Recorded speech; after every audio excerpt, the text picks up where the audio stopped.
4. These 4 profiles will represent all the simple cornices in the world. Represent them, I mean, as central types. For in any of the profiles an infinite number of slopes may be given to the dotted line of the root, which in these 4 figures is always at the same angle. And on each of these innumerable slopes, an innumerable variety of curves may be fitted, from every leaf in the forest, and every shell on the shore, and every movement of the human fingers and fancy. Therefore, if the reader wishes to obtain something like a numerical representation of the number of possible and beautiful cornices, which may be based upon these 4 types or roots, and among 307, which the architect has leave to choose according to the circumstances of his building and the method of its composition, let him set down a figure 1 to begin with, and write ciphers after it as fast as he can, without stopping for an hour. 5. None of the types are, however, found in perfection of curvature, except in the best work. Very often cornices are worked with circular segments with a noble, massive effect, for instance, in St. Michel of Lucca, or with rude approximation to finer curvature, especially at plate 15, which occurs often so small as to render it useless to take much pains upon its curve. It occurs perfectly pure in the condition represented by one of the series 16, in plate 15. On many of the Byzantine and early Gothic buildings of Venice, in more developed form, it becomes the profile of the bell of the capital in the later Venetian Gothic, and in much of the best Northern Gothic. It also represents the Corinthian capital, in which the curvature is taken from the bell to be added, in some excess, to the nodding leaves. It is the most graceful of all simple profiles of cornice and capital. 6. B is a much rarer and less manageable type, for this evident reason that while it is the natural condition of a line rooted and strong beneath, but bent out by superincumbent weight or nodding over in freedom, B is yielding at the base and rigid at the summit. It has, however, some exquisite uses, especially in combination, as the reader may see by glancing in advance at the inner line of the profile 14 in plate 15. 7. C is the leading convex or Doric type, as it is the leading concave or Corinthian. Its relation to the best Greek Doric is exactly what the relation of it is to the Corinthian. That is to say, the curvature must be taken from the straighter limb of the curve and added to the bolder bend, giving it a sudden turn inwards, as in the Corinthian, a nod outwards, as the reader may see in the capital of the Parthenon in the British Museum, where the lower limb of the curve is all but a right line. But these Doric and Corinthian lines are mere 308 varieties of the great families which are represented by the central lines A and C, including not only the Doric capital, but all the small cornices formed by a slight increase of the curve of C, which are of so frequent occurrence in Greek ornaments. 8D is the Christian Doric, which I said chap. 120 was invented to replace the antique. It is the representative of the great Byzantine and Norman families of convex cornice and capital, and next to the profile A, the most important of the 4, being the best profile for the convex capital as it is for the concave, being the best expression of an elastic line inserted vertically in the shaft, and D of an elastic line inserted horizontally and rising to meet vertical pressure. If the reader will glance at the arrangements of boughs of trees, he will find them commonly dividing into these 2 families, A and D. They rise out of the trunk and nod from it as A, or they spring with sudden curvature out from it and rise into sympathy with it as at D, but they only accidentally display tendencies to the lines B or 100. Boughs which fall as they spring from the tree also describe the curve D in the plurality of instances, but reversed in arrangement, their junction with the stem being at the top of it, their sprays bending out into rounder curvature. 9. These then being the 2 primal groups, we have next to note the combined group, formed by the concave and convex lines joined in various proportions of curvature, so as to form together the reversed or ogee curve, represented in one of its most beautiful states by the glacier line A on plate 7. I would rather have taken this line than any other to have formed my 3rd group of cornices by, but as it is too large and almost too delicate, we will take instead that of the Matterhorn side, EF, Plate 7. For uniformity's sake, I keep the slope of the dotted line the same as in the primal forms, and applying this Matterhorn curve in its four relative positions to that line, I have the types of the four cornices or capitals of the third family, E, F, G, H, on Plate 15. These are, however, general types only thus far, that their line is composed of one short and one long curve, and that 309 they represent the four conditions of treatment of every such line, namely, the longest curve concave in E and F, and convex in G and H, and the point of contrary flexure set high in E and G, and low in F and H. The relative depth of the arcs, or nature of their curvature, cannot be taken into consideration without a complexity of system which my space does not admit. Of the four types thus constituted, E and F are of great importance. The other two are rarely used, having an appearance of weakness in consequence of the shortest curve being concave. The profiles E and F, when used for cornices, have usually a fuller sweep and somewhat greater equality between the branches of the curve. But those here given are better representatives of the structure applicable to capitals and cornices indifferently.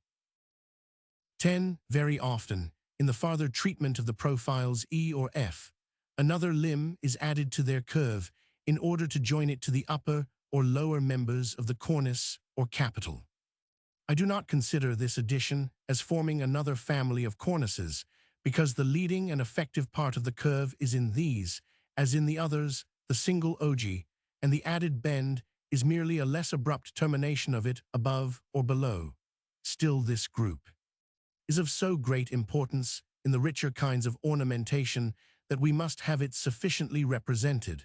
We shall obtain a type of it by merely continuing the line of the Matterhorn side, of which before we took only a fragment. The entire line E to G on Plate 7 is evidently composed of three curves of unequal lengths, which if we call the shortest one, the intermediate one 2, and the longest 3, are there arranged in the order 1, 3, 2, counting upwards. But evidently we might also have had the arrangements 1, 2, 3, and 2, 1, 3, giving us three distinct lines, altogether independent of position, which being applied to one general dotted slope, will each give four cornices, or 12 altogether. Of these, the six most important are those which have the shortest curve convex. They are given in light relief from K to P, Plate 15, and by turning the page upside down, the other six will be seen in dark relief. 310, only the little upright bits of shadow at the bottom are not to be considered as parts of them, being only admitted in order to give the complete profile of the more important cornices in light. 11. In these types, as in E and F, the only general condition is that their line shall be composed of three curves of different lengths and different arrangements, the depth of arcs and radius of curvatures being unconsidered. They are arranged in three couples, each couple being two positions of the same entire line, so that numbering the component curves in order of magnitude and counting upwards, they will read K, L, M, N, O, P, 1, 2, 3, 3, 2, 1, 1, 3, 2, 2, 3, 1, 2, 1, 3, 3, 1, 2. M and N, which are the Matterhorn line, are the most beautiful and important of all the 12. K and L the next. O and P are used only for certain conditions of flower carving on the surface. The reverses dark of K and L are also of considerable service, the other four hardly ever used in good work. 12. If we were to add a fourth curve to the component series, we should have 48 more cornices, but there is no use in pursuing the system further, as such arrangements are very rare and easily resolved into the simpler types with certain arbitrary additions fitted to their special place, and in most cases distinctly separate from the main curve, as in the inner line of number 14, which is a form of the type E, the longest curve, 1, E, the lowest, having deepest curvature, and each limb opposed by a short contrary curve at its extremities. the convex limb by a concave, the concave by a convex. 13. Such, then, are the great families of profile lines 311 into which all cornices and capitals may be divided. But their best examples unite two such profiles in a mode which we cannot understand till we consider the further ornament with which the profiles are charged. And in doing this, we must, for the sake of clearness, consider first the nature of the designs themselves, and next the mode of cutting them. 16. Cornice decoration. Cornice decoration. 14. In Plate 16. Opposite, I have thrown together a few of the most characteristic medieval examples of the treatment of the simplest cornice profiles. The uppermost, A, is the pure root of cornices from St. Mark's. The second, D, is the Christian Doric cornice, here lettered D in order to avoid confusion, its profile being D of Plate 15. In bold development, and here seen on the left-hand side, truly drawn, though filled up with the ornament to show the mode in which the angle is turned. This is also from St. Mark's. The third, B, is B of Plate 15, the pattern being inlaid in black because its office was in the interior of St. Mark's, where it was too dark to see sculptured ornament at the required distance. The other two simple profiles, A and C of Plate 15, would be decorated in the same manner but require no example here, for the profile A is of so frequent occurrence that it will have a page to itself alone in the next volume, and C may be seen over nearly every shop in London, being that of the common Greek egg cornice. The fourth, E in Plate 16, is a transitional cornice, passing from Byzantine into Venetian Gothic. F is a fully developed Venetian Gothic cornice founded on Byzantine traditions, and G, the perfect Lombardic Gothic cornice, founded on the Pisan Romanesque traditions and strongly marked with the noblest northern element, the Lombardic vitality restrained by classical models. I consider it a perfect cornice and of the highest order. 15. Now in the design of this series of ornaments, there are two main points to be noted. The first, that they all, except B, are distinctly rooted in the lower part of the cornice and spring to the top. This arrangement is constant in all the best cornices and capitals, and it is essential to the expression of 312, the supporting power of both. It is exactly opposed to the system of running cornices and banded capitals, in which the ornament flows along them horizontally or is twined round them, as the mouldings are in the early English capital and the foliage in many decorated ones.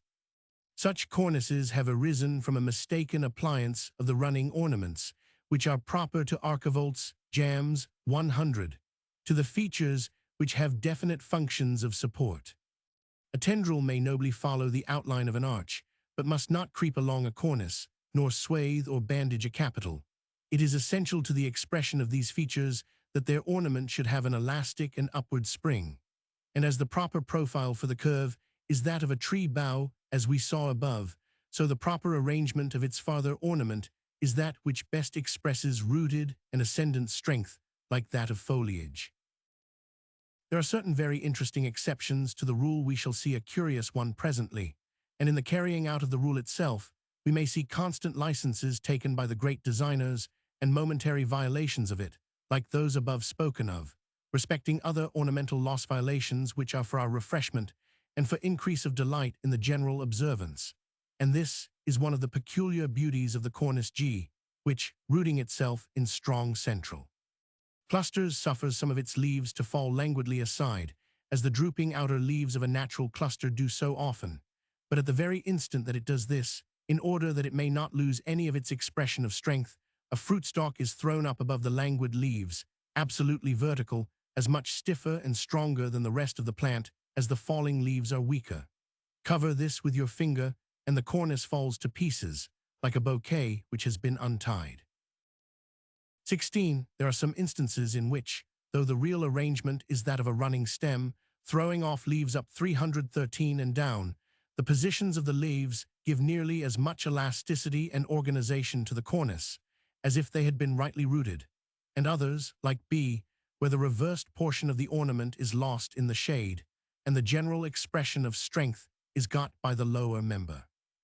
This cornice will, nevertheless, be felt at once to be inferior to the rest, and though we may often be called upon to admire designs of these kinds, which would have been exquisite if not thus misplaced, the reader will find that they are both of rare occurrence and significative of declining style, while the greater mass of the banded capitals are heavy and valueless, mere aggregations of confused sculpture, swathed round the extremity of the shaft, as if she had dipped it into a mass of melted ornament, as the glassblower does his blowpipe into the metal, and brought up a quantity adhering glutinously to its extremity. We have many capitals of this kind in England, some of the worst and heaviest in the choir of York. The later capitals of the Italian Gothic have the same kind of effect, but owing to another cause, for their structure is quite pure and based on the Corinthian type, and it is the branching form of the heads of the leaves which destroys the effect of their organization. On the other hand, some of the Italian cornices, which are actually composed by running tendrils, throwing off leaves into oval interstices, are so massive in their treatment, and so marked and firm in their vertical and arched lines, that they are nearly as suggestive of support as if they had been arranged on the rooted system. A cornice of this kind is used in St. Michel of Lucca, plate 6, in the 7 lamps and 21, here, and with exquisite propriety, for that cornice is at once a crown to the story beneath it and a foundation to that which is above it, and therefore unites the strength and elasticity of the lines proper to the cornice with the submission and prostration of those proper to the foundation. 17. This, then, is the first point needing general notice in the designs in plate 16. The second is the difference between the freedom of the northern and the sophistication 314 of the classical cornices, in connection with what has been advanced in Appendix 8. The cornices D and B are of the same date, but they show a singular difference in the workman's temper. That at B is a single copy of a classical mosaic, and many carved cornices occur associated with it, which are, in like manner, mere copies of the Greek and Roman egg and arrow moldings. But the cornices and D are copies of nothing of the kind. The idea of them has indeed been taken from the Greek honeysuckle ornament, but the chiseling of them is in no wise either Greek or Byzantine in temper. The Byzantines were languid copyists. This work is as energetic as its original, energetic not in the quantity of work, but in the spirit of it. An indolent man, forced into toil, may cover large spaces with evidence of his feeble action, or accumulate his dullness into rich aggregation of trouble, but it is gathered weariness still. The man who cut those 2 uppermost cornices had no time to spare, did as much cornice as he could in half an hour, but would not endure the slightest trace of error in a curve or of bluntness in an edge. His work is absolutely unreprovable, keen and true as nature's own. His entire force is in it, and fixed on seeing that every line of it shall be sharp and right. The faithful energy is in him. We shall see something come of that cornice, the fellow who inlaid. The other B will stay where he is forever, and when he has inlaid one leaf up, will inlay another down, and so undulate up and down to all eternity. But the man of A and D will cut his way forward, or there is no truth in handicrafts, nor stubbornness in stone. 18. But there is something else noticeable in those 2 cornices, besides the energy of them. As opposed either to B or the Greek honeysuckle or egg patterns, they are natural designs. The Greek egg and arrow cornice is a nonsense cornice, very noble in its lines, but utterly absurd in meaning. Arrows have had nothing to do with eggs at least since Leda's time. Neither are the so-called arrows like arrows, nor the eggs like eggs, nor the honeysuckles like honeysuckles. They are all conventionalized into a monotonous successiveness, 315 of nothing, pleasant to the eye, useless to the thought. But those Christian cornices are, as far as may be, suggestive. There is not the 10th of the work in them that there is in the Greek arrows, but as far as that work will go, it has consistent intention. With the fewest possible incisions, and those of the easiest shape, they suggest the true image of clusters of leaves, each leaf with its central depression from root to point, and that distinctly visible at almost any distance from the eye and in almost any light. 19. Here, then, are 2 great new elements visible, energy and naturalism, life, with submission to the laws of God and love of his works. This is Christianity dealing with her classical models. Now look back to what I said in chap 120. Of this dealing of hers and invention of the new Doric line, then to what is above stated 8, respecting that new Doric and the boughs of trees, and now to the evidence in the cutting of the leaves on the same Doric section, and see how the whole is beginning to come together. 20. We said that something would come of these two cornices are in 500. In E and F, we see that something has come of them. E is also from St. Mark's, and one of the earliest examples in Venice of the transition from the Byzantine to the Gothic cornice.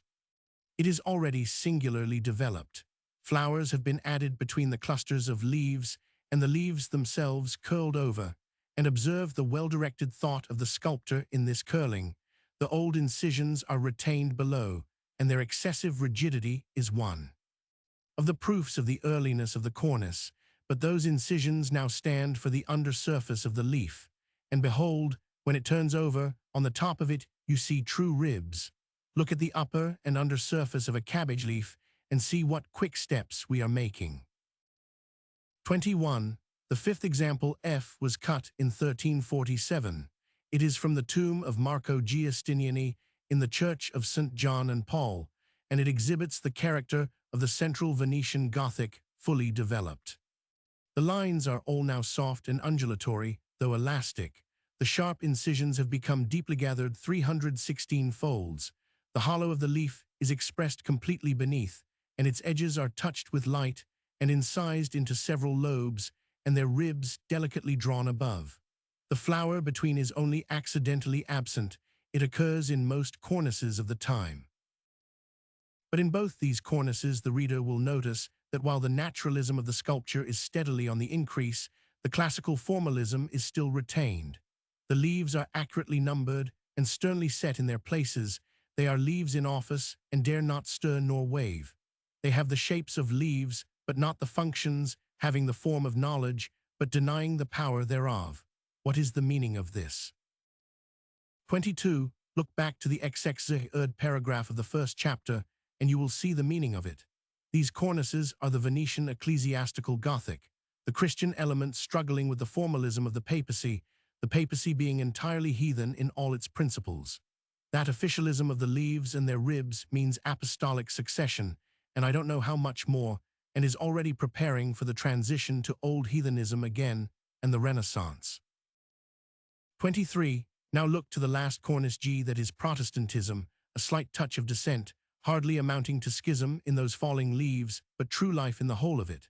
The forms all broken through and sent heaven knows where, but the root held fast, and the strong sap in the branches, and best of all, good fruit ripening and opening straight towards 317 heaven, and in the face of it, even though some of the leaves lie in the dust.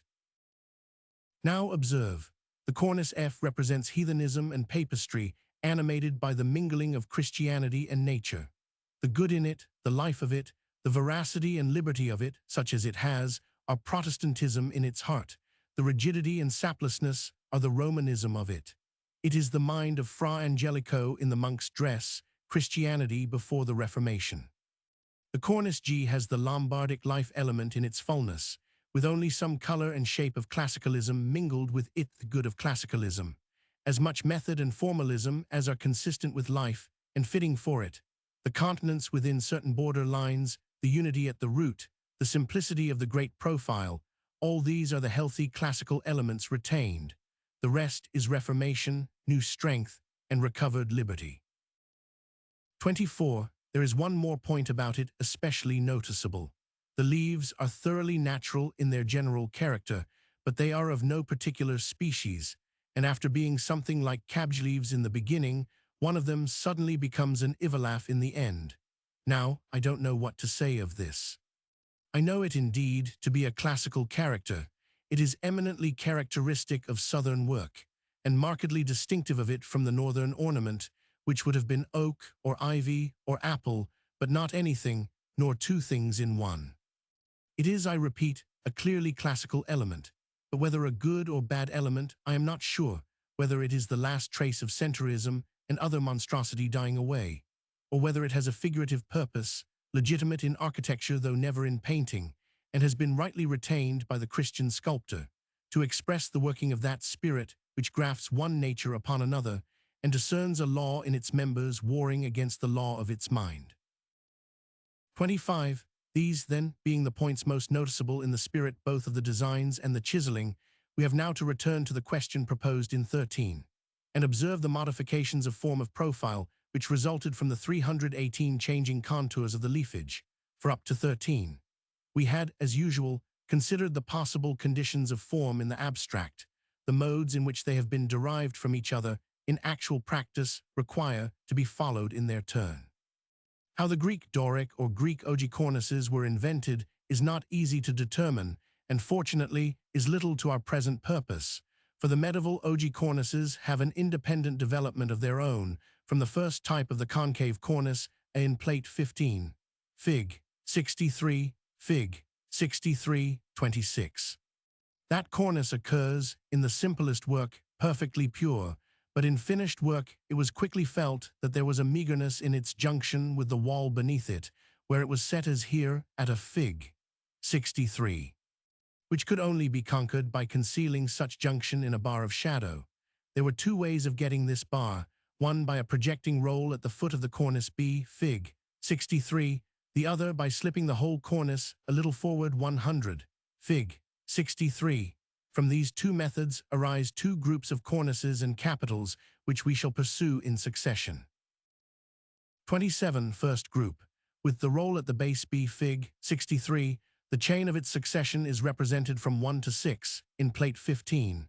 1 and 2 are the steps already gained, as in Fig. 63, and in them the profile of cornice used is of Plate 15, or a refined condition of B of Fig. 5 above. Now, keeping the same refined profile, substitute the condition of it, F of Fig. 5, and they're accounted for above the roll here, and you have 3, Plate 15. This superadded abacus was instantly felt to be harsh in its projecting angle, but you know what to do with an angle when it is harsh. Use your simplest chamfer on it, or B, Fig. 53. Page 287, above, but on the visible side only, and you have Fig. 4, Plate 15, the top stone being made deeper that you may have room to chamfer it. Now this Fig. 4 is the profile of Lombardic and 319 Venetian early capitals and cornices by tens of thousands, and it continues into the late Venetian Gothic, with this only difference that as time advances, the vertical line at the top of the original cornice begins to slope outwards, and through a series of years rises like the hazel wand in the hand of a diviner, but how slowly, a stone dial which marches but 45 degrees in 3 centuries, and through the intermediate condition 5 arrives at 6, and so stays. In tracing this chain, I have kept all the profiles of the same height in order to make the comparison more easy. The depth chosen is about intermediate between that which is customary in cornices on the one hand, which are often a little shorter, and capitals on the other, which are often a little deeper. And it is to be noted that the profiles 5 and 6 establish themselves in capitals chiefly, while 4 is retained in cornices to the latest times. Fig. 64, Fig. 64-28, second group C, Fig. 63. If the lower angle, which was quickly felt to be hard, be rounded off, we have the form of Fig. 64. The front of the curved line is then decorated, as we have seen, and the termination of the decorated surface marked by an incision, as in an ordinary chamfer, as at B here.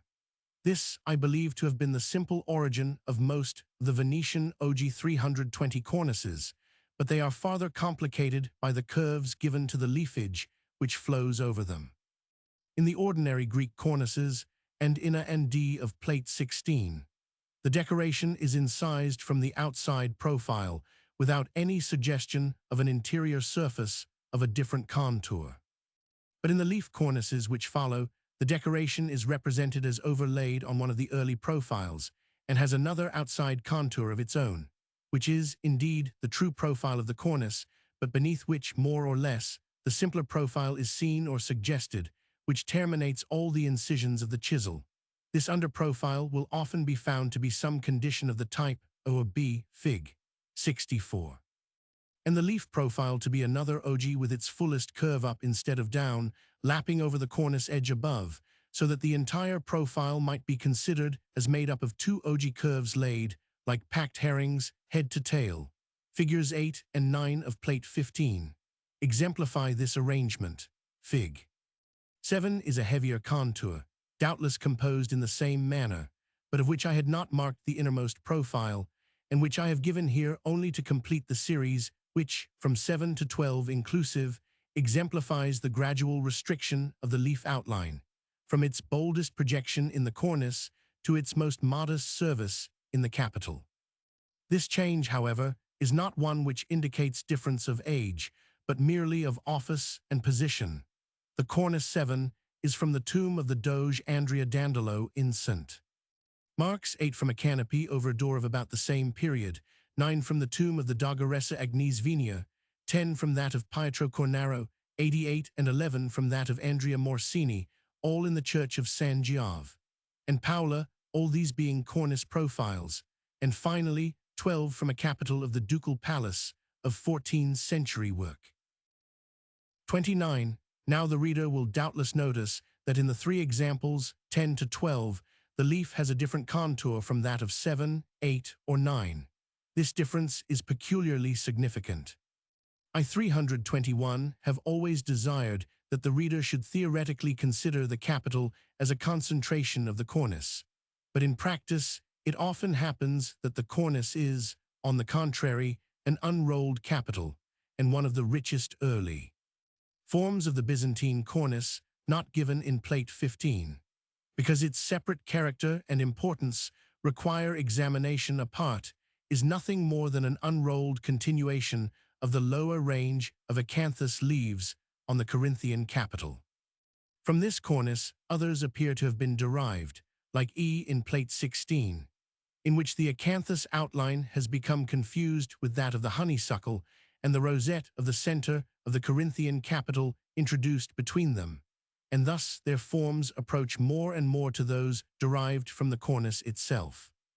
Now if the leaf has the contour of 10, 11, or 12, Plate 15, the profile is either actually of a capital or of a cornice derived from a capital, while if the leaf have the contour of 7 or 8, the profile is either actually of a cornice or of a capital derived from a cornice.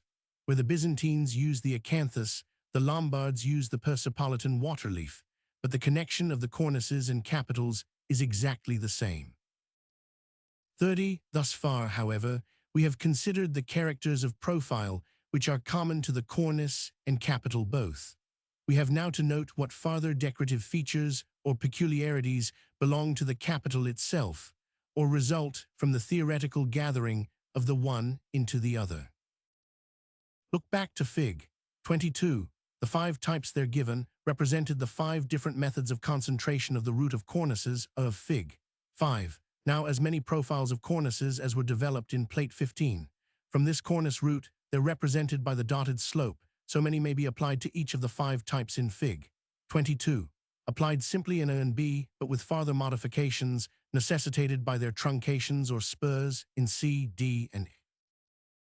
Then these cornice profiles having been so applied in such length and slope as is proper for capitals, the farther condition comes into effect described in Chapter 924, and any one of the cornices in Plate 15 may become the abacus of a 322 capital formed out of any other or out of itself. The infinity of forms thus resultant cannot, as may well be supposed, be exhibited or catalogued in the space at present permitted to us, but the reader, once master of the principle, will easily be able to investigate for himself the syntax of all. Examples that may occur to him, and I shall only here, as a kind of exercise, put before him a few of those which he will meet with most frequently in his Venetian inquiries, or which illustrate points not hitherto touched upon in the disposition of the abacus. 31. In Plate 17, the capital at the top, on the left hand, is the rudest possible gathering of the plain Christian Doric cornice, D of Plate 15. The shaft is octagonal, and the capital is not cut to fit it, but is square at the base.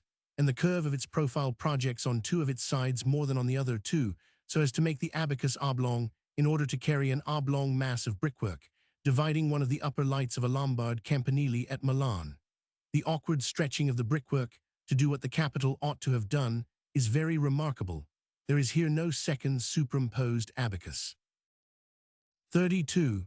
The figure on the right hand, at the top, shows the simple but perfect fulfillment of all the requirements in which the first example fails. The mass of brickwork to be carried is exactly the same in size and shape, but instead of being trusted to a single shaft, it has two of smaller area. Compare chap. 8:13, and all the expansion necessary is now gracefully attained by their united capitals, hewn out of one stone. Take the section of these capitals through their angle, and nothing can be simpler or purer. It is composed of two, in plate 15. Used for the capital itself, with C of fig. 63, used for the abacus. The reader could hardly have a neater little bit of syntax for a first lesson. If the section be taken through the side of the bell, the capital profile is the root of cornices, or of fig. 5, with the added roll. This capital is somewhat remarkable in having its sides perfectly straight, some slight curvature being usual on so bold a scale, but it is all the better as a first example, the method of reduction being 323 of order D in fig. 22, and with a concave cut, as in fig. 21. These two capitals are from the cloister of the Duomo of Verona. 17. Capitals. Capitals. Concave group. Fig 65, Fig 6533, the lowermost figure in plate 17, represents an exquisitely finished example of the same type, from St. Zeno of Verona. Above, at 2 in plate 2, the plan of the shafts was given, but I inadvertently reversed their position, in comparing that plan with plate 17. Plate 2 must be held upside down. The capitals with the band connecting them are all cut out of one block. Their profile is an adaptation of 4 of plate 15, with a plain headstone superimposed. This method of reduction is that of order D in fig. 22, but the peculiarity of treatment of their truncation is highly interesting. Fig. 65 represents the plans of the capitals at the base, the shaded parts being the bells, the open line, the roll with its connecting band. The bell of the one, it will be seen, is the exact reverse of that of the other. The angled truncations are, in both, curved horizontally as well as uprightly, but their curve is convex in the one and in the other concave. Plate 17 will show the effect of both, with the farther incisions to the same depth, on the flank of the one with the concave truncation, which join with the rest of its singularly bold and keen execution in giving the impression 324 of its rather having been cloven into its form by the sweeps of a sword than by the dull travail of a chisel. Its workman was proud of it, as well he might be. He has written his name upon its front. I would that more of his fellows had been as kindly vain, and the goodly stone proclaims for ever, Adaminus de Sancto Giorgio me fecit. 34. The reader will easily understand that the gracefulness of this kind of truncation, as he sees it in plate 17, soon suggested the idea of reducing it to a vegetable outline and laying 4 healing leaves, as it were, upon the wounds which the sword had made.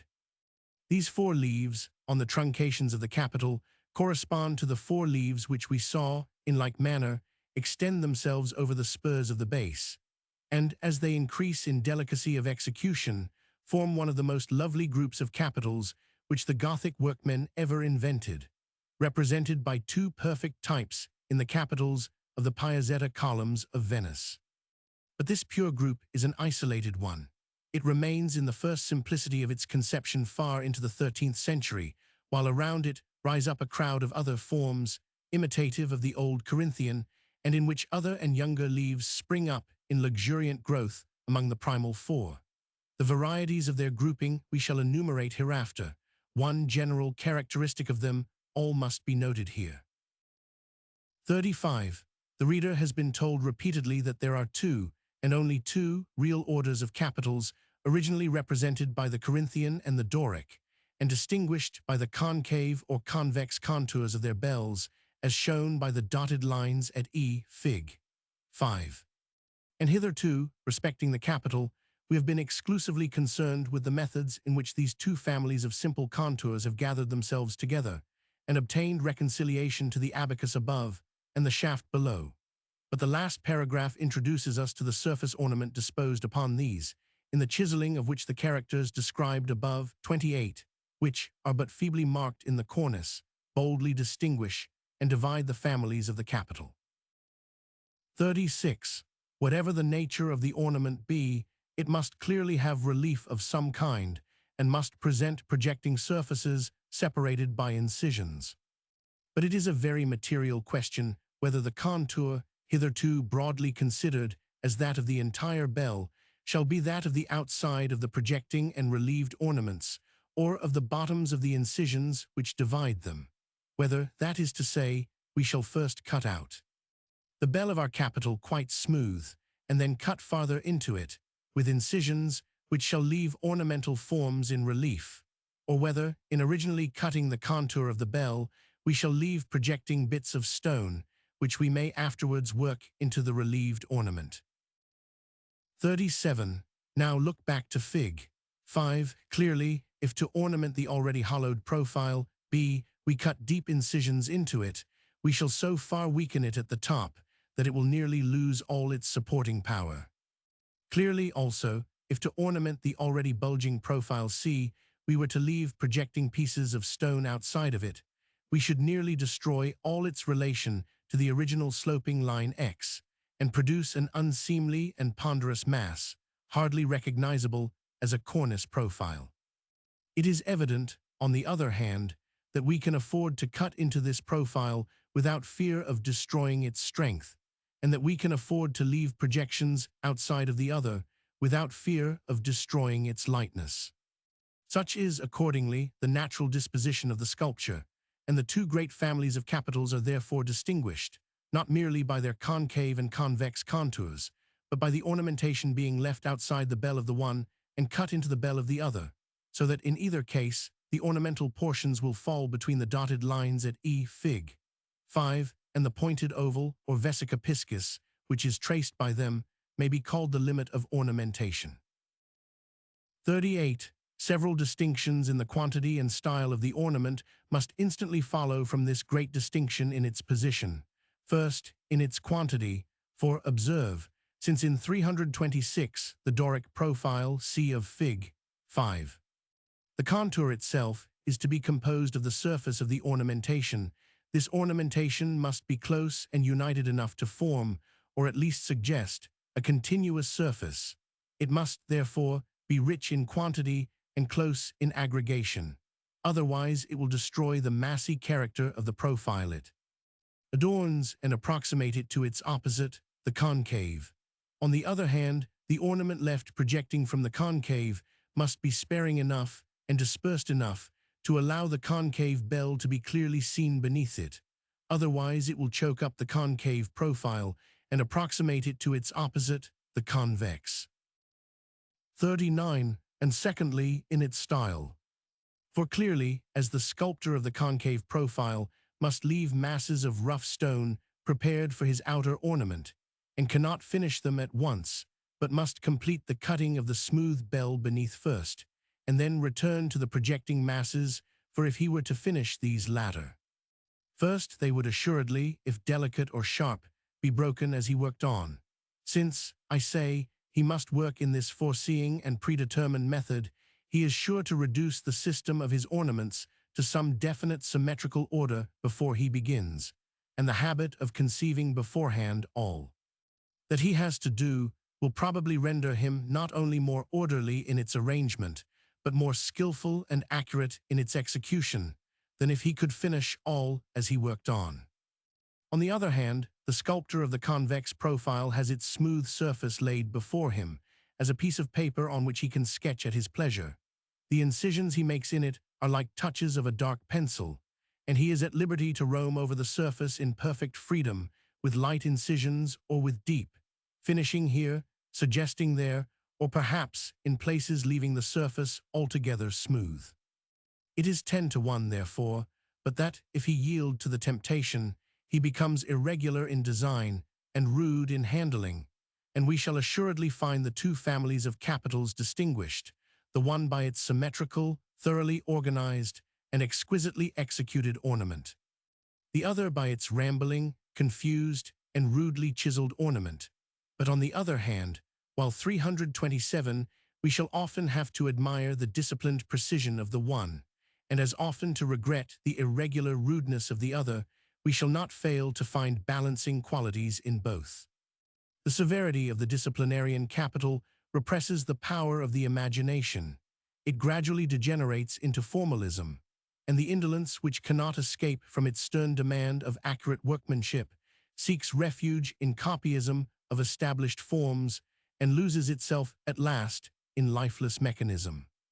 The license of the other, though often abused, permits full exercise to the imagination. The mind of the sculptor, unshackled by the niceties of chiseling, wanders over its orbed field in endless fantasy, and when generous as well as powerful, repays the liberty which has been granted to it with interest, by developing through the utmost wildness and fullness of its thoughts, an order as much more noble than the mechanical symmetry of the opponent's school, as the domain which it regulates is vaster. 18. Capitals. Capitals. Convex group. 40. And now the reader shall judge whether I had not reason to cast aside the so-called 5 orders of the Renaissance architects, with their volutes and falaise, and to tell him that there were only 2 real orders, and that there could never be more. For we now find that these 2 great and real orders are representative of the 2 great influences which must forever divide the heart of man. The one of lawful discipline, with its perfection and order, but its danger of degeneracy into formalism. The other of lawful freedom, with its vigor and variety, but its danger of degeneracy into licentiousness. 41. I shall not attempt to give any illustrations here of the most elaborate developments of either order. They will be better given on a larger scale, but the examples in Plate 17 and 18 represent the 2 methods of ornament in their earliest appliance.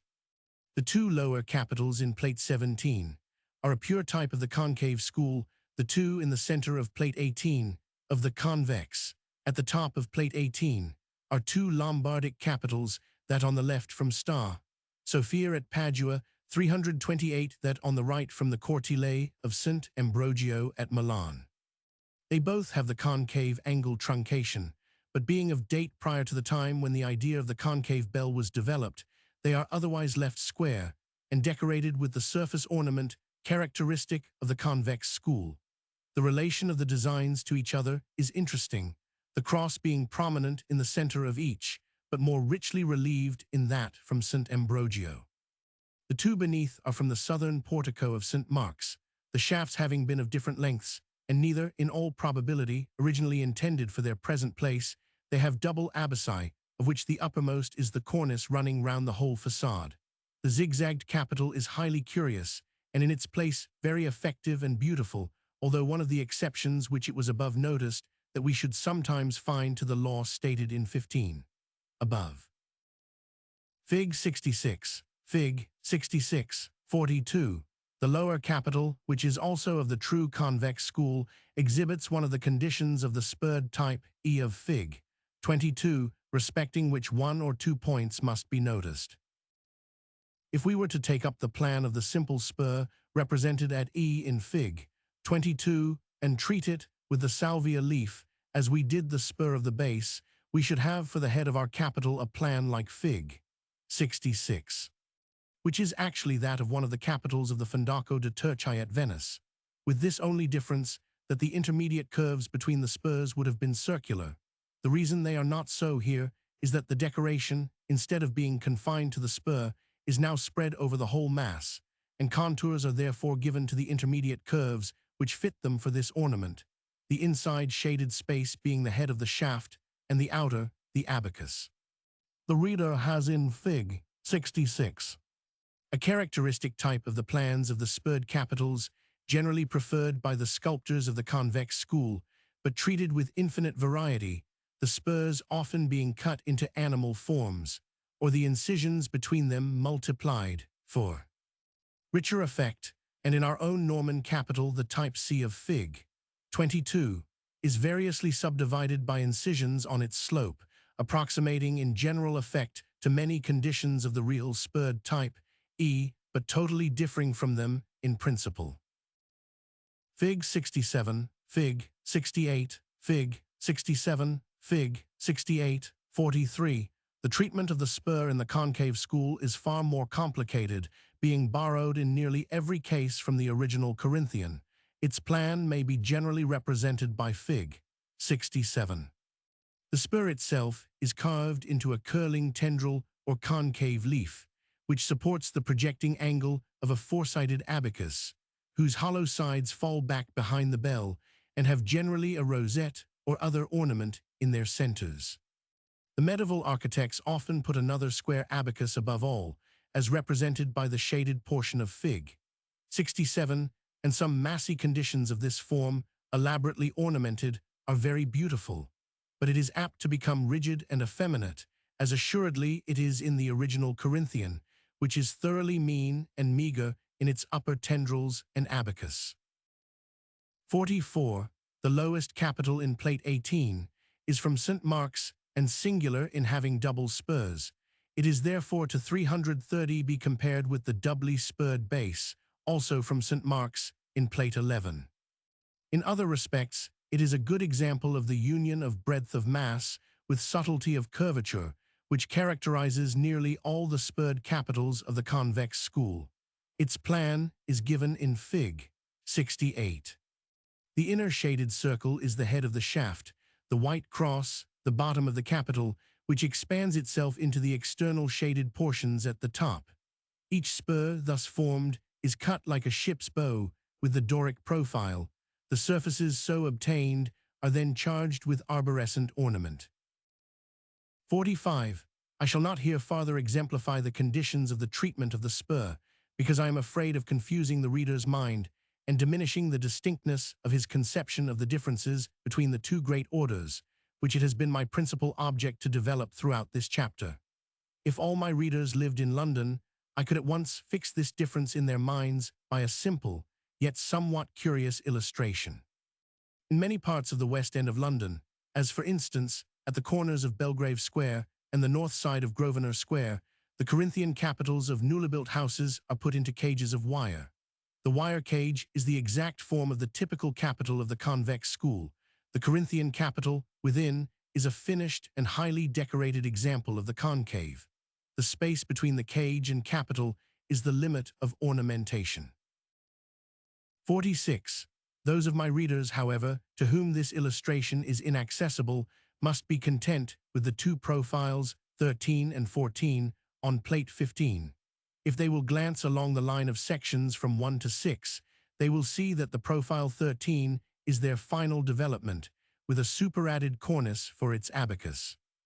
It is taken from a capital in a very important ruin of a palace near the Rialto of Venice, and hereafter to be described. The projection, outside of its principal curve, is the profile of its superadded leaf ornamentation. It may be taken as one of the simplest, yet a perfect type of the concave group. 47. The profile 14 is that of the capital of the main shaft of the northern portico of St. Mark's, the most finished 331 example I ever met with of the convex family, to which, in spite of the central inward bend of its profile, it is marked as distinctly belonging by the bold convex curve at its root, springing from the shaft in the line of the Christian Doric cornice, and exactly reversing the structure of the other profile, which rises from the shaft like a palm leaf from its stem. Farther in the profile 13, the innermost line is that of the bell, but in the profile 14, the outermost line is that of the bell, and the inner line is the limit of the incisions of the chisel, in undercutting a reticulated veil of ornament surrounding a flower like a lily, most ingeniously, and I hope justly, conjectured by the Marchese Selvatico to have been intended for an imitation of the capitals of the Temple of Solomon, which Hiram made with nets of checker work and wreaths of chain work for the chapiters that were on the top of the pillars, and the chapiters that were upon the top of the pillars were of lily work in the porch. 1 Kings 7, 1948. On this exquisite capital, there is imposed an abacus of the profile with which we began our investigation long ago, the profile of Fig. 5. This abacus is formed by the cornice already given, of plate 16. And therefore we have, in this lovely Venetian capital, the summary of the results of our investigation, from its beginning to its close, the type of the first cornice, the decoration of it, in its emergence from the classical models, the gathering into the capital, the superimposition of the secondary cornice, and the refinement of the bell of the capital by triple curvature in the two limits of chiseling. I cannot express the exquisite refinements of the curves on the small scale of plate 15. I will give them more accurately in a larger engraving, but the scale on which they are here given will not prevent the reader from perceiving, and let him note it thoughtfully, that the outer curve of the noble capital is the one which was our first example of associated curves, that I have had no need, throughout the whole of our inquiry, to refer to any other ornamental line than the three which I at first chose, the simplest of those 332 which nature set by chance before me, and that this lily of the delicate Venetian marble has but been wrought, by the highest human art, into the same line which the clouds disclose, when they break from the rough rocks of the flank of the Matterhorn.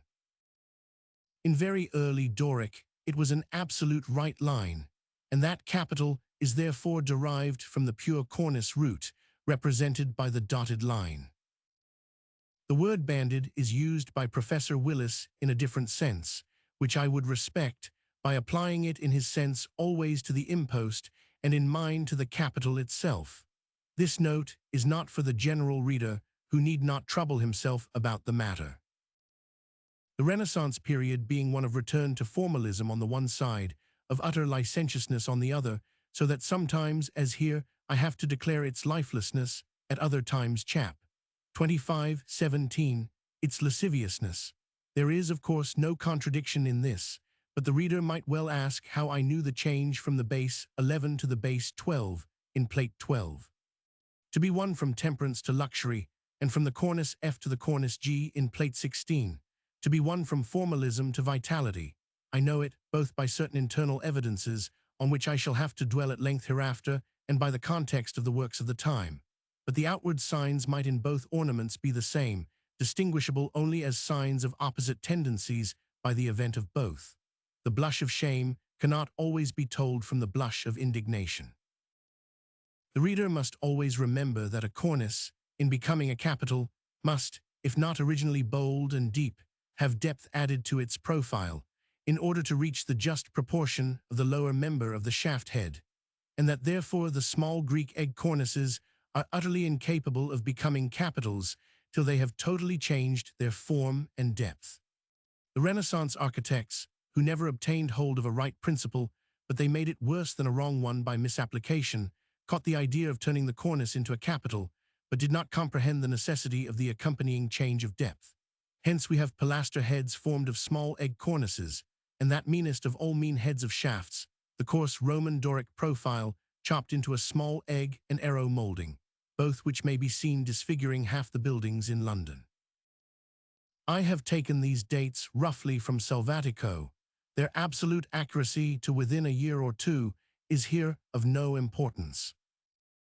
Chap 119, Appendix 7, and Chap 65, Chap 119, Chapter 28, the archivolt and aperture. 19. Archivolt decoration. Archivolt decoration. At Verona. 1. If the windows and doors of some of our best northern Gothic buildings were built up, and the ornament of their archivolts concealed, there would often remain little but masses of dead wall and unsightly buttress, the whole vitality of the building consisting in the graceful proportions or rich moldings of its apertures. It is not so in the south, where frequently the aperture is a mere dark spot on the variegated wall, but there the column, with its horizontal or curved architrave, assumes an importance of another kind, equally dependent upon the methods of lintel and archivolt decoration. These, though in their richness of minor variety they defy all exemplification, may be very broadly generalized. Of the mere lintel, indeed, there is no specific decoration, nor can be. It has no organism to direct its ornament, and therefore may receive any kind and degree of ornament according to its position. In a Greek temple, it has meager horizontal lines. In a Romanesque church, it becomes a row of upright niches with an apostole in each, and may become anything else at the architect's will. But the arch head has a natural organism, which separates its ornament into distinct families, broadly definable. 2. In speaking of the arch line and arch masonry, we consider the arch to be cut straight through the wall, so that, if half-built, it would have the appearance at a fig. 69. But in the chapter on form of apertures, we found that the side of the arch or jamb of the aperture might often require to be beveled, so as to give the section B fig. 69. It is easily conceivable that when two ranges of voussoirs were 334 used, one over another, it would be easier to leave those beneath, of a smaller diameter, than to bevel them to accurate junction with those outside. Whether influenced by this facility or by decorative instinct, the early northern builders often substitute for the bevel the third condition, C of fig. 69. So that, of the three forms in that figure, A belongs principally to the south, C to the north, and B indifferently to both. Fig. 69. Fig. 69.3. If the arch in the northern building be very deep, its depth will probably be attained by a succession of steps, like that in C, and the richest results of northern archivolt decoration are entirely based on the aggregation of the ornament of these several steps, while those of the south are only the complete finish and perfection of the ornament of one. In this ornament of the single arch, the points for general note are very few. For it was, in the first instance, derived from the classical architrave 91, and the early Romanesque arches are nothing but such an architrave bent round. The horizontal lines of the latter become semicircular, but their importance and value remain exactly the same. Their continuity is preserved across all the voussoirs, and the joints and functions of the latter are studiously concealed. As the builders get accustomed to the arch and love it better, they cease to be ashamed of its structure. The voussoirs begin to show themselves confidently and fight for precedence with the architrave lines, and there is an entanglement of the two structures in consequence, like the circular and radiating lines of a cobweb, until at last the architrave 335 lines get worsted and driven away outside of the voussoirs, being permitted to stay at all only on condition of their dressing themselves in medieval costume, as in the plate opposite. 5. In other cases, however, before the entire discomfiture of the architrave, a treaty of peace is signed between the adverse parties on these terms, that the architrave shall entirely dismiss its inner three meager lines and leave the space of them to the voussoirs to display themselves after their manner, but that, in return for this concession, the architrave shall have leave to expand the small cornice which usually terminates it. The reader had better look at the original form in that of the erudite, in the middle of the Elgin Room of the British Museum, into bolder prominence, and even to put brackets under it, as if it were roof cornice, and thus mark with a bold shadow the terminal line of the voussoirs. This condition is seen in the arch from St. Pietro of Pistoia, plate 13, above. 6. If the Gothic spirit of the building be thoroughly determined and victorious, the architrave cornice is compelled to relinquish its classical form and take the profile of a Gothic cornice or dripstone, while in other cases, as in much of the Gothic of Verona, it is forced to disappear altogether. But the voussoirs then concede, on the other hand, so much of their dignity as to receive a running ornament of foliage or animals, like a classical frieze, and continuous round the arch. In fact, the contest between the adversaries may be seen running through all the early architecture of Italy, success inclining sometimes to the one, sometimes to the other, and various kinds of truce or reconciliation being effected between them, sometimes merely formal, sometimes honest and affectionate, but with no regular succession in time. The greatest victory of the voussoir is to annihilate the cornice and receive an ornament of its own outline and entirely limited by its own joints, and yet this may be seen in the very early apse of Murano. 7. The most usual condition, however, is that unity of 336, the two members above described, 5, and which may be generally represented by the archivolt section A Fig. 70. And from this descend a family of Gothic archivolts of the highest importance. For the cornice, thus attached to the arch, suffers exactly the same changes as the level cornice, or capital, receives in due time its elaborate ogee profile and leaf ornaments like Fig. 8 or 9 of Plate 15. And when the shaft loses its shape and is lost in the later Gothic jamb, the archivolt has influence enough to introduce this ogee profile in the jamb also, through the banded impost, and we immediately find ourselves involved in deep successions of ogee moldings in sides of doors and windows, which never would have been thought of, but for the obstinate resistance of the classical architrave to the attempts of the voussoir at its degradation or banishment. Fig. 70, Fig. 78. This, then, will be the first great head under which we shall in future find it convenient to arrange a large number of archivolt decorations. It is the distinctively Southern and Byzantine form, and typically represented by the section A of Fig. 70. And it is susceptible of almost every species of surface ornament, respecting which only this general law may be asserted, that, while the outside or vertical surface may properly be decorated, and yet the soffit or under surface left plain, the soffit is never to be decorated, and the outer surface left plain. Much beautiful sculpture is, in the best Byzantine buildings, half lost by being put under soffits, but the eye is led to discover it, and even to demand it, by the rich chasing of the outside of the voussoirs. It would have been an hypocrisy to carve them externally only, but there is not the smallest excuse for carving the soffit and not the outside, for in that case we approach the building under the idea of its being perfectly plain. We do not look for the soffit decoration, and of course do not see it, or, if we do, it is merely to regret that it should not be in a better place.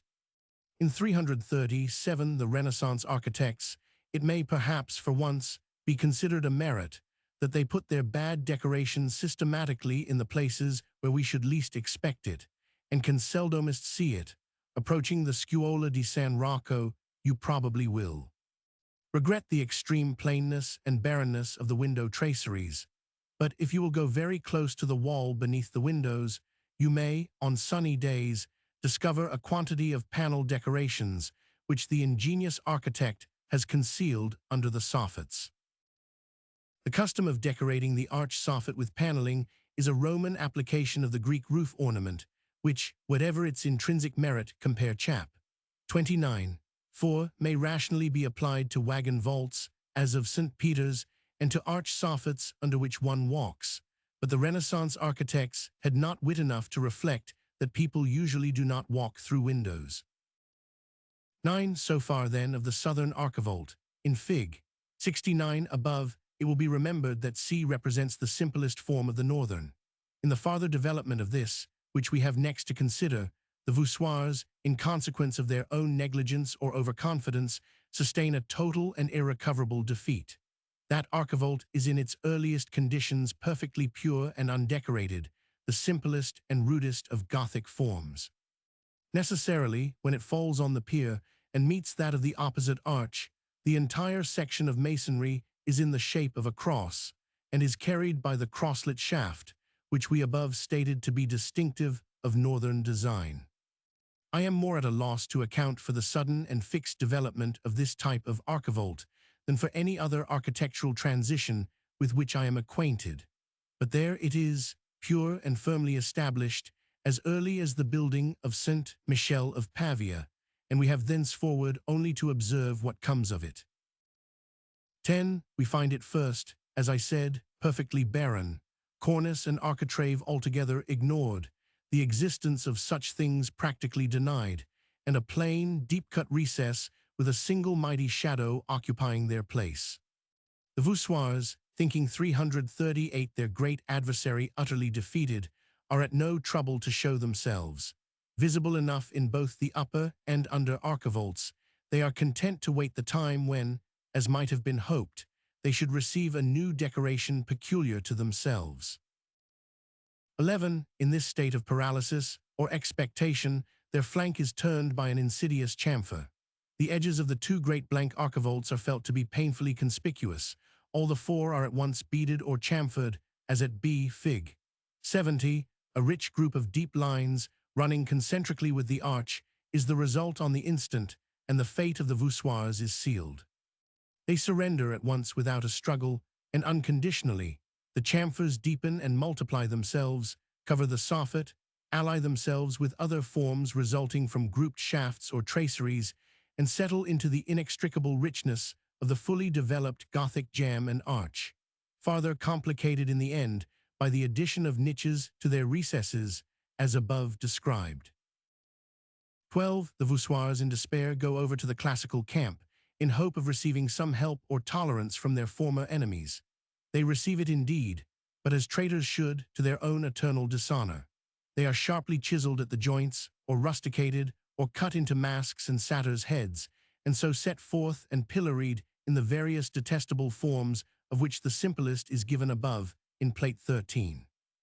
On the left, and others may be seen in nearly every large building in London, more especially in the bridges, and, as if in pure spite at the treatment they had received from the archivolt, they are now not content with vigorously showing their lateral joints, but shape themselves into right-angled steps at their heads, cutting to pieces their limiting line, which otherwise would have had sympathy with that of the arch, and fitting themselves to their new friend, the Renaissance-ruled copybook wall. It had been better they had died 10 times over in their own ancient cause than thus prolonged their existence. 13. We bid them farewell in their dishonor, to return to our victorious chamfer. It had not, we said, obtained so 339 easy a conquest, unless by the help of certain forms of the grouped shaft. The chamfer was quite enough to decorate the archivolts if there were no more than 2, but if, as above noticed, in 3. The archivolt was very deep, and composed of a succession of such steps, the multitude of chamferings were felt to be weak and insipid, and instead of dealing with the outside edges of the archivolts, the group was softened by introducing solid shafts in their dark inner angles. This, the manliest and best condition of the early northern jamb and archivolt, is represented in section at Fig. 12 of Plate 2. And its simplest aspect in Plate 5, from the Brolto of Como, an interesting example, because there the voussoirs being in the midst of their above-described southern contest with the architrave, were better prepared for the flank attack upon them by the shaft and chamfer, and make a noble resistance, with the help of color, in which even the shaft itself gets slightly worsted, and cut across in several places, like General Zach's column at Marengo. 14. The shaft, however, rapidly rallies and brings up its own peculiar decorations to its aid, and the intermediate archivolts receive running or paneled ornaments, also, until we reach the exquisitely rich conditions of our own Norman archivolts, and of the parallel Lombardic designs, such as the entrance of the Duomo and of San Fermo at Verona. This change, however, occupies little time and takes place principally in doorways, owing to the greater thickness of wall and depth of archivolt, so that we find the rich shafted succession of ornament in the doorway and window aperture associated with the earliest and rudest double archivolt in the nave arches at St. Michel of Pavia. The nave arches, therefore, are most usually treated by the chamfer, and the voussoirs are there defeated much sooner than by the shafted arrangements, which they resist, as we saw, in the south by color, and even in the north, though forced out of their own shape, they take that of birds or monsters. Heads which for some time peck and pinch the rolls of the archivolt to their heart's content, while the Norman zigzag ornament allies itself with them, each zigzag 340, often restraining itself amicably between the joints of each voussoir in the ruder work, and even in the highly finished arches distinctly, presenting a concentric or sun-like arrangement of lines, so much so as to prompt the conjecture above stated, Chap 20, 26, that all such ornaments were intended to be typical of light issuing from the orb of the arch. I doubt the intention, but acknowledge the resemblance, which perhaps goes far to account for the never-failing delightfulness of this zigzag decoration. The diminution of the zigzag, as it gradually shares the defeat of the voussoir and is at last overwhelmed by the complicated, railroad-like fluency of the later Gothic moldings, is to me one of the saddest sights in the drama of architecture. 15. One farther circumstance is deserving of a special note in Plate 5, the greater depth of the voussoirs at the top of the arch. This has been above alluded to as a feature of good construction, chap. 11.3. It is to be noted now as one still more valuable in decoration. For when we arrive at the deep succession of concentric archivolts, with which northern portals and many of the associated windows are headed, we immediately find a difficulty in reconciling the outer curve with the inner. If, as is sometimes the case, the width of the group of archivolts be twice or three times that of the inner aperture, the inner arch may be distinctly pointed, and the outer one, if drawn with concentric arcs, approximate very nearly to a round arch. This is actually the case in the later Gothic of Verona, the outer line of the archivolt having a hardly perceptible point, and every inner arch, of course, forming the point more distinctly, till the innermost becomes a lancet. By far the nobler method, however, is that of the pure early Italian Gothic, to make every outer arch a magnified facsimile of the innermost one, every arc including the same number of degrees, but degrees of a larger circle. The result is the condition represented in Plate 5, often found in far bolder development, exquisitely springy and elastic in its expression, and entirely free from the heaviness and monotony of the deep northern archivolts. 16. We have not spoken of the intermediate form B of Fig. 69, which its convenience for admission of light has rendered common in nearly all architectures, because it has no transitions peculiar to itself. In the north, it sometimes shares the fate of the outer architrave and is channeled into longitudinal moldings, sometimes remains smooth and massy, as in military architecture or in the simpler forms of domestic and ecclesiastical. In Italy it receives surface decoration like the architrave, but has, perhaps, something of peculiar expression in being placed between the tracery of the window within and its shafts and tabernacle work without, as in the Duomo of Florence. In this position it is always kept smooth in surface and inlaid or painted with delicate arabesques, while the tracery and the tabernacle work are richly sculptured. The example of its treatment by colored voussoirs, given in Plate 19, may be useful to the reader as a kind of central expression of the aperture decoration of the pure Italian Gothic aperture decoration proper, applying no shaft work to the jambs, but leaving the beveled opening unenriched, using on the outer archivolt the voussoirs and concentric architrave in reconcilement, the latter having, however, some connection with the Norman zigzag, and beneath them the pure Italian two-pieced and mid-cusped arch with rich cusp decoration. It is a Veronese arch, probably of the 13th century, and finished with extreme care. The red portions are all in brick, delicately cast, and the most remarkable feature of the whole is the small piece of brick inlaid on the angle of each stone voussoir, with a most just feeling, which every artist will at once understand, that the color ought not to be let go all at once. 17. We have traced the various conditions of treatment in the archivolt alone, but, except in what has been said of the peculiar expression of the voussoirs, we might throughout have spoken in the same terms of the jamb. Even a parallel to the expression of the voussoir may be found in the Lombardic and Norman divisions of the shafts, by zigzags and other transverse ornamentation, which in the end are all swept 342 away by the canaliculated moldings. Then, in the recesses of these and of the archivolts alike, the niche and statue decoration develops itself, and the vaulted and cavernous apertures are covered with incrustations of fretwork, and with every various application of foliage to their fantastic moldings.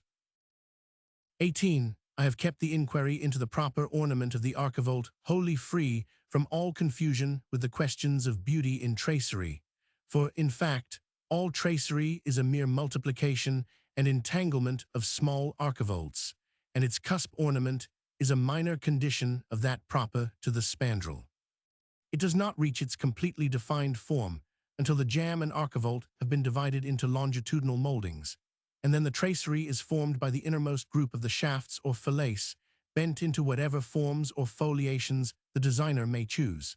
But this, with a delicacy of adaptation, which I rather choose to illustrate by particular examples, of which we shall meet with many in the course of our inquiry, than to delay the reader by specifying here.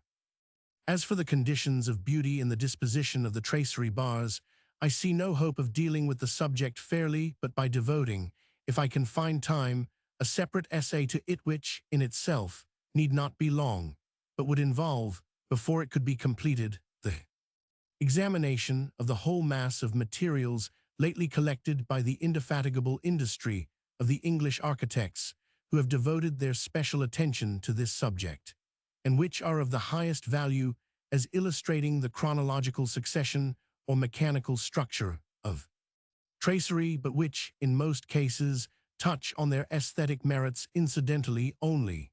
Of works of this kind, by far the best I have met with is Mr. Edmund Sharp's On Decorated Windows, which seems to me, as far as a cursory glance can enable me to judge, to exhaust the subject as respects English Gothic, and which may be recommended to the readers who are interested in the subject, as containing a clear and masterly enunciation of the general principles by which the design of tracery has been regulated, from its first development to its final degradation. The architrave is properly the horizontal piece of stone laid across the tops of the pillars in Greek buildings, and commonly marked with horizontal lines, obtained by slight projections of its surface, while it is protected above in the richer orders by a small cornice. Chapter 29. The Roof. 1. The modes of decoration hitherto considered have been common to the exteriors and interiors of all noble buildings, and we have taken no notice of the various kinds of ornament which require protection from weather and are necessarily confined to interior work. But in the case of the roof, the exterior and interior treatments become, as we saw in construction, so also in decoration, separated by broad and bold distinctions.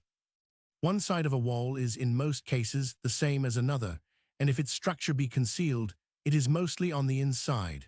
But in the roof, the anatomical structure, out of which decoration should naturally spring, is visible, if at all, in the interior only, so that the subject of internal ornament becomes both wide and important, and that of external comparatively subordinate. 2. Now, so long as we were concerned principally with the outside of buildings, we might with safety leave expressional character out of the question for the time, because it is not to be expected that all persons who pass the building, or see it from a distance, shall be in the temper which the building is properly intended to induce, so that ornaments somewhat at variance with this temper may often be employed externally without painful effect.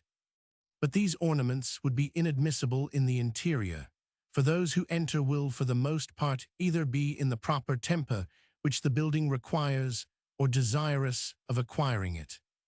The distinction is not rigidly observed by the medieval builders, and grotesques or profane subjects occur in the interior of churches, in bosses, crockets, capitals, brackets, and such other portions of minor 344 ornament, but we do not find the interior wall covered with hunting and battle pieces as often the Lombardic exteriors, and thus the interior expression of the roof or ceiling becomes necessarily so various, and the kind and degree of fitting decoration so dependent upon particular circumstances, that it is nearly impossible to classify its methods or limit its application.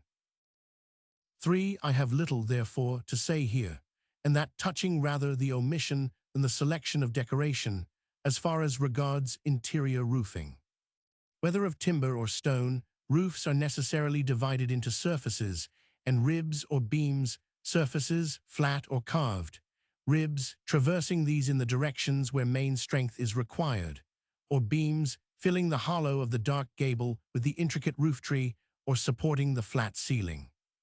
Wherever the ribs and beams are simply and unaffectedly arranged, there is no difficulty about decoration. The beams may be carved, the ribs molded, and the eye is satisfied at once. But when the vaulting is unribbed, as in plain wagon vaults and much excellent early Gothic, or when the ceiling is flat, it becomes a difficult question how far their services may receive ornamentation independent of their structure. I have never myself seen a flat ceiling satisfactorily decorated, except by painting. There is much good and fanciful paneling in Old English domestic architecture, but it always is, in some degree, meaningless and mean. The flat ceilings of Venice, as in the Scuola di San Rocco and Ducal Palace, have in their vast panelings some of the noblest paintings on stretched canvas which the world possesses. And this is all very well for the ceiling, but one would rather have the painting in a better place, especially when the rain soaks through its canvas, as I have seen it doing through many a noble tintoret. On the whole, flat ceilings are as much to be avoided as possible, and when necessary, perhaps a paneled ornamentation with rich colored patterns is the most satisfying and loses least of valuable labor. But I leave the question to the reader's thought, being myself exceedingly undecided respecting it, except only touching one point that a blank ceiling is not to be redeemed by a decorated ventilator. 4. I have a more confirmed opinion, however, respecting the decoration of curved surfaces. The majesty of a roof is never, I think, so great as when the eye can pass undisturbed over the course of all its curvatures and trace the dying of the shadows along its smooth and sweeping vaults.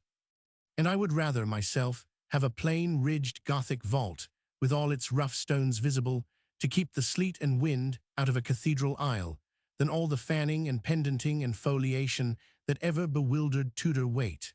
But mosaic or fresco may, of course, be used as far as we can afford or obtain them, for these do not break the curvature. Perhaps the most solemn roofs in the world are the apse concas of the Romanesque basilicas, with their golden ground and severe figures. Exactly opposed to these are the decorations which disturb the serenity of the curve without giving it interest, like the vulgar paneling of St. Peter's and the Pantheon, both, I think, in the last degree detestable. 5. As roofs internally may be divided into surfaces and ribs, externally they may be divided into surfaces and points or ridges, these latter often receiving very bold and distinctive ornament. The outside surface is of small importance in Central Europe, being almost universally low in slope, and tiled throughout Spain, South France, and North Italy, of still less importance where it is flat, as a terrace, as often in South Italy and the East, mingled with low domes, but the larger Eastern and Arabian domes become elaborate. Ornamentation, I cannot speak of them with confidence. To the mind of an inhabitant of the North, a roof is a guard against wild weather, not a surface which is forever to bask in serene heat and gleam across deserts like a rising moon. I can only say that I have never seen any drawing of a richly decorated Eastern dome that made me desire to see the original. 6. Our own northern roof decoration is necessarily simple. Colored tiles are used in some cases with quaint effect, but I believe the dignity of the building is always greater when the roof is kept in an undisturbed mass, opposing itself to the variegation and richness of the walls.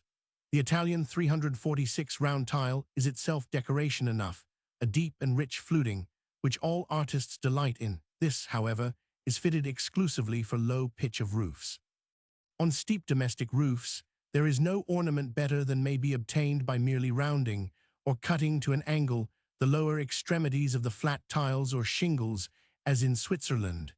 Thus the whole surface is covered with an appearance of scales, a fish-like. Defense against water, at once perfectly simple, natural, and effective at any distance, and the best decoration of sloping stone roofs, as of spires, is a mere copy of this scale armor. It enriches every one of the spires and pinnacles of the Cathedral of Coutances, and of many Norman and early Gothic buildings. Roofs covered or edged with lead have often patterns designed upon the lead, gilded and relieved with some dark color, as on the house of Jacques Coeur at Bourges, and I imagine the effect of this must have been singularly delicate and beautiful, but only traces of it now remain.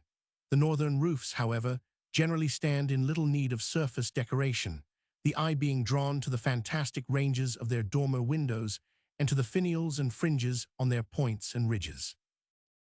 7. Whether dormer windows are legitimately to be classed as decorative features seems to me to admit of doubt. The northern spire system is evidently a mere elevation and exaggeration of the domestic turret with its lookout windows, and one can hardly part with the grotesque lines of the projections, though nobody is to be expected to live in the spire. But at all events, such windows are never to be allowed in places visibly inaccessible or on less than a natural and serviceable scale. 8. Under the general head of roofage and point decoration, we may include, as above noted, the entire race of fringes, finials, and crockets.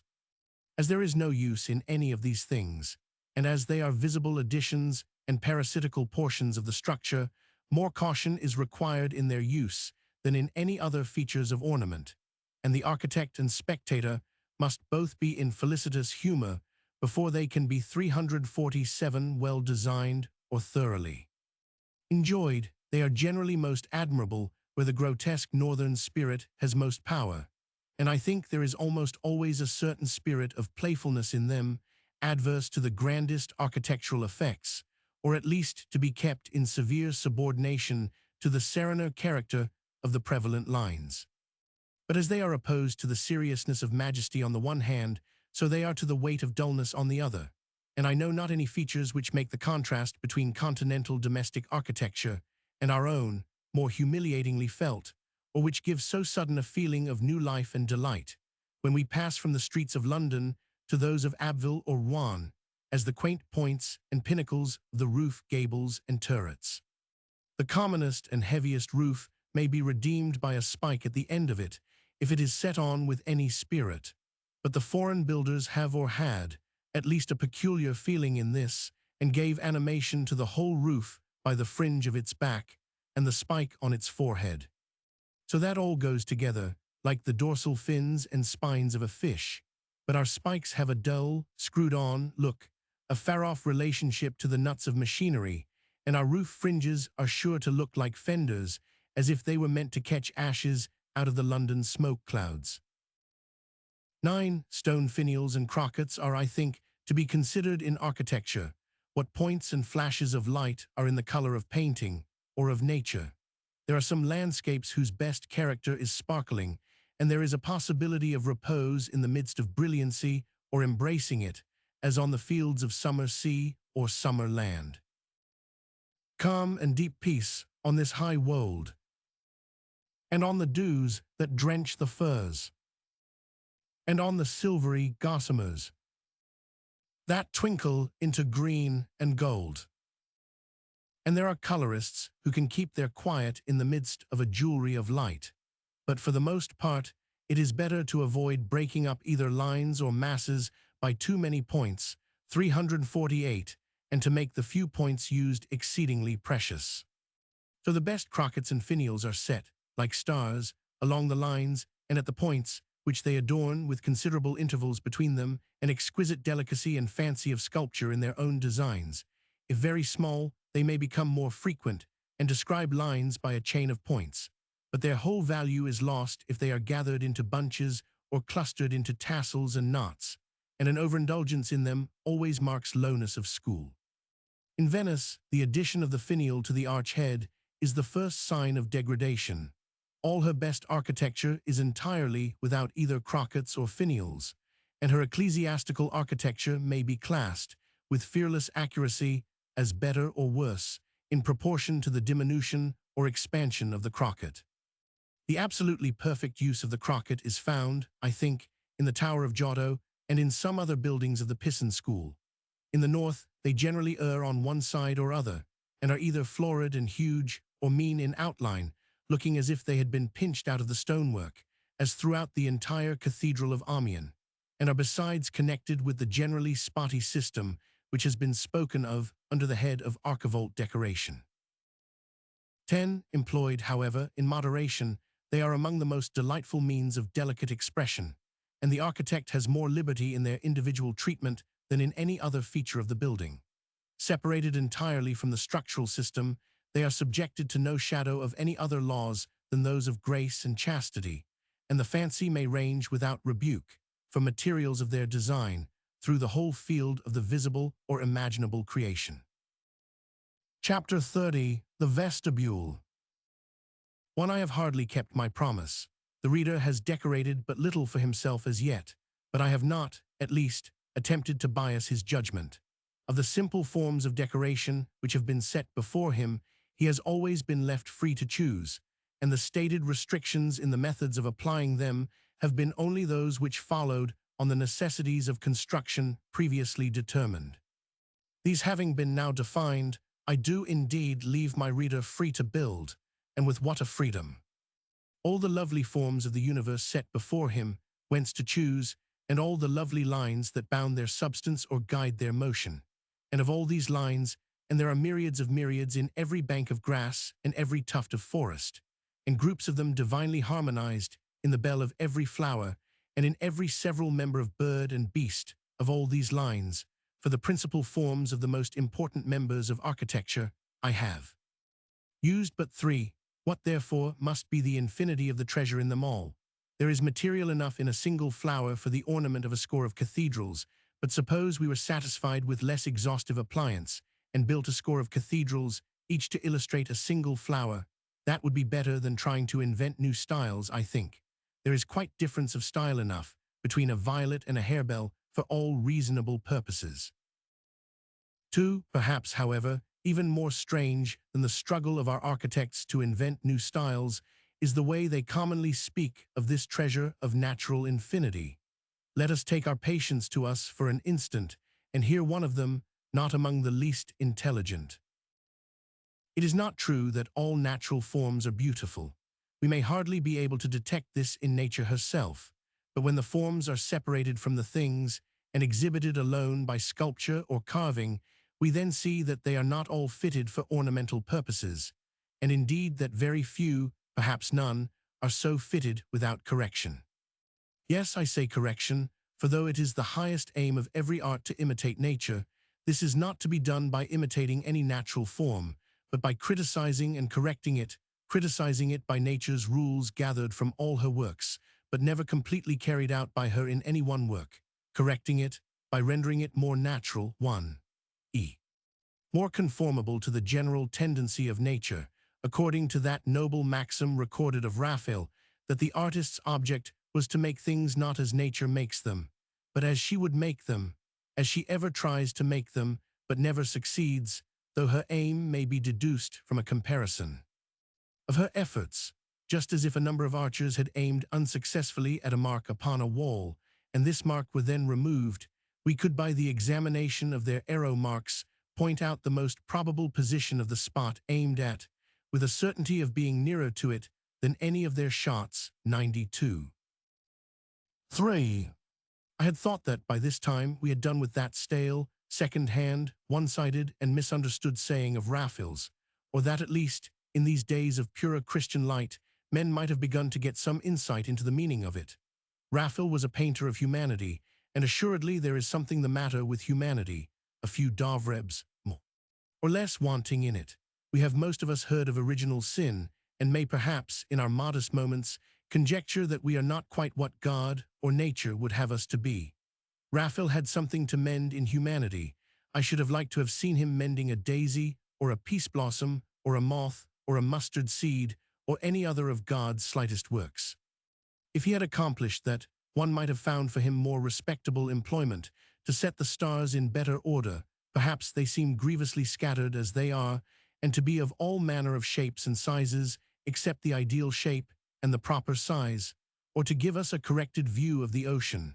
That, at least, seems a very irregular and improvable thing, the very. Fishermen do not know, this day, how far it will reach, driven up before the 351 west wind. Perhaps someone else does, but that is not our business. Let us go down and stand by the beach of it, of the great irregular sea, and count whether the thunder of it is not out of time. 1, 2, here comes a well-formed wave at last, trembling a little at the top, but on the whole orderly. So crash among the shingle, and up as far as this grey pebble. Now stand by and watch. Another, careless wave. Why couldn't you have kept your crest on? It has all gone away into spray, striking up against the cliffs there. I thought as much, missed the mark by a couple of feet. Another, how now, impatient one. Couldn't you have waited till your friend's reflux was done with, instead of rolling yourself up with it in that unseemly manner? You go for nothing.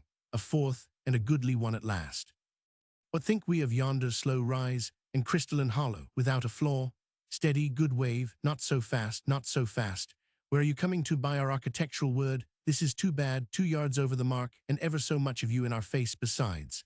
And a wave which we had some hope of, behind there, broken all to pieces out at sea, and laying a great white tablecloth of foam all the way to the shore, as if the marine gods were to dine off it. Alas, for these unhappy arrow shots of nature, she will never hit her mark with those unruly waves of hers, nor get one of them into the ideal shape if we wait for 1,000 years. Let us send for a Greek architect to do it for her. He commenced, great Greek architect, with measure and rule. Will he not also make the weight for the winds, and weigh out the waters by measure, and make a decree for the rain, and a way for the lightning of the thunder? He sets himself orderly to his work, and behold, this is the mark of nature, and this is the thing into which the great Greek architect improves the sea. The sea. Was it this, then, that they wept to see from the sacred mountain those wearied ones? But the sea was meant to be irregular, yes, and were not also the leaves and the blades of grass, and in a sort, as far as may be without mark of sin, even the countenance of man? Or would it be pleasanter and better to have us all alike, and numbered on our foreheads, that we might be known one from the other? 5. Is there then nothing to be done by man's art? Have we only to copy, and again copy, forever the imagery of the universe? Not so. We have work to do upon it. There is not any one of us so simple, nor so feeble, but he has work to do upon it. But the work is not to improve, but to explain. This infinite universe is unfathomable, inconceivable in its whole. Every human creature must slowly spell out, and long contemplate, such part of it as may be possible for him to reach, then set forth what he has learned of it for those beneath him, extricating it from infinity as one gathers a violet. Out of grass, one does not improve either violet or grass in gathering it, but one makes the flower visible, and then the human being has to make its power upon his own heart visible also, and to give it the honor of the good thoughts it has raised up in him, and to write upon it the history of his own soul. And sometimes he may be able to do more than this, and to set it in strange lights, and display it in 1,000 ways before unknown, ways specially directed to necessary and noble purposes, for which he had to choose instruments out of the wide armory of God. All this he may do, and in this he is only doing what every Christian has to do with the written, as well as the created word, rightly dividing the word of truth. Out of the infinity of the written word, he has also to gather and set forth things new and old, to choose them for the season and the work that are before him, to explain and manifest them to others, with such illustration and enforcement as may be in his power, and to crown them with the history of what, by them, God has done for his soul. And in doing this, is he improving the word of God. Just such difference as there is between the sense in which a minister may be said to improve a text to the people's comfort, and the sense in which an 353 atheist might declare that he could improve the book, which, if any man shall add unto, there shall be added unto him the plagues that are written therein. Just such difference is there between that which, with respect to nature, man is, in his humbleness, called upon to do, and that which, in his insolence, he imagines himself capable of doing. 6. Have no fear, therefore, reader, in judging between nature and art, so only that you love both. If you can love one only, then let it be nature. You are safe with her, but do not then attempt to judge the art, to which you do not care to give thought or time. But if you love both, you may judge between them fearlessly. You may estimate the last, by its making you remember the first, and giving you the same kind of joy. If in the square of the city you can find a delight finite indeed, but pure and intense, like that which you have in a valley among the hills, then its art and architecture are right. But if after fair trial you can find no delight in them, nor any instruction like that of nature, I call on you fearlessly to condemn them. We are forced, for the sake of accumulating our power and knowledge, to live in cities, but such advantage as we have in association with each other is in great part counterbalanced by our loss of fellowship with nature. We cannot all have our gardens now, nor our pleasant fields to meditate in at eventide. Then the function of our architecture is, as far as may be, to replace these, to tell us about nature, to possess us with memories of her quietness, to be solemn and full of tenderness, like her, and rich in portraitures of her, full of delicate imagery of the flowers we can no more gather, and of the living creatures now far away from us in their own solitude. If ever you felt or found this in a London street, if ever it furnished you with one serious thought, or one ray of true and gentle pleasure, if there is in your heart a true delight in its grim railings and dark casements and wasteful finery of shops, and feeble coxcombry of clubhouses, it is well, promote the building of more like them.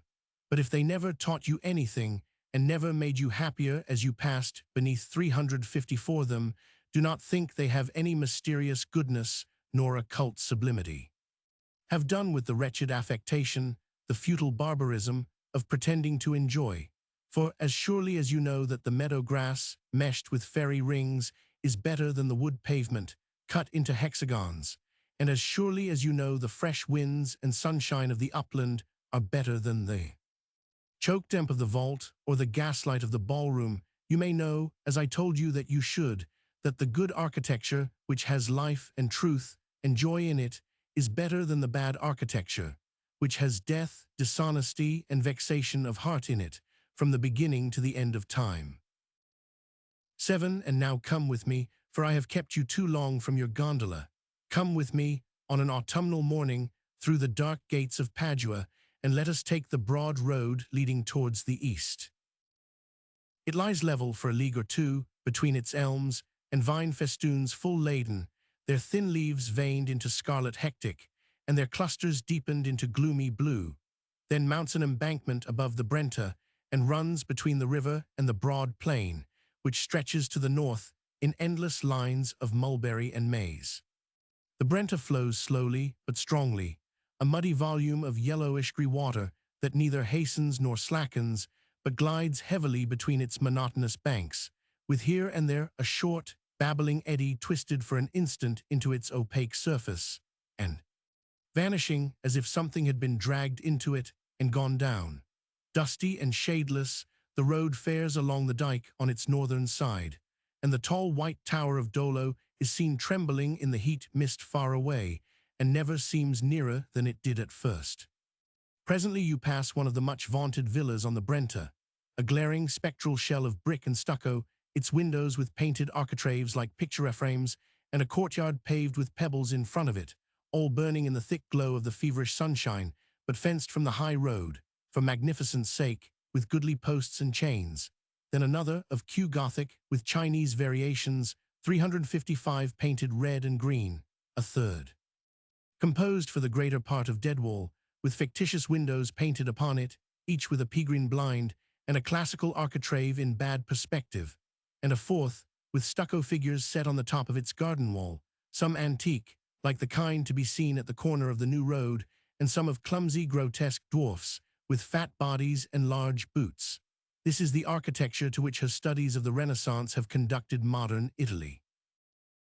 8. The sun climbs steadily and warms into intense white the walls of the little piazza of Dolo, where we change horses.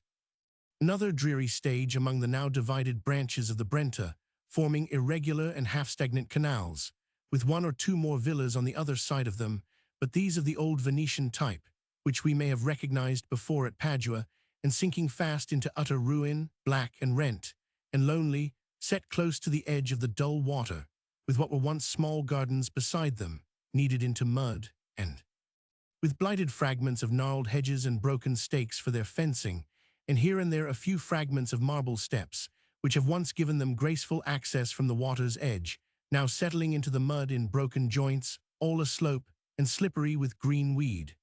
At last, the road turns sharply to the north, and there is an open space, covered with bent grass, on the right of it, but do not look that way. 9. 5 minutes more, and we are in the upper room of the little inn at Mester, glad of a moment's rest in shade. The table is always, I think, covered with a cloth of nominal white and perennial grey, with plates and glasses at due intervals, and small loaves of a peculiar white bread, made with oil, and more like knots of flour than bread. The view from its balcony is not cheerful, a narrow street, with a solitary brick church and barren campanile on the other side of it, and some conventual buildings, with a few crimson remnants of fresco about their windows, and between them and the street, a ditch with some slow current in it, and one or two small houses 356 beside it, one with an arbor of roses at its door, as in an English tea garden, the air, however, about us having in it nothing of roses, but a close smell of garlic and crabs, warmed by the smoke of various stands of hot chestnuts. There is much vociferation also going on beneath the window respecting certain wheelbarrows which are in rivalry for our baggage. We appease their rivalry with our best patience and follow them down the narrow street. 10. We have but walked some 200 yards when we come to a low wharf or quay at the extremity of a canal, with long steps on each side down to the water, which latter we fancy for an instant has become black with stagnation. Another glance undeceives us. It is covered with the black boats of Venice. We enter one of them, rather to try if they be real boats or not, than with any definite purpose, and glide away, at first feeling as if the water were yielding continually beneath the boat and letting her sink into soft vacancy. It is something clearer than any water we have seen lately, and of a pale green, the banks only 2 or 3 feet above it, of mud and rank grass, with here and there a stunted tree, gliding swiftly past the small casement of the gondola, as if they were dragged by upon a painted scene. Stroke by stroke we count the plunges of the oar, each heaving up the side of the boat slightly as her silver beak shoots forward. We lose patience and extricate ourselves from the cushions. The sea air blows keenly by as we stand leaning on the roof of the floating cell. In front, nothing to be seen but long canal and level bank. To the west, the Tower of Mester is lowering fast, and behind it there have risen purple shapes, of the color of dead rose leaves, all round the horizon, feebly defined against the afternoon sky, the Alps of Bassano. Forward still, the endless canal bends at last, and then breaks into intricate angles about some low bastions, now torn to pieces and staggering in ugly rents towards the water, the bastions of the fort of Malgara. Another turn, and another perspective of canal, but not interminable. The silver beak cleaves it fast, it widens. The rank grass of the 357 banks sinks lower and lower, and at last dies in tawny knots along an expanse of weedy shore.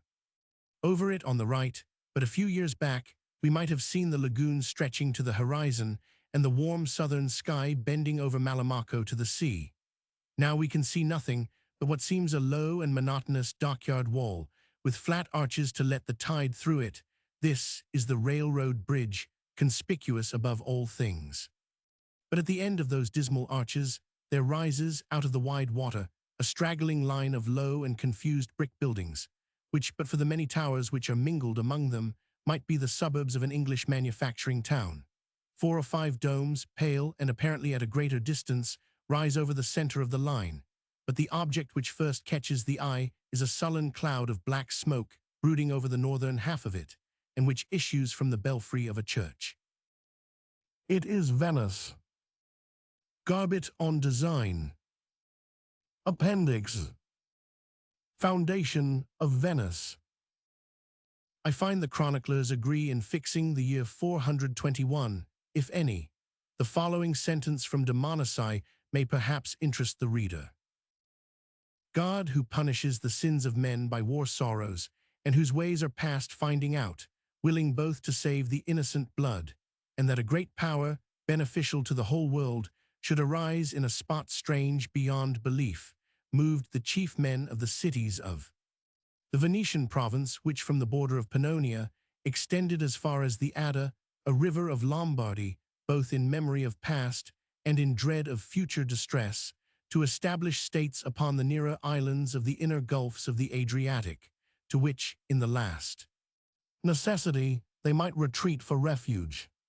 And first Gallienus de Fontana, Simon de Glauconibus, and Antonius Calvus, or as others have it, Adalbertus Valerius, Thomas Candiano, comes Daulus, consuls of Padua, by the command of their king and the desire of the citizens, laid the foundations. The new commonwealth, under good auspices, on the island of the Rialto, the highest and nearest to the mouth of the deep river now called the Brenta, in the year of our Lord, as many writers assure us, 421, on the 25th day of March 93. It is matter also of very great satisfaction to know that Venice was founded by good Christians, la qual sidade e stata edificada de veri e boni Christiani, which information I found in 360, the Ms. copy of the Zencarol Chronicle, in the library of St. Mark's.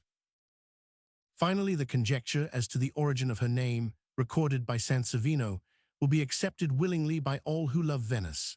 Fu interpretato da alcuni, ci questa voce Venetia voglia dire Venetium, sio vini ancora, e ancora, persiach quant volt vere, sempre vedrai nuove cose, in nuove belles. Power of the Doges.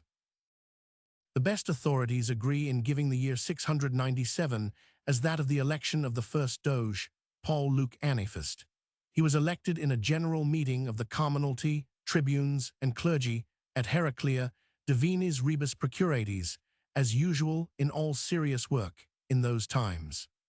His authority is thus defined by Sabolico, who was not likely to have exaggerated it, pens quem decus omni imperii ac majestas esset, cui jus concilium cogendi quatis de republica aliquid referi oportaret, qui tribunos annuos in singulas insulas legerat, aquibus ad ducem esset provocatio. Ceterum, si quis dignitatem, ecclesiam, sacerdotum cleri populique suffragio esset adeptus, id ademum id rotum haberetur si dux, ips octer factus esset. Lib 1. The last clause is very important, indicating the subjection of the ecclesiastical to the popular and ducal or patrician powers, which throughout her career was one of the most remarkable features in the policy of Venice. The appeal from the tribunes to the Doge is also important, and the expression decus omni imperii, if of somewhat doubtful force, is at least as energetic as could have been expected from an historian under the influence of the Council of Ten. Serra del Consiglio. The date of the decree which made the right of sitting in the Grand Council hereditary is variously given, the Venetian historians themselves saying as little as they can about it. The thing was evidently not accomplished at once, several decrees following in successive years.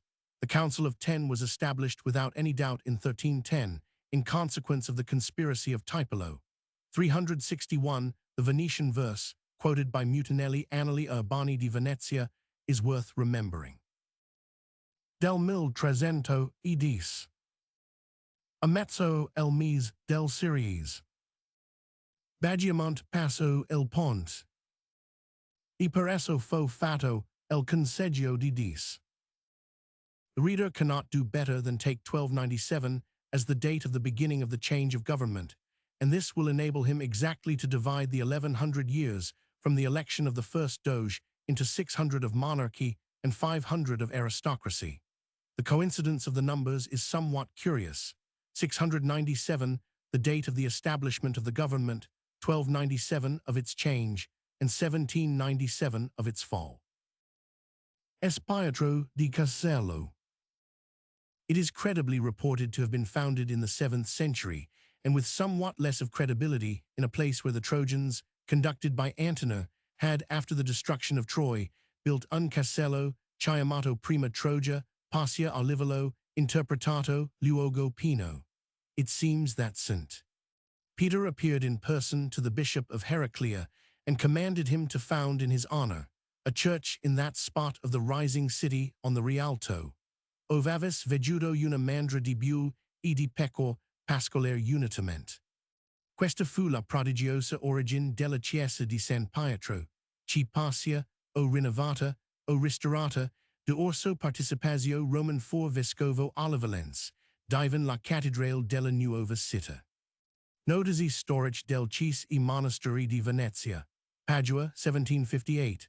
What there was so prodigious in oxen and sheep feeding together, we need St. Peter, I think, to tell us. The title of Bishop of Castello was first taken in 1091. St. Mark's was not made the cathedral church till 1807. It may be thought hardly fair to conclude the small importance of the old St. Pietro di Castello from the appearance of the wretched modernizations of 1620. But these modernizations are spoken of as improvements, and I find no notice of peculiar beauties in the older building, either in the work above quoted or by Sansovino, who only says that when it was destroyed by fire as everything in Venice was, I think, about 3 times in a century, in 362, the reign of Vital Michel, it was rebuilt with good thick walls, maintaining, for all that, the order of its arrangement taken from the Greek mode of building. This does not seem the description of a very enthusiastic effort to rebuild a highly ornate cathedral. The present church is among the least interesting in Venice. A wooden bridge, something like that of Battersea on a small scale, connects its island, now almost deserted, with a wretched suburb of the city behind the arsenal, and a blank level of lifeless grass, rotted away in places rather than trodden, is extended before its mildewed façade and solitary tower. Papal power in Venice. I may refer the reader to the 11th chapter of the 28th book of Daru for some account of the restraints to which the Venetian clergy were subjected. I have not myself been able to devote any time to the examination of the original documents bearing on this matter, but the following extract from a letter of a friend, who will not at present permit me to give his name, but who is certainly better conversant with the records of the Venetian state than any other Englishman, will be of great value to the general reader. In the year 1410, or perhaps at the close of the 13th century, churchmen were excluded from the Grand Council and declared ineligible to civil employment. And in the same year, 1410, the Council of Ten, with the Giunta, decreed that whenever in the States Councils matters concerning ecclesiastical affairs were being treated, all the kinsfolk of Venetian beneficed clergymen were to be expelled, and in the year 1434, the relations of churchmen were declared ineligible to the post of ambassador at Rome. The Venetians never gave possession of any see in their territories to bishops unless they had been proposed to the Pope by the Senate, which elected the Patriarch, who was supposed, at the end of the 16th century, to be liable to examination by His Holiness as an act of confirmation of installation. But of course, everything depended on the relative power at any given time of Rome and Venice. For instance, a few days after the accession of Julius II, in 1503, he requests the signory, cap in 363 hand, to allow him to confer the archbishopric of Zara on a dependent of his, one Cipico, the bishop of Famagosta. 6 years later, when Venice was overwhelmed by the Leaguers of Cambrai, that furious pope would assuredly have conferred Zara on Cipico without asking leave. In 1608, the rich Camaldolite abbey of Vangedizza in the Polesine fell vacant through the death of Leonardo Loredano, in whose family it had been since some while. The Venetian ambassador at Rome received the news on the night of the 28th December, and on the morrow requested Paul IV not to dispose of this preferment until he heard from the Senate. The Pope talked of poor cardinals and of his nephew, but made no positive reply, and as Francesco Contarini was withdrawing, said to him, "My Lord Ambassador, with this opportunity we will inform you that, to our very great regret, we understand that the chiefs of the Ten mean to turn sacristans, for they order the parish priests to close the church doors at the Ave Maria and not to ring the bells at certain hours. This is precisely the sacristan's office. We don't know why their lordships, by printed edicts, which we have seen, choose to interfere in this matter. This is pure and mere ecclesiastical jurisdiction, and even, in case of any inconvenience arising, is there not the Patriarch, who is at any rate your own, why not apply to him, who could remedy these irregularities? These are matters which cause us very notable displeasure. We say so that they may be written and known. It is decided by the councils and canons, and not uttered by us, that whosoever forms any resolve against the ecclesiastical liberty cannot do so without incurring censure. And in order that Father Paul Bacon's correspondent may not say hereafter, as he did in his past writings, that our predecessors assented either tacitly or by permission, we declare that we do not give our assent, nor do we approve it. Nay, we blame it, and let this be announced in Venice, so that, for the rest, every one may take care of his own conscience. St. Thomas a Becket, whose festival is celebrated this very day, suffered martyrdom for the ecclesiastical liberty, it is our duty likewise to support and defend it. Contarini says, this remonstrance was delivered with some marks of anger, which induced me to tell him how the tribunal of the most excellent the Lords Chiefs of the Ten is in our country supreme, that it does not do its 364 business unadvisedly or condescend to unworthy matters, and that therefore should those lords have come to any public declaration of their will, it must be attributed to orders anterior, and to immemorial custom and authority, recollecting that, on former occasions likewise, similar commissions were given to prevent divers incongruities, wherefore an upright intention, such as this, ought not to be taken in any other sense than its own, especially as the parishes of Venice were in her own gift, 100. The Pope persisted in bestowing the abbacy on his nephew, but the Republic would not give possession, and a compromise was effected by its being conferred on the Venetian Matteo Prioli, who allowed the cardinal 5,000 ducats per annum out of its revenues. A few years before this very same pope excommunicated the state because she had imprisoned 2 churchmen for heinous crimes. The strife lasted for more than a year and ended through the mediation of Henry IV, at whose suit the prisoners were delivered to the French ambassador, who made them over to a papal commissioner. In January 1484, a tournament was in preparation on St. Mark's Square. Some murmurs had been heard about the distribution of the prizes having been prearranged, without regard to the best man. One of the chiefs of the 10 was walking along Rialto on the 28th January, when a young priest, 22 years old, a sword cutler's son, and a Bolognese, and one of Perugia, both men-at-arms under Robert Sansoverino, fell upon a clothier with drawn weapons. The chief of the 10 desired they might be seized, but at the moment the priest escaped. He was, however, subsequently retaken, and in that very evening hanged by torchlight between the columns with the 2 soldiers. Innocent VIII was less powerful than Paul IV, Venice weaker in 1605 than in 1484.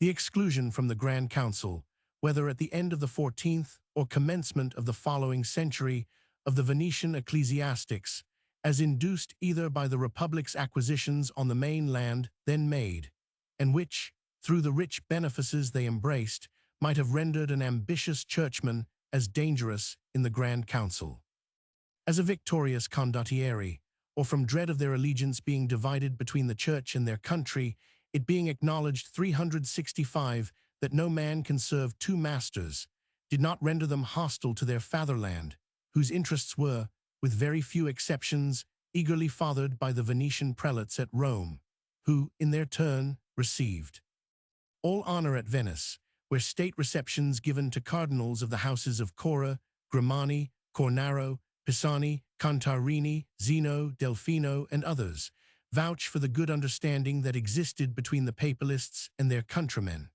The Cardinal Grimani was instrumental in detaching Julius II from the League of Cambrai. The Cardinal Cornaro always aided the state to obtain anything required of Leo X, and both before and after their times, all Venetians that had a seat in the Sacred College were patriots rather than pluralists. I mean that they cared more for Venice than for their benefices, admitting thus the soundness of that policy which denied them admission into the Grand Council.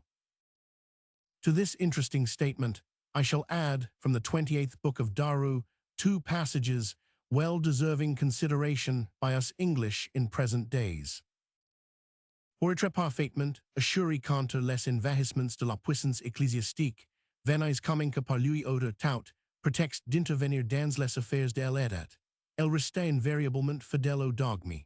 Jamais aucune des opinions nouvelles n'y prit le moindre faveur.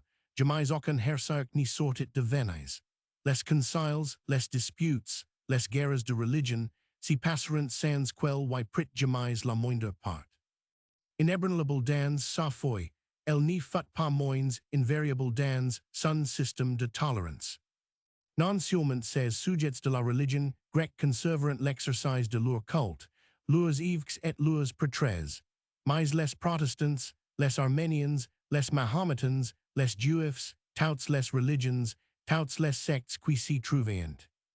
Dans Venise, aviant des temples, et la sepulture dans les églises, n'était point refuse aux heretiques. Une police vigilante s'appliquait avec le même soin à éteindre les discords, et à empêcher les fanatiques, et les novateurs, de troubler l'état. Si on considère que c'est dans un temps où presque toutes les nations tremblant devant la puissance pontificale, que les Venetians churent tenir leur clergé dans la dépendance, et braver souvent les censures ecclésiastiques et les interdits, sans incurrir 366, jamais aucun reproche sur la pureté de leur foi. On sera force de reconnaître que cette république avait devancé. Loin les autres pupils dans cette partie de la science du gouvernement. La fameuse maxime, siamo veneziani, poi christiani, n'était qu'une formule énergique qui n'y prouvait point qu'ils voulaient placer l'intérêt de la religion après celui de l'état, mais qui annonçait leur invariable résolution de n'y pas souffrir qu'un pouvoir étranger portait atteinte aux droits de la République. Dans toute la durée de son existence, en milieu des revers comme dans la prospérité cet inébranlable gouvernement n'y fit qu'une seule fois des concessions à la Cour de Borne, et si fut pour détacher le pape Jules II de la Ligue de Cambrai. Jamais il n'y s'y relâcha du soin de tenir le clergé dans une nullité absolue relativement aux affaires politiques. On put en juger par la conduite qu'il tint avec l'ordre religieux le plus redoutable et le plus accoutum à s'immiscer dans les secrets de l'état et dans les intérêts temporels. The main points next stated respecting the Jesuits are that the decree which permitted their establishment in Venice required formal renewal every 3 years, that no Jesuit could stay in Venice more than 3 years, that the slightest disobedience to the authority of the government was instantly punished by imprisonment, that no Venetian could enter the order without express permission from the government, that the notaries were forbidden to sanction any testamentary disposal of property to the Jesuits. Finally, that the heads of noble families were forbidden to permit their children to be educated in the Jesuits' colleges, on pain of degradation from their rank.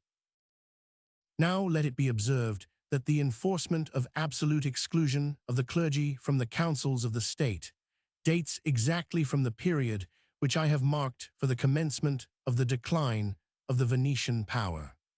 The Romanist is welcome to his advantage in this fact, if advantage it be, for I do not bring forward the conduct of the Senate of Venice, as Daru does, by way of an example of the general science of government.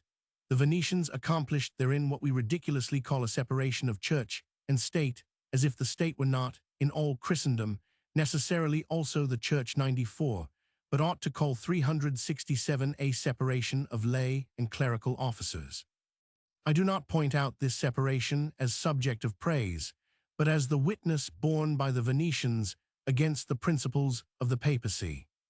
If they were to blame, in yielding to their fear of the ambitious spirit of Rome, so far as to deprive their councils of all religious element, what excuse are we to offer for the state, which, with lords spiritual of her own faith already in her senate, permits the polity of Rome to be represented by lay members, to have sacrificed religion to mistaken policy, or purchased security with ignominy, would have been no new thing in the world's history, but to be at once impious and impolitic, and seek for danger through dishonor, was reserved for the English Parliament of 1829.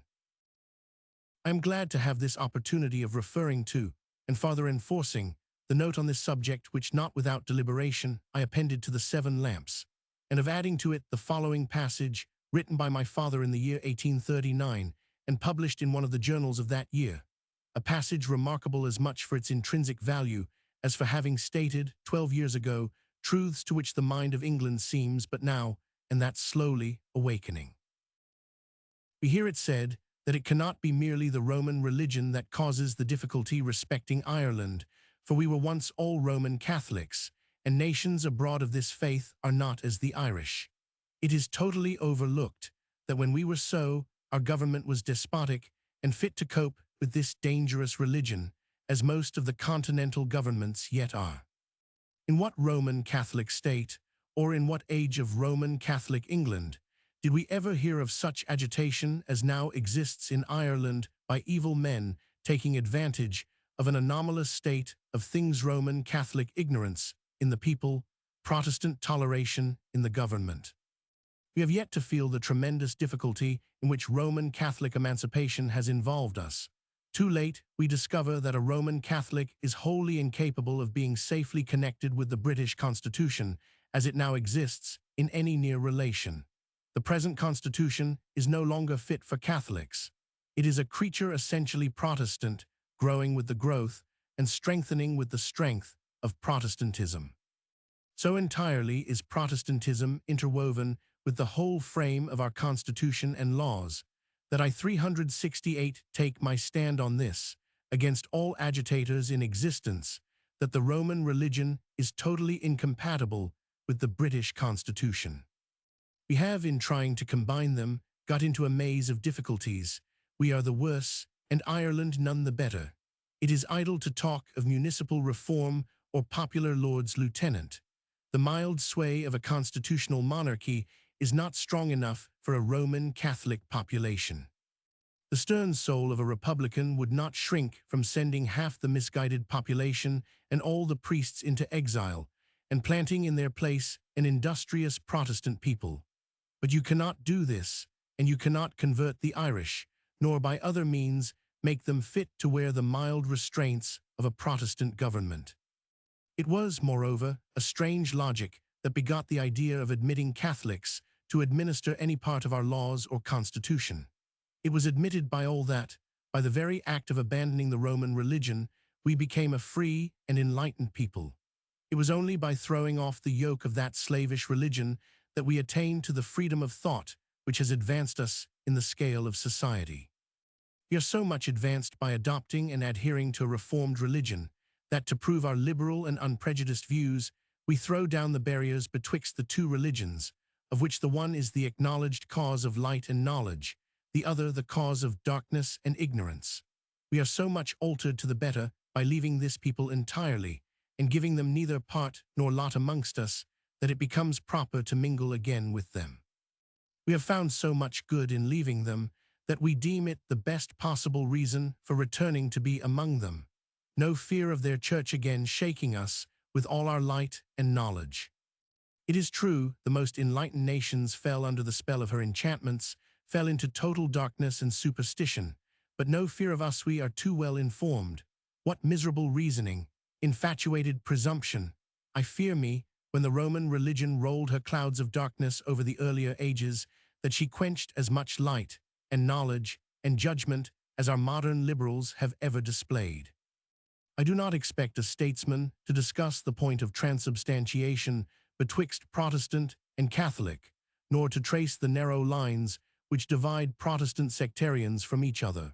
But can any statesman 369 that shall have taken even a cursory glance at the face of Europe hesitate a moment on the choice of the Protestant religion, if he unfortunately knew nothing of its being the true one in regard to our eternal interests? He is at least bound to see whether it be not the best for the worldly prosperity of a people. He may be but moderately imbued with pious zeal for the salvation of a kingdom, but at least he will be expected to weigh the comparative merits of religion as of law or government, and blind, indeed, must he be if he does not discern that, in neglecting to cherish the Protestant faith, or in too easily yielding to any encroachments on it, he is foregoing the use of a state engine more powerful than all the laws which the uninspired legislators of the earth have ever promulgated, in promoting the happiness, the peace, prosperity, and the order, the industry, and the wealth of a people, in forming every quality valuable or desirable in a subject or a citizen, in sustaining the public mind at that point of education and information that forms the best security for the state, and the best preservative for the freedom of a people, whether religious or political. 20. Wall veil decoration. Wall veil decoration. Cartravison. Renaissance ornaments. There having been three principal styles of architecture in Venice, the Greek or Byzantine, the Gothic, and the Renaissance, It will be shown in the sequel that the Renaissance itself is divided into three correspondent families: Renaissance engrafted on Byzantine, which is earliest and best; Renaissance engrafted on Gothic, which is second and second best; Renaissance on Renaissance, which is double darkness and worst of all. The palaces in which Renaissance is engrafted on Byzantine are those noticed by Camines. They are characterized by an ornamentation very closely resembling, and in some cases identical with, early Byzantine work, namely, groups of colored marble circles enclosed in interlacing bands. I have put on the opposite page one of these ornaments, from the Ca Trevisan, in which a most curious and delicate piece of inlaid design is introduced into a band, which is almost exactly copied from the Church of Theotokos at Constantinople, and correspondent with others in St. Mark's. There is also much Byzantine feeling in the treatment 370 of the animals, especially in the two birds of the lower compartment, while the peculiar curves of the cinque cento leafage are visible in the leaves above. The dove, alighted, with the olive branch plucked off, is opposed to the raven with restless expanded wings. Beneath are evidently the two sacrifices of every clean fowl and of every clean beast. The color is given with green and white marbles, the dove relieved on a ground of grayish-green, and all is exquisitely finished. In Plate 1, the upper figure is from the same Palace Ca Trevisan, and it is very interesting in its proportions. If we take 5 circles in geometrical proportion, each diameter being 2/3 of the diameter next above it, and arrange the circles so proportioned, in contact with each other, in the manner shown in the plate, we shall find that an increase quite imperceptible in the diameter of the circles in the angles will enable us to inscribe the whole in a square. The lines so described will then run in the center of the white bands. I cannot be certain that this is the actual construction of the Trevisan design, because it is on a high wall surface where I could not get at its measurements, but I found this construction exactly coincide with the lines of my eye sketch. The lower figure in Plate 1 is from the front of the Cardario and probably struck the eye of Camines in its first brightness. Salvatico, indeed, considers both the Ca Trevisan, which once belonged to Bianca Capello, and the Cardario as buildings of the 16th century. I defer the discussion of the question at present, but have, I believe, sufficient reason for assuming the Cardario to have been built about 1486, and the Ca Trevisan not much later. Varieties of the orders. Of these phantasms and grotesques, one of some general importance is that commonly called Ionic, of which the idea was taken, Vitruvius says, from a woman's hair, curled. But its lateral processes look more like ram's horns. Be that as it may, it is a mere piece of agreeable extravagance, and if, instead of ram's horns, you put ibex horns or cow's horns, or an ass head at once, you will have ibex orders, or ass orders, or any number of other orders, one for every head or horn. You may have heard 371 of another order, the composite, which is Ionic and Corinthian mixed, and is one of the worst of 10,000 forms referable to the Corinthian as their head. It may be described as a spoiled Corinthian. And you may have also heard of another order, called Tuscan, which is no order at all, but a spoiled Doric, and of another called Roman Doric, which is Doric more spoiled, both which are simply among the most stupid variations ever invented upon forms already known. I find also in a French pamphlet upon architecture 95, as applied to shops and dwelling houses, a 6th order, the order of Franchise, at least as good as any of the 3 last, and to be hailed with acclamation, considering whence it comes, there being usually more tendency on the other side of the channel to the confusion of orders than their multiplication. But the reader will find in the end that there are in very deed only 2 orders, of which the Greek, Doric, and Corinthian are the first examples, and they not perfect, nor in any wise sufficiently representative of the vast families to which they belong, but being the first and the best known, they may properly be considered as the types of the rest. The essential distinctions of the 2 great orders he will find explained in 35 and 36 of chap. 27, and in the passages they're referred to, but I should rather desire that these passages might be read in the order in which they occur. The Northern Energy. I have sketched above, in the first chapter, the great events of architectural history in the simplest and fewest words I could. But this indraft of the Lombard energies upon the Byzantine rest, like a wild north wind descending into a space of rarefied atmosphere and encountered by an Arab simoom. From the south may well require from us some farther attention, for the differences in all these schools are more in the degrees of their impetuosity 372, and refinement, these qualities being, in most cases, in inverse ratio, yet much united by the Arabs than in the style of the ornaments they employ. The same leaves, the same animals, the same arrangement are used by Scandinavians, ancient Britons, Saxons, Normans, Lombards, Romans, Byzantines, and Arabians, all being alike descended through classic Greece from Egypt and Assyria, and some from Phoenicia. The belts which encompass the Assyrian bulls in the hall of the British Museum are the same as the belts of the ornaments found in Scandinavian tumuli. Their method of ornamentation is the same as that of the Gate of Meissen and of the Lombard pulpit of St. Ambrogio of Milan and of the Church of Theotokos at Constantinople. The essential differences among the great schools are their differences of temper and treatment and science of expression.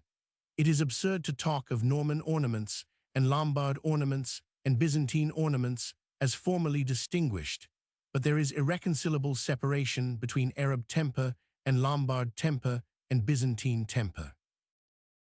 Now, as far as I have been able to compare the three schools, it appears to me that the Arab and Lombard are both distinguished from the Byzantine by their energy and love of excitement, but the Lombard stands alone in his love of jest. Neither an Arab nor Byzantine ever jests in his architecture. The Lombard has great difficulty in ever being thoroughly serious. Thus they represent three conditions of humanity, one in perfect rest. The Byzantine, with exquisite perception of grace and dignity. The Arab, with the same perception of grace, but with a restless fever in his blood. The Lombard, equally energetic, but not burning himself away, capable of submitting to law and of enjoying jest. But the Arabian feverishness infects even the Lombard in the south, showing itself, however, in endless invention, with a refreshing firmness and order directing the whole of it. The excitement is greatest in the earliest times, most of all shown in St. Michel of Pavia, and I am strongly disposed to connect much of its peculiar manifestations with the Lombard's habits of eating and drinking, especially his carnivorousness. The Lombard of early times seems to have been exactly what a tiger would be, if you could give him love of a joke, vigorous imagination, strong sense of justice, fear of hell, knowledge of northern 373 mythology, a stone den, and a mallet and chisel. Fancy him pacing up and down in the said den to digest his dinner and striking on the wall. With a new fancy in his head at every turn, and you have the Lombardic sculptor. As civilization increases the supply of vegetables and shortens that of wild beasts, the excitement diminishes. It is still strong in the 13th century at Lyon and Rouen. It dies away gradually in the later Gothic, and is quite extinct in the 15th century. I think I shall best illustrate this general idea by simply copying the entries in my diary which were written when, after 6 months' close study of Byzantine work in Venice, I came again to the Lombard work of Verona and Pavia. There are some other points alluded to in these entries not pertaining to the matter immediately in hand, but I have left them, as they will be of use hereafter. Verona, comparing the arabesque and sculpture of the Duomo here with St. Mark's. The first thing that strikes one is the low relief, the second, the greater motion and spirit, with infinitely less grace and science. With the Byzantine, however rude the cutting, every line is lovely, and the animals or men are placed in any attitudes which secure ornamental effect, sometimes impossible ones, always severe, restrained, or languid. With the Romanesque workmen, all the figures show the effort often successful to express energetic action, hunting chiefly, much fighting, and both spirited, some of the dogs running capitally, straining to it, and the knights hitting hard, while yet the faces and drawing are in the last degree barbarous. At Venice all is graceful, fixed, or languid. The Eastern torpor is in every line, the mark of a school formed on severe traditions, and keeping to them, and never likely or desirous to rise beyond them, but with an exquisite sense of beauty and much solemn religious faith. If the Greek outer archivolt of St. Mark's is Byzantine, the law is somewhat broken by its busy domesticity, figures engaged in every trade and in the preparation of viands of all kinds, a crowded kind of London Christmas scene interleaved literally by the superb balls of leafage, unique in sculpture. But even this is strongly opposed to the wild war and chaste passion of the Lombard. Farther, the Lombard building is as sharp, precise, 374 and accurate as that of St. Mark's is careless. The Byzantines seem to have been too lazy to put their stones together, and in general, my first impression on coming to Verona after 4 months in Venice is of the exquisitely neat masonry and perfect feeling here, a style of Gothic formed by a combination of Lombard surface ornament with Pisan Gothic, than which nothing can possibly be more chaste, pure, or solemn.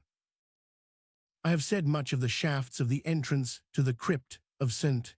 Zeno, 96. The following note of the sculptures on the archivolt above them is to our present purpose. It is covered by very light, but most effective bas-reliefs of jesting subject, 2 cocks carrying on their shoulders a long staff to which a fox is tied by the legs hanging down between them.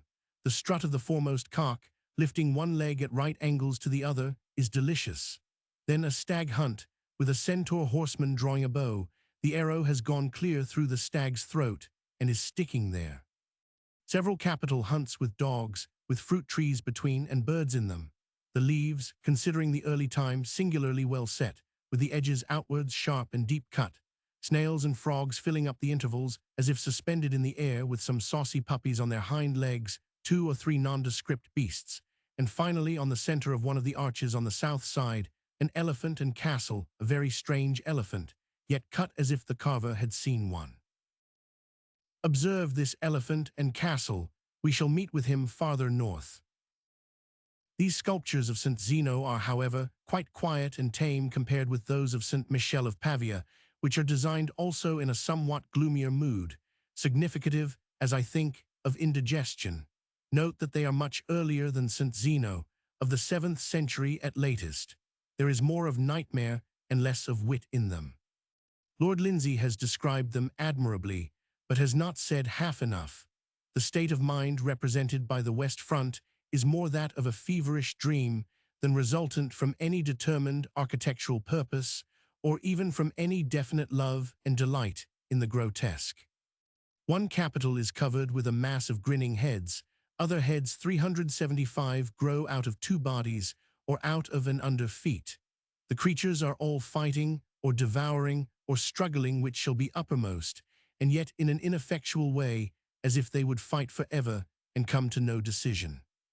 Neither sphinxes nor centaurs did I notice, nor a single peacock. I believe peacocks to be purely Byzantine, but mermaids with 2 tails, the sculptor having perhaps seen double at the time, strange, large fish, apes, stags, bulls, dogs, wolves and horses, griffins, eagles, long-tailed birds, cocks, hawks and dragons without end, or with a dozen of ends as the case may be, smaller birds with rabbits and small nondescripts filling the friezes.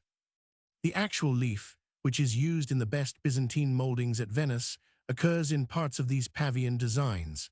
But the Lombard animals are all alive, and fiercely alive too, all impatience and spring. The Byzantine birds peck idly at the fruit, and the animals hardly touch it with their noses. The cinque-cento birds in Venice hold it up daintily, like train-bearers. The birds in the earlier Gothic peck at it hungrily and naturally, but the Lombard beasts gripe at it like tigers and tear it off with writhing lips and glaring eyes. They are exactly like Gyp, with the bit of geranium, worrying imaginary cats in it. The notice of the leaf in the above extract is important. It is the vine leaf, used constantly both by Byzantines and Lombards, but by the latter with a special frequency, though at this time they were hardly able to indicate what they meant. It forms the most remarkable generality of the St. Michel decoration, though had it not luckily been carved on the façade, twining round a stake, and with grapes, I should never have known what it was meant for, its general form being a succession of sharp lobes, with incised furrows to the point of each. But it is thrown about in endless change. 4 or 5 varieties of it might be found on every cluster of capitals, and not content with this, the Lombards hint the same form even in their griffin wings. they love the vine very heartily. In St. Michel of Lucca, we have perhaps the noblest instance in Italy of the Lombard spirit in its later refinement. It is some 4 centuries later than St. Michel of Pavia, and the method of workmanship is altogether different. In the Pavian church, nearly all the ornament is cut in a coarse sandstone in 376 bold relief. A darker and harder stone, I think, not serpentine, but its surface is so disguised by the luster of ages that I could not be certain, is used for the capitals of the western door, which are especially elaborate in their sculpture 2 devilish apes, or apish devils, I know not which, with bristly mustaches and edgy teeth, half-crouching, with their hands impertinently on their knees, ready for a spit or a spring if one goes near them. But all is pure bossy sculpture. There is no inlaying, except of some variegated tiles in the shape of saucers set concave and ornament, used also very gracefully in St. Jacopo of Bologna, and the whole surface of the church is enriched with the massy reliefs, well preserved everywhere above the reach of human animals, but utterly destroyed to some 5 or 6 feet from the ground, worn away into large cellular hollows and caverns, some almost deep enough to render the walls unsafe, entirely owing to the uses to which the recesses of the church are dedicated by the refined and high-minded Italians. But St. Michel of Lucca is wrought entirely in white marble and green serpentine. There is hardly any relieved sculpture except in the capitals of the shafts and cornices, and all the designs of wall ornament are inlaid with exquisite precision white on dark ground, the ground being cut out and filled with serpentine, the figures left in solid marble. The designs of the Pavian church are encrusted on the walls, of the Lucchese incorporated with them, small portions of real sculpture being introduced exactly where the eye, after its rest on the flatness of the wall, will take most delight in the piece of substantial form. The entire arrangement is perfect beyond all praise, and the morbid restlessness of the old designs is now appeased. Geometry seems to have acted as a febrifuge, for beautiful geometrical designs are introduced amidst the tumult of the hunt, and there is no more seeing double, nor ghastly monstrosity of conception, no more ending of everything in something else, no more disputing for spare legs among bewildered bodies, no more setting on of heads wrong side foremost. The fragments have come together. We are out of the inferno with its weeping down the spine. We are in the fair hunting fields of the Lucchese mountains, though they had their tears also, with horse and hound and hawk, and merry blast of the trumpet, very strange creatures to be hunted, in all 377 truth, but still creatures with a single head, and that on their shoulders, which is exactly the last place in the Pavian church where a head is to be looked for. My good friend Mr. Cockerell wonders, in one of his lectures, why I give so much praise to this crazy front of Lucca, but it is not crazy, not by any means, altogether sober in comparison with the early Lombard work or with our Norman. Crazy in one sense it is, utterly neglected, to the breaking of its old stout heart. The venomous nights and salt frosts of the Maremma winters have their way with it poor Tom's a cold. The weeds that feed on the marsh air have twisted themselves into its crannies. The polished fragments of serpentine are spit and rent out of their cells and lie in green ruins along its ledges. The salt sea winds have eaten away the fair shafting of its star window into a skeleton of crumbling rays. It cannot stand much longer. May heaven only, in its benignity, preserve it from restoration, and the sands of the Circio give it honorable grave. In the 7 lamps, plate 6, I gave a faithful drawing of one of its upper arches, to which I must refer the reader, for there is a marked piece of character in the figure of the horseman on the left of it. And in making this reference, I would say a few words about those much abused plates of the 7 lamps. They are black, they are overbitten, they are hastily drawn, they are coarse and disagreeable. How disagreeable to many readers I venture not to conceive. But their truth is carried to an extent never before attempted in architectural drawing. It does not in the least follow that because a drawing is delicate or looks careful, it has been carefully drawn from the thing represented. In 9 instances out of 10, careful and delicate drawings are made at home. It is not so easy as the reader, perhaps, imagines, to finish a drawing altogether on the spot, especially of details 70 feet from the ground, and anyone who will try the position in which I have had to do some of my work standing, namely, on a cornice or window sill, holding by one arm. Round a shaft, and hanging over the street or canal at Venice, with my sketchbook supported against the wall from which I was drawing, by my breast, so as to leave my right hand free, will not thenceforward wonder that shadows should be occasionally 378 carelessly laid in, or lines drawn with some unsteadiness, but steady or infirm. The sketches of which those plates in the 7 lamps are facsimiles were made from the architecture itself, and represent that architecture with its actual shadows at the time of day at which it was drawn, and with every fissure and line of it as they now exist, so that, when I am speaking of some new point, which perhaps the drawing was not intended to illustrate, I can yet turn back to it with perfect certainty that if anything be found in it bearing on matters now in hand, I may depend upon it just as securely as if I had gone back to look again at the building. It is necessary that my readers should understand this thoroughly, and I did not before sufficiently explain it, but I believe I can show them the use of this kind of truth, now that we are again concerned with this front of Lucca. They will find a drawing of the entire front in Galley Knight's architecture of Italy. It may serve to give them an idea of its general disposition, and it looks very careful and accurate, but every bit of the ornament on it is drawn out of the artist's head. There is not one line of it that exists on the building. The reader will therefore, perhaps, think my ugly black plate of somewhat more value, upon the whole, in its rough veracity, than the other in its delicate fiction. 21. Wall veil decoration. Wall veil decoration. As, however, I made a drawing of another part of the church somewhat more delicately, and as I do not choose that my favorite church should suffer in honor by my coarse work, I have had this, as far as might be, facsimiled by line engraving plate 21. It represents the southern side of the lower arcade of the west front, and may convey some idea of the exquisite finish and grace of the whole. But the old plate, in the 7 lamps, 379, gives a nearer view of one of the upper arches, and a more faithful impression of the present aspect of the work, and especially of the seats of the horsemen, the limbs straight, and well down on the stirrup, the warrior's seat. Observe not the jockey's, with a single pointed spur on the heel. The bit of the lower cornice under this arch I could not see, and therefore had not drawn. It was supplied from beneath another arch.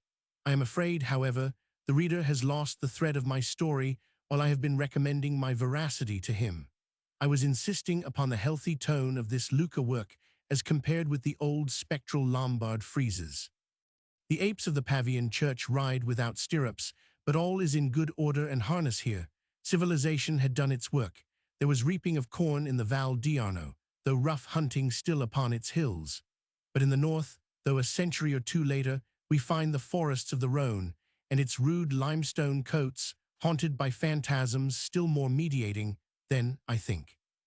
I do not know a more interesting group of cathedrals than that of Lyon, Vienne, and Valencia, a more interesting indeed, generally, than beautiful. But there is a row of niches on the west front of Lyon, and a course of panelled decoration about its doors, which is, without exception, the most exquisite piece of northern Gothic I ever beheld, and with which I know nothing that is even comparable except the work of the north transept of Rouen, described in the 7 lamps, work of about the same date and exactly the same plan, catafalques filled with grotesques, but somewhat less finished in execution and somewhat less wild in imagination.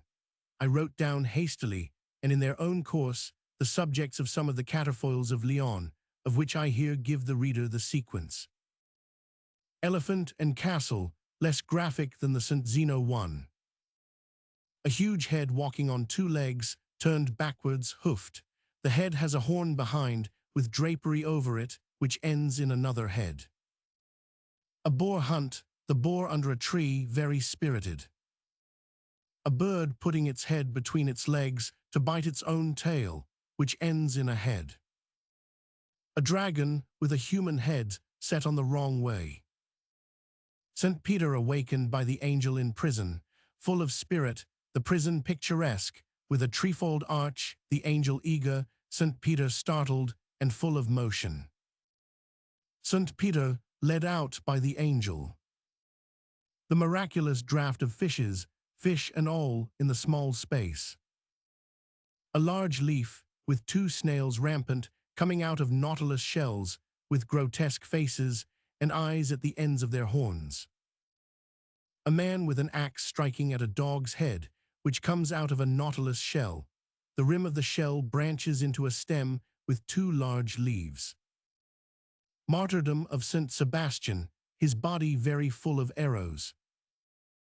Beasts coming to ark, Noah opening a kind of wicker cage. Noah building the ark on shores. A vine leaf with a dragon's head and tail, the one biting the other. A man riding a goat, catching a flying devil. An eel or murina growing into a bunch of flowers, which turns into two wings. A sprig of hazel with nuts thrown all around the catafoils with a squirrel in center, apparently attached to the tree only by its enormous tail, richly furrowed into hair and nobly sweeping. Four hares fastened together by the ears, galloping in a circle. Mingled with these grotesques are many sword and buckler combats, the bucklers being round and conical like a hat. I thought the first I noticed, carried by a man at full gallop on horseback, had been a small umbrella. This list of subjects may sufficiently illustrate the feverish character of the northern energy, but influencing the treatment of the whole, there is also the northern love of what is called the grotesque, a feeling which I find myself, for the present, quite incapable either of analyzing or defining, though we all have a distinct idea attached to the word. I shall try, however, in the next volume. Wooden churches of the North. I cannot pledge myself to this theory of the origin of the vaulting shaft, but the reader will find some interesting confirmations of it in Dahl's work on the wooden churches of Norway. The inside view of the Church of Borgund shows the timber construction of one shaft run up through a crossing architrave and continued into the clerestory, while the Church of Urns is in the exact form of a basilica, but the wall above the arches is formed of planks, with a strong upright above each capital. The passage quoted from Stephen Eddy's Life of Bishop Wilfrid, out of Churton's Early English Church, gives us one of the transformations or petrifactions of the wooden Saxon churches. At Ripon, he built a new church of polished stone, with columns variously ornamented and porches. Mr. Churton adds, it was perhaps in bad imitation of the marble buildings he had seen in Italy that he washed the walls of this original York minster and made them whiter than snow. Church of Alexandria. The very cause which enabled the Venetians to possess themselves of the body of St. Mark was the destruction of the church by the Caliph for the sake of its marbles. The Arabs and Venetians, though bitter enemies, thus building on the same models, these in reverence for the destroyed church, and those with the very pieces of it. In the somewhat prolix account of the matter given in the Notizie Storich, above quoted, the main points are that il Califa de Saraceni, per fabbricarsi un palazzo presti Babilonia, aveva ordinato cidel cisti cristiani si toglissero ai più scelti marmi, and that the Venetians, vidrosato I loro acai flagellarsi crudelmente un cristiano, per aver infranto un marmo. I heartily wish that the same kind of punishment were enforced to this day, for the same sin. Renaissance landscape. I am glad here to reassert opinions which it has grieved me to be suspected of having changed. The calmer tone of the 382 second volume of Modern Painters, as compared with the first, induced, I believe, this suspicion very justifiably in the minds of many of its readers. The difference resulted, however, from the simple fact that the first was written in great haste and indignation, for special purpose and time, the second, after I had got engaged, almost unawares, in inquiries which could not be hastily nor indignantly pursued, my opinions remaining then, and remaining now, altogether unchanged on the subject which led me into the discussion, and that no farther doubt of them may be entertained by any who may think them worth questioning, I shall here, once for all, express them in the plainest and fewest words I can. I think that J. 1000 W. Turner is not only the greatest professed landscape painter who ever lived, but that he has in him as much as would have furnished all the rest with such power as they had, and that if we put Niccolo Poussin, Salvator, and our own Gainsborough out of the group, he would cut up into Claudes, Cuyps, Rystils, and such others by uncounted bunches. I hope this is plainly and strongly enough stated. And farther, I like his later pictures, up to the year 1845, the best, and believe that those persons who only like his early pictures do not, in fact, like him at all. They do not like that which is essentially his. They like that in which he resembles other men, which he had learned from Lowtherberg, Claude, or Wilson. That which is indeed his own, they do not care for. Not that there is not much of his own in his early works. They are all invaluable in their way. But those persons who can find no beauty in his strangest fantasy on the Academy walls cannot distinguish the peculiarly Turneresque characters of the earlier pictures. And therefore I again state here that I think his pictures painted between the years 1830 and 1845 his greatest, and that his entire power is best represented by such pictures as the Temeraire, the Son of Venice Going to Sea, and others, painted exactly at the time when the public and the press were together loudest in abuse of him. Turner, Tintoret, Masaccio, John Bellini, Albert Dürer, Giorgione, Paul Veronese, Titian, Rubens, Correggio, Orcagna, Benazzo Ghazali, Giotto, Raphael, Perugino. I desire, however, the reader to observe that I said, above, professed landscape painters, among whom, perhaps, I should hardly have put Gainsborough. The landscape of the great figure painters is often majestic in the highest degree, and Tintoret's especially shows exactly the same power and feeling as 383 Turners. If with Turner I were to rank the historical painters as landscapists, estimating rather the power they show than the actual value of the landscape they produced, I should class those, whose landscapes I have studied, in some such order as this at the side of the page, associating with the landscape of Perugino, that of Francia and Angelico, and the other severe painters of religious subjects. I have put Turner and Tintoret side by side, not knowing which is, in landscape, the greater. I had nearly associated in the same manner the noble names of John Bellini and Albert Dürer, but Bellini must be put first, for his profound religious peace, yet not separated from the other, if but that we might remember his kindness to him in Venice, and it is well we should take note of it here, for it furnishes us with a most interesting confirmation of what was said in the text respecting the position of Bellini as the last of the religious painters of Venice. The following passage is quoted in Jackson's essay on wood engraving from Albert Dürer's diary.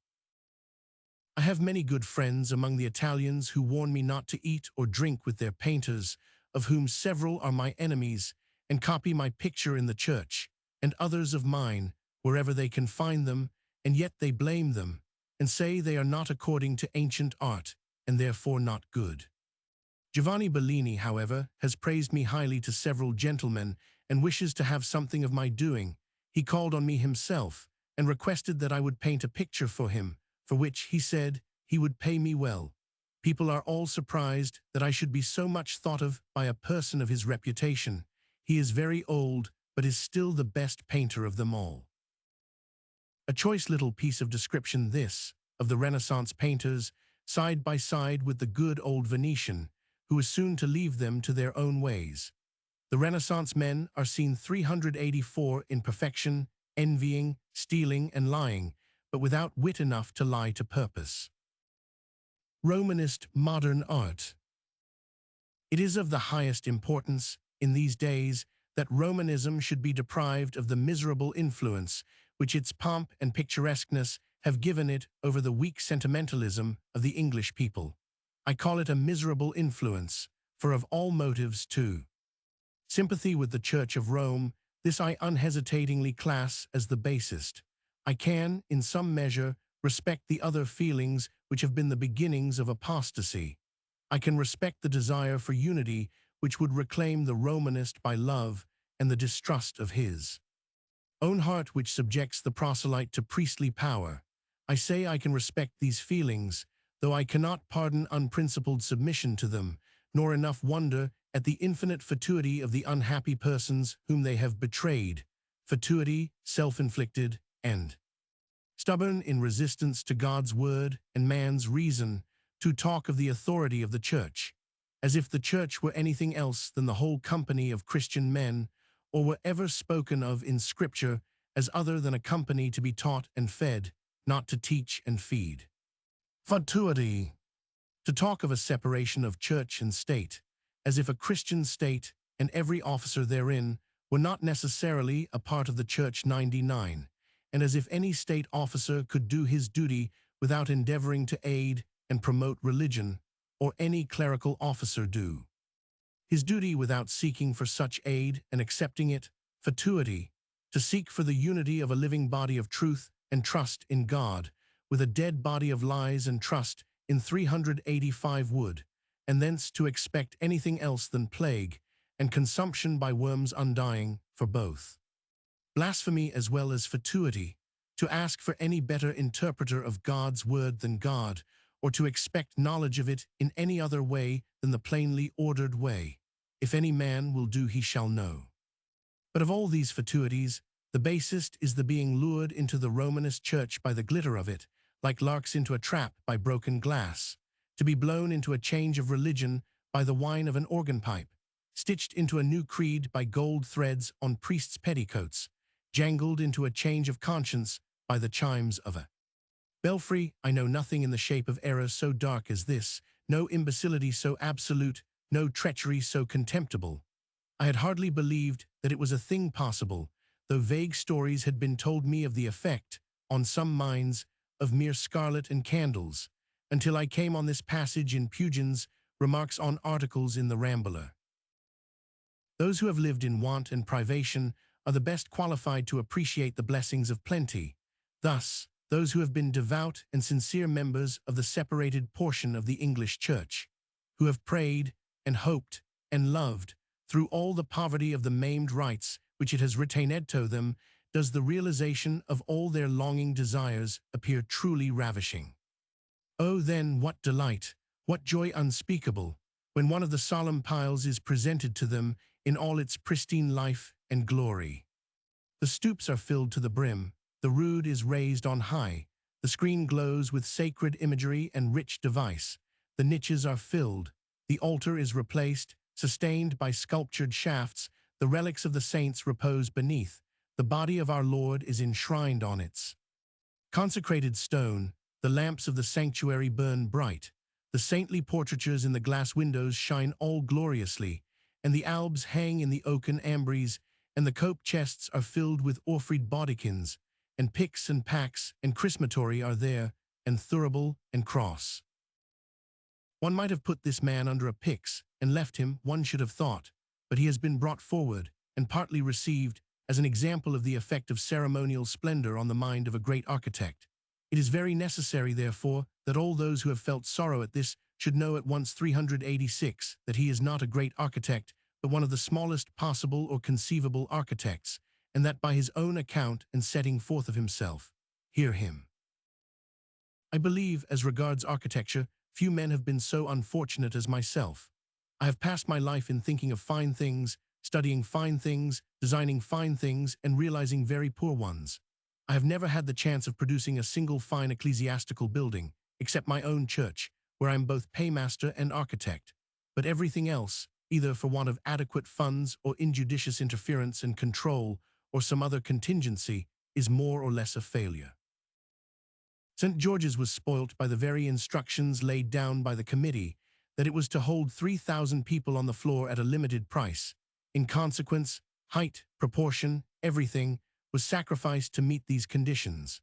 Nottingham was spoilt by the style being restricted to lancet, a period well suited to a Cistercian abbey in a secluded vale, but very unsuitable for the center of a crowded town. Kirkham was spoilt through several £100 being reduced on the original estimate. To effect this, which was a great sum in proportion to the entire cost, the area of the church was contracted, the walls lowered, tower and spire reduced, the thickness of walls diminished, and stone arches omitted. Remarks 100. By A. Welby Pugin, Dolman, 1850. Is that so? Phidias can niche himself into the corner of a pediment, and Raphael expatiate within the circumference of a clay platter. But Pugin is inexpressible in less than a cathedral. Let his ineffableness be assured of this, once for all, that no difficulty or restraint ever happened to a man of real power, but his power was the more manifested in the contending with or conquering it, and that there is no field so small, no cranny so contracted, but that a great spirit can house and manifest itself therein. The thunder that smites the Alp into dust can gather itself into the width of a golden wire. Whatever greatness there was in you, had it been Buonarroti's own, you had room enough for it in a single niche. You might have put the whole power of it into 2 feet cube of Caen stone. St. George's was not high enough for want of money, but was it want of money that 387 made you put that blunt, overloaded, laborious ogee door into the side of it? Was it for lack of funds that you sunk the tracery of the parapet in its clumsy zigzags? Was it in parsimony that you buried its paltry pinnacles in that eruption of diseased crockets? Or in pecuniary embarrassment that you set up the belfry foolscaps, with the mimicry of dormer windows, which nobody can ever reach nor look out of? Not so, but in mere incapability of better things. I am sorry to have to speak thus of any living architect, and there is much in this man, if he were rightly estimated, which one might both regard and profit by. He has a most sincere love for his profession, a heartily honest enthusiasm for pyxes and piscinas, and though he will never design so much as a pyx or a piscina thoroughly well, yet better than most of the experimental architects of the day. Employ him by all means, but on small work. Expect no cathedrals from him, but no one at present can design a better finial. That is an exceedingly beautiful one over the western door of St. George's, and there is some spirited impishness and switching of tails in the supporting figures at the imposts. Only do not allow his good designing of finials to be employed as an evidence in matters of divinity, nor thence deduce the incompatibility of Protestantism and art. I should have said all that I have said above, of artistical apostasy, if Giotto had been now living in Florence, and if art were still doing all that it did once for Rome. But the grossness of the error becomes incomprehensible as well as unpardonable, when we look to what level of degradation the human intellect has sunk at this instant in Italy. So far from Romanism now producing anything greater in art, it cannot even preserve what has been given to its keeping. I know no abuses of precious inheritance half so grievous as the abuse of all that is best in art wherever the Romanist priesthood gets possession of it. It amounts to absolute infatuation. The noblest pieces of medieval sculpture in North Italy, the 2 griffins at the central west door of the Cathedral of Verona, were daily permitted to be brought into service, when I was there in the autumn of 1849, by a washerwoman living in the piazza, who tied her clotheslines to their beaks, and the shafts of St. Mark's at Venice were used by a salesman of common caricatures to fasten his prints upon 388 compare Appendix 25, and this in the face of the continually passing priests, while the quantity of noble art annually destroyed in altar-pieces by candle droppings or perishing by pure brutality of neglect passes all estimate. I do not know, as I have repeatedly stated, how far the splendor of architecture or other art is compatible with the honesty and usefulness of religious service. The longer I live, the more I incline to severe judgment in this matter, and the less I can trust the sentiments excited by painted glass and colored tiles. But if there be indeed value in such things, our plain duty is to direct our strength against the superstition which has dishonored them. There are thousands who might possibly be benefited by them, to whom they are now merely an offense, owing to their association with idolatrous ceremonies. I have but this exhortation for all who love them, not to regulate their creeds by their taste in colors, but to hold calmly to the right, at whatever present cost, to their imaginative enjoyment, sure that they will one day find in heavenly truth a brighter charm than in earthly imagery, and striving to gather stones for the eternal building, whose walls shall be salvation, and whose gates shall be praise. Mr. Ferguson's system. The reader may at first suppose this division of the attributes of buildings into action, voice, and beauty to be the same division as Mr. Ferguson's, now well known, of their merits, into technic, aesthetic, and phonetic. But there is no connection between the two systems. Mine, indeed, does not profess to be a system, it is a mere arrangement of my subject, for the sake of order and convenience in its treatment. But as far as it goes, it differs altogether from Mr. Ferguson's in these two following respects. The action of a building, that is to say its standing or consistence, depends on its good construction, and the first part of the foregoing volume has been entirely occupied with the consideration of the constructive merit of buildings. But construction is not their only technical merit. There is as much of technical merit in their expression or in their beauty as in their construction. There is no more mechanical or technical 389 admirableness in the stroke of the painter who covers them with fresco than in the dexterity of the mason who cements their stones. There is just as much of what is technical in their beauty, therefore, as in their construction, and on the other hand, there is often just as much intellect shown in their construction as there is in either their expression or decoration. Now Mr. Ferguson means by his phonetic division whatever expresses intellect. My constructive division, therefore, includes part of his phonetic, and my expressive and decorative divisions include part of his technical. Secondly, Mr. Ferguson tries to make the same divisions fit the subjects of art and art itself, and therefore talks of technic, aesthetic, and phonetic arts, or translating the Greek, of artful arts, sensitive arts, and talkative arts. But I have nothing to do with any division of the arts. I have to deal only with the merits of buildings. As, however, I have been led into reference to Mr. Ferguson's system, I would fain say a word or two to affect Mr. Ferguson's extrication from it. I hope to find in him a noble ally, ready to join with me in war upon affectation, falsehood, and prejudice of every kind. I have derived much instruction from his most interesting work, and I hope for much more from its continuation. But he must disentangle himself from his system, or he will be strangled by it. Never was anything so ingeniously and hopelessly wrong throughout. The whole of it is founded on a confusion of the instruments of man with his capacities. Mr. Ferguson would have us take first, man's muscular action or power, technics. Secondly, those developments of sense by which he does as much as by his muscles, aesthetics. Lastly, his intellect, or to confine this more correctly to its external action, his power of speech phonetics. Granting this division of humanity correct, or sufficient, the writer then most curiously supposes that he may arrange the arts as if there were some belonging to each division of man, never observing that every art must be governed by and addressed to one division and executed by another, executed by the muscular, addressed to the sensitive or intellectual, and that, to be an art at all, it must have in it work of the one and guidance from 390 the other.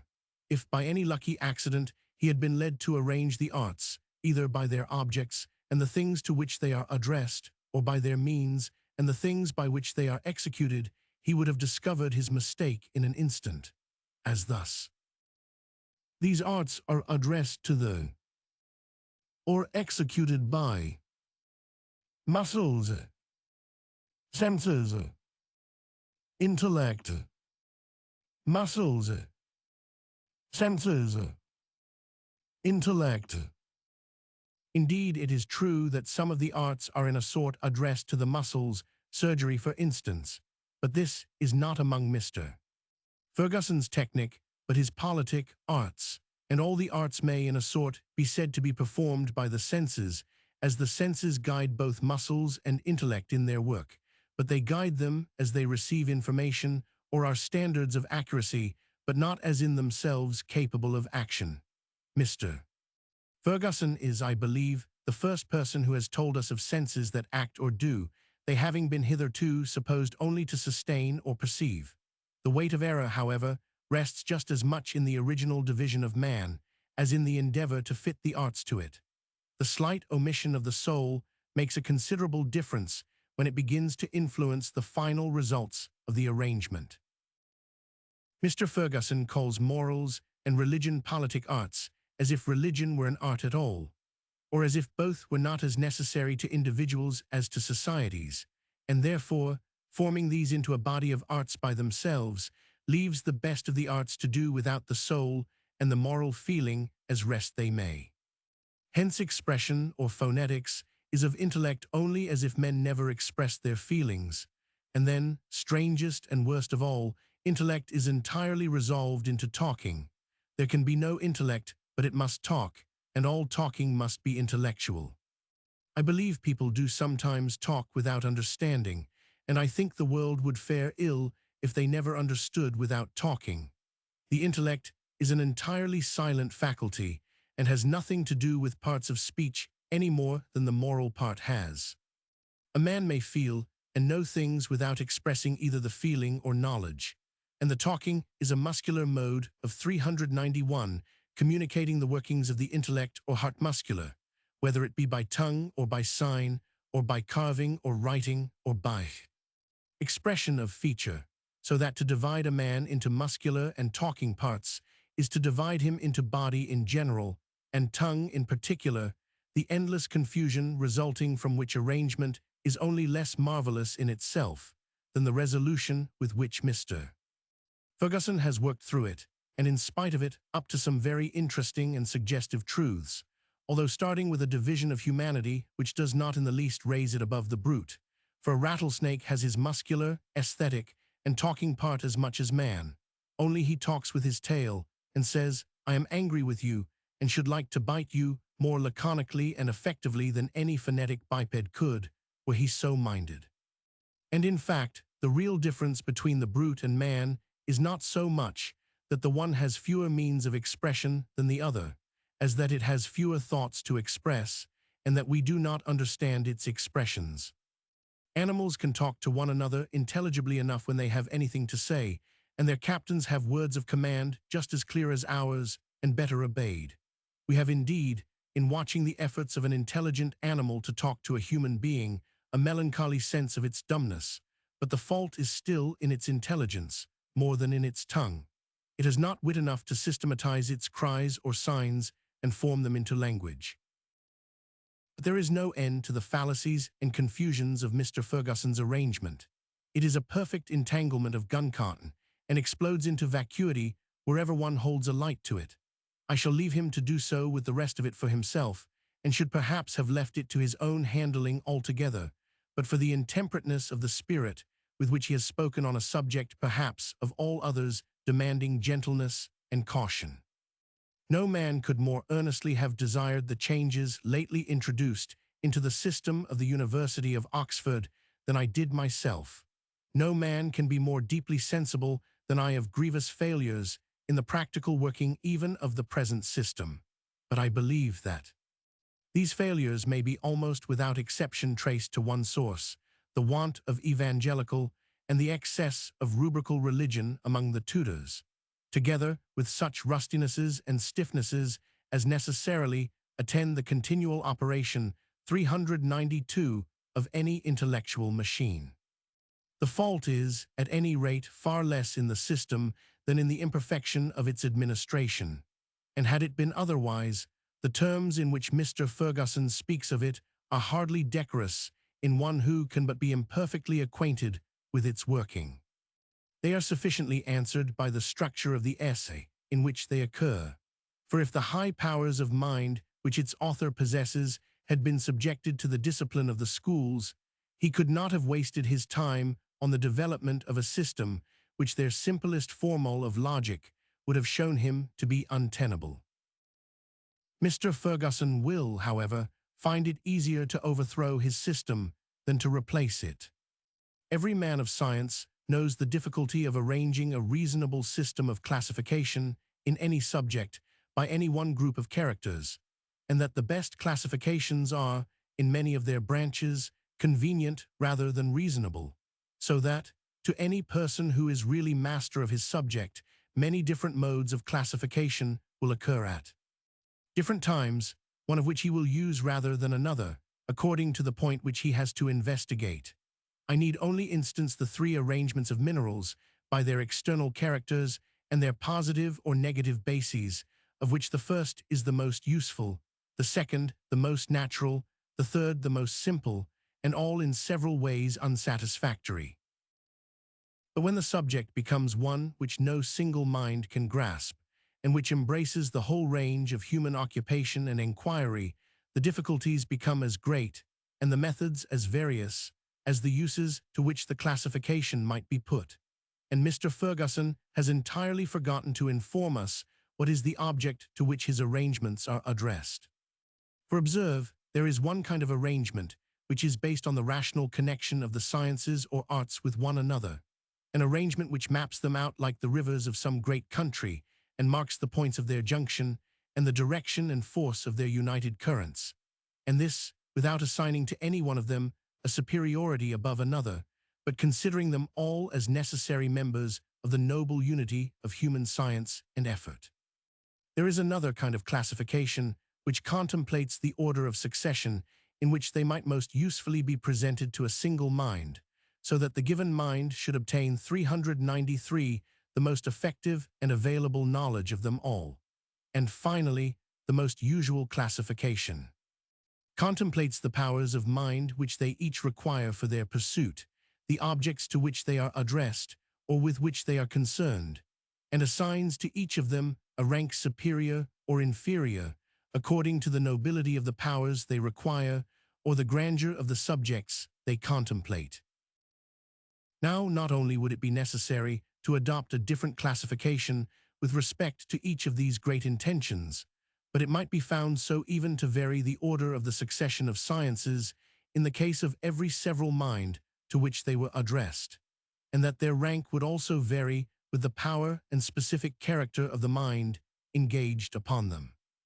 I once heard a very profound mathematician remonstrate against the impropriety of Wordsworth's receiving a pension from government, on the ground that he was only a poet.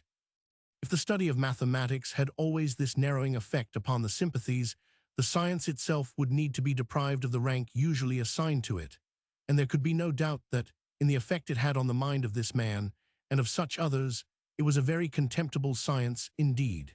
Hence, in estimating the real rank of any art or science, it is necessary for us to conceive it as it would be grasped by minds of every order. There are some arts and sciences which we underrate, because no one has risen to show us with what majesty they may be invested, and others which we overrate, because we are blinded to their general meanness by the magnificence which some one man has thrown around them. Thus, philology, evidently the most contemptible of all the sciences, has been raised to unjust dignity by Johnson. And the subject is farther complicated by the question of usefulness, for many of the arts and sciences require considerable intellectual power for their pursuit, and yet become contemptible by the slightness of what they accomplish. Metaphysics, for instance, exercising intelligence of a high order, yet useless to the mass of mankind, and to its own masters dangerous. Yet, as it has 394 become so by the want of the true intelligence which its inquiries need, and by substitution of vain subtleties in its stead, it may in future vindicate for itself a higher rank than a man of common sense usually concedes to it. Nevertheless, the mere attempt at arrangement must be useful, even where it does nothing more than develop difficulties. Perhaps the greatest fault of men of learning is their so often supposing all other branches of science dependent upon or inferior to their own best beloved branch, and the greatest deficiency of men comparatively unlearned, their want of perception of the connection of the branches with each other. He who holds the tree only by the extremities can perceive nothing but the separation of its sprays. It must always be desirable to prove to those the equality of rank, to these the closeness of sequence, of what they had falsely supposed subordinate or separate. And after such candid admission of the co-equal dignity of the truly noble arts and sciences, we may be enabled more justly to estimate the inferiority of those which indeed seem intended for the occupation of inferior powers and narrower capacities.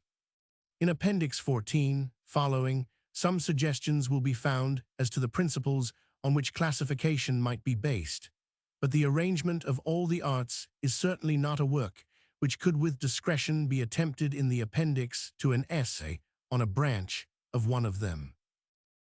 Divisions of humanity. The reader will probably understand this part of the subject better if he will take the trouble briefly to consider the actions of the mind and body of man in the sciences and arts, which give these latter the relations of rank usually attributed to them. It was above observed, Appendix 13, that the arts were generally ranked according to the nobility of the powers they require, that is to say, the quantity of the being of man which they engaged or addressed. Now their rank is not a very important matter as regards each other, for there are few disputes more futile than that concerning the respective dignity of arts, all of which are necessary and honorable. But it is a very important matter as regards themselves, very important whether 395 they are practiced with the devotion and regarded with the respect which are necessary or due to their perfection. It does not at all matter whether architecture or sculpture be the nobler art, but it matters much whether the thought is bestowed upon buildings or the feeling is expressed in statues, which make either deserving of our admiration. It is foolish and insolent to imagine that the art which we ourselves practice is greater than any other, but it is wise to take care that in our own hands it is as noble as we can make it. Let us take some notice, therefore, in what degrees the faculties of man may be engaged in his several arts. We may consider the entire man as made up of body, soul, and intellect. Lord Lindsay, meaning the same thing, says in Accurate License, Intellect, and Spirit, forgetting that there is a moral sense as well as a bodily sense, and a spiritual body as well as a natural body, and so gets into some awkward confusion, though right in the main points. Then, taking the word soul as a short expression of the moral and responsible part of being, each of these three parts has a passive and active power. The body has senses and muscles, the soul, feeling and resolution, the intellect, understanding and imagination. The scheme may be put into tabular form thus: passive or receptive part, active or motive part. Body, soul, intellect, senses, feeling, understanding, muscles, resolution, imagination. In this scheme, I consider memory a part of understanding, and conscience I leave out, as being the voice of God in the heart, inseparable from the system, yet not an essential part of it. The sense of beauty I consider a mixture of the senses of the body and soul. Now all these parts of the human system have a reciprocal action on one another, so that the true perfection of any of them is not possible without some relative perfection of the others, and yet any one of the parts of the system may be brought into a morbid development, inconsistent with the perfection of the others. Thus, in a healthy state, the acuteness of the senses quickens that of the feelings, and these latter quicken the understanding, 396, and then all the three quicken the imagination, and then all the four strengthen the resolution, while yet there is a danger on the other hand that the encouraged and morbid feeling may weaken or bias the understanding, or that the over-shrewd and keen understanding may shorten the imagination, or that the understanding and imagination together may take place of, or undermine, the resolution, as in Hamlet. So in the mere bodily frame, there is a delightful perfection of the senses, consistent with the utmost health of the muscular system, as in the quick sight and hearing of an active savage. Another false delicacy of the senses, in the sybarite, consequent on their overindulgence, until the doubled rose-leaf is painful, and this inconsistent with muscular perfection. Again, there is a perfection of muscular action consistent with exquisite sense, as in that of the fingers of a musician or of a painter, in which the muscles are guided by the slightest feeling of the strings or of the pencil. Another perfection of muscular action inconsistent with acuteness of sense, as in the effort of battle in which a soldier does not perceive his wounds. So that it is never so much the question, what is the solitary perfection of a given part of the man, as what is its balanced perfection in relation to the whole of him. And again, the perfection of any single power is not merely to be valued by the mere rank of the power itself, but by the harmony which it indicates among the other powers. Thus, for instance, in an archer's glance along his arrow or a hunter's raising of his rifle, there is a certain perfection of sense and finger which is the result of mere practice, of a simple bodily perfection. But there is a farther value in the habit which results from the resolution and intellect necessary to the forming of it. In the hunter's raising of his rifle, there is a quietness implying far more than mere practice, implying courage and habitual meeting of danger and presence of mind, and many other such noble characters. So also in a musician's way of laying finger on his instrument, or a painter's handling of his pencil, there are many qualities expressive of the special sensibilities of each, operating on the production of the habit, besides the sensibility operating at the moment of action. So that there are three distinct stages of merit in what is commonly called mere bodily dexterity. The first, the dexterity given by practice, called command 397 of tools or of weapons. The second stage, the dexterity or grace given by character, as the gentleness of hand, proceeding from modesty or tenderness of spirit, and the steadiness of it resulting from habitual patience coupled with decision, and the thousand other characters partially discernible, even in a man's writing, much more in his general handiwork. And thirdly, there is the perfection of action produced by the operation of present strength, feeling, or intelligence on instruments thus previously perfected, as the handling of a great painter is rendered more beautiful by his immediate care and feeling and love of his subject, or knowledge of it, and as physical strength is increased by strength of will and greatness of heart. Imagine, for instance, the difference in manner of fighting and in actual muscular strength and endurance between a common soldier and a man in the circumstances of the Horatii or of the temper of Leonidas. Mere physical skill, therefore, the mere perfection and power of the body as an instrument, is manifested in three stages. First, bodily power by practice. Secondly, bodily power by moral habit. Thirdly, bodily power by immediate energy. And the arts will be greater or less, ceteris paribus, according to the degrees of these dexterities which they admit. A smith's work at his anvil admits little but the first. Fencing, shooting, and riding admit something of the second, while the fine arts admit merely through the channel of the bodily dexterities an expression almost of the whole man. Nevertheless, though the higher arts admit this higher bodily perfection, they do not all require it in equal degrees, but can dispense with it more and more in proportion to their dignity. The arts whose chief element is bodily dexterity may be classed together as arts of the third order, of which the highest will be those which admit most of the power of moral habit and energy, such as riding and the management of weapons, and the rest may be thrown together under the general title of handicrafts, of which it does not much matter which are the most honorable, but rather which are the most necessary and least injurious to 398 health, which it is not our present business to examine. Men engaged in the practice of these are called artisans, as opposed to artists, who are concerned with the fine arts.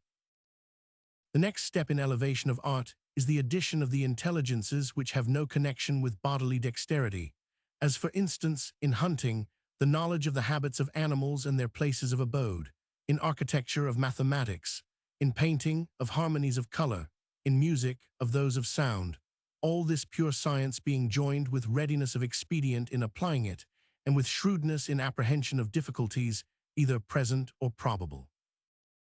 It will often happen that intelligence of this kind is possessed without bodily dexterity or the need of it, one man directing and another executing, as for the most part in architecture, war, and seamanship.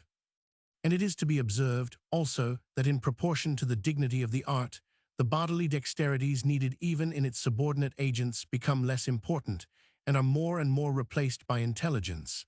As in the steering of a ship, the bodily dexterity required is less than in shooting or fencing, but the intelligence far greater, and so in war, the mere swordsmanship and marksmanship of the troops are of small importance in comparison with their disposition and right choice of the moment of action. So that arts of this second order must be estimated, not by the quantity of bodily dexterity they require, but by the quantity and dignity of the knowledge needed in their practice, and by the degree of subtlety needed in bringing such knowledge into play. War certainly stands first in the general mind, not only as the greatest of the arts which I have called of the second order, but as the greatest of all arts. It is not, however, easy to distinguish the respect paid to the power from that rendered to the art of the soldier, the honor of victory being more dependent, in the vulgar mind, on its results than its difficulties. I believe, however, that taking into consideration the greatness of the anxieties under which this art must be practiced, the multitude of circumstances to be known and regarded in it, and the subtleties both of apprehension and stratagem constantly demanded by it, as well as the multiplicity of disturbing accidents and doubtful contingencies against which it must make provision on the instant, it must indeed rank as far 399 the first of the arts of the second order, and next to this great art of killing, medicine being much like war in its stratagems and watchings against its dark and subtle death enemy. Then the arts of the first order will be those in which the imaginative part of the intellect and the sensitive part of the soul are joined, as poetry, architecture, and painting, these forming a kind of cross, in their part of the scheme of the human being, with those of the second order, which wed the intelligent part of the intellect and resolute part of the soul. But the reader must feel more and more, at every step, the impossibility of classing the arts themselves, independently of the men by whom they are practiced, and how an art, low in itself, may be made noble by the quantity of human strength and being which a great man will pour into it, and an art, great in itself, be made mean by the meanness of the mind occupied in it. I do not intend, when I call painting an art of the first, and war an art of the second order, to class Dutch landscape painters with good soldiers, but I mean that if from such a man as Napoleon we were to take away the honor of all that he had done in law and civil government, and to give him the reputation of his soldiership only, his name would be less, if justly weighed, than that of Buonarroti, himself a good soldier also when need was. But I will not endeavor to pursue the inquiry, for I believe that of all the arts of the first order it would be found that all that a man has, or is, or can be, he can fully express in them and give to any of them, and find it not enough. Instinctive judgments. The same rapid judgment which I wish to enable the reader to form of architecture may in some sort also be formed of painting, owing to the close connection between execution and expression in the latter, as between structure and expression in the former. We ought to be able to tell good painting by a side glance as we pass along a gallery, and until we can do so, we are not fit to pronounce judgment at all. Not that I class this easily visible excellence of painting with the great expressional qualities which time and watchfulness only unfold. I have again and again insisted on the supremacy of these last, and shall 400 always continue to do so. But I perceive a tendency among some of the more thoughtful critics of the day to forget that the business of a painter is to paint, and so altogether to despise those men, Veronese and Rubens for instance, who were painters par excellence, and in whom the expressional qualities are subordinate. Now it is well, when we have strong moral or poetical feeling manifested in painting, to mark this as the best part of the work. But it is not well to consider as a thing of small account the painter's language in which that feeling is conveyed, for if that language be not good and lovely, the man may indeed be a just moralist or a great poet, but he is not a painter, and it was wrong of him to paint. He had much better put his morality into sermons and his poetry into verse, than into a language of which he was not master. And this mastery of the language is that of which we should be cognizant by a glance of the eye, and if that be not found, it is wasted time to look farther. The man has mistaken his vocation, and his expression of himself will be cramped by his awkward efforts to do what he was not fit to do. On the other hand, if the man be a painter indeed, and have the gift of colors and lines, what is in him will come from his hand freely and faithfully, and the language itself is so difficult and so vast that the mere possession of it argues the man is great, and that his works are worth reading. So that I have never yet seen the case in which this true artistical excellence, visible by the eye glance, was not the index of some true expressional worth in the work. Neither have I ever seen a good expressional work without high artistical merit, and that this is ever denied is only owing to the narrow view which men are apt to take both of expression and of art, a narrowness consequent on their own especial practice and habits of thought. A man long trained to love the monk's visions of Fra Angelico turns in proud and ineffable disgust from the first work of Rubens, which he encounters on his return across the Alps. But is he right in his indignation?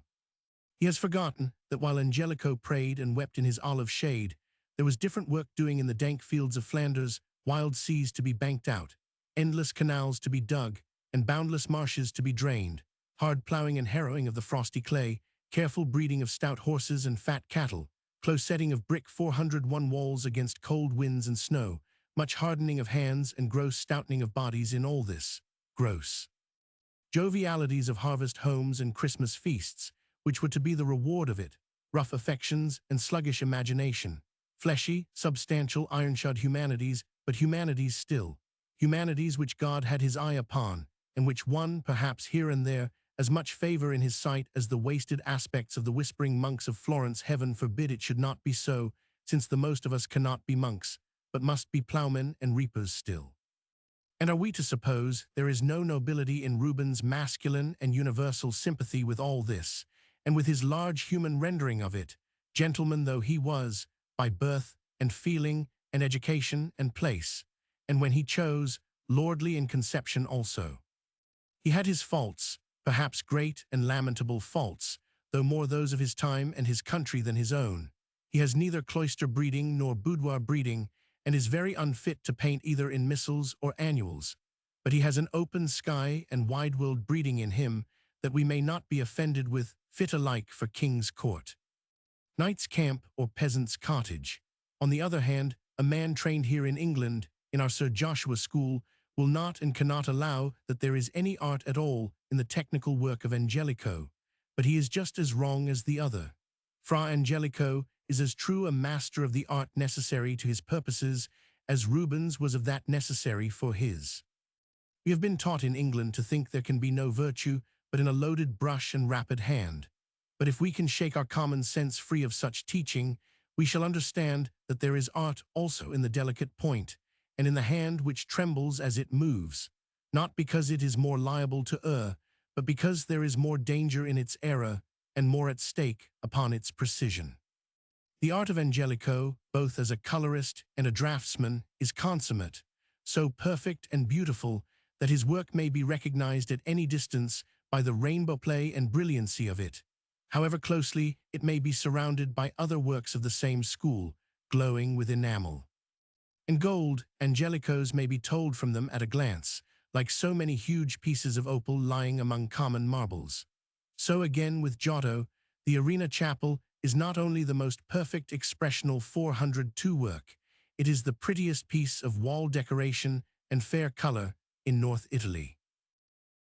Now there is a correspondence of the same kind between the technical and expressional parts of architecture, not a true or entire correspondence, so that when the expression is best, the building must be also best.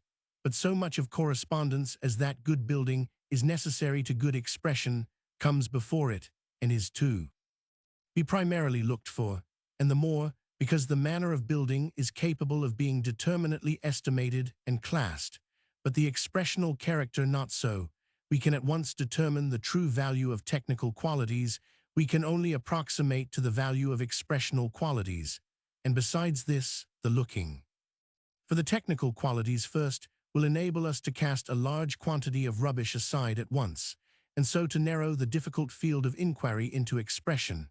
We shall get rid of Chinese pagodas and Indian temples and Renaissance Palladianisms and Alhambra stucco and filigree in one great rubbish heap, and shall not need to trouble ourselves about their expression or anything else concerning them. Then taking the buildings which have been rightly put together and which show common sense in their structure, we may look for their farther and higher excellences.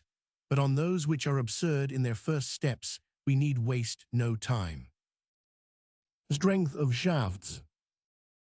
I could have wished, before writing this chapter, to have given more study to the difficult subject of the strength of shafts of different materials and structure, but I cannot enter into every inquiry which general criticism might suggest, and this I believe to be one which would have occupied the reader with less profit than many others.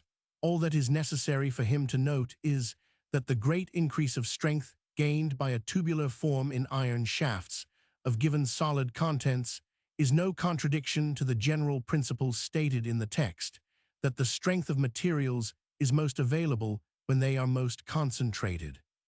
The strength of the tube is owing to certain properties of the arch formed by its sides, not to the dispersion of its materials, and the principle is altogether inapplicable to stone shafts. No one would think of 403 building a pillar of a succession of sandstone rings. However strong it might be, it would be still stronger filled up, and the substitution of such a pillar for a solid one of the same contents would lose too much space. For a stone pillar, even when solid, must be quite as thick as is either graceful or convenient, and in modern churches is often too thick as it is, hindering sight of the preacher and checking the sound of his voice. Answer to Mr. Garbett. Some 3 months ago, and long after the writing of this passage, I met accidentally with Mr. Garbett's elementary treatise on design. Wheel, 1850. If I had cared about the reputation of originality, I should have been annoyed and was so, at first, on finding Mr. Garbett's illustrations of the subject exactly the same as mine, even to the choice of the elephant's foot for the parallel of the Doric pillar. I even thought of omitting or rewriting great part of the chapter, but determined at last to let it stand. I'm striving to speak plain truths on many simple and trite subjects, and I hope, therefore, that much of what I say has been said before, and am quite willing to give up all claim to originality in any reasoning or assertion whatsoever, if anyone cares to dispute it. I desire the reader to accept what I say, not as mine, but as the truth, which may be all the world's if they look for it. If I remember rightly, Mr. Frank Howard promised at some discussion respecting the 7 lamps reported in the Builder to pluck all my borrowed feathers off me, but I did not see the end of the discussion and do not know to this day how many feathers I have left.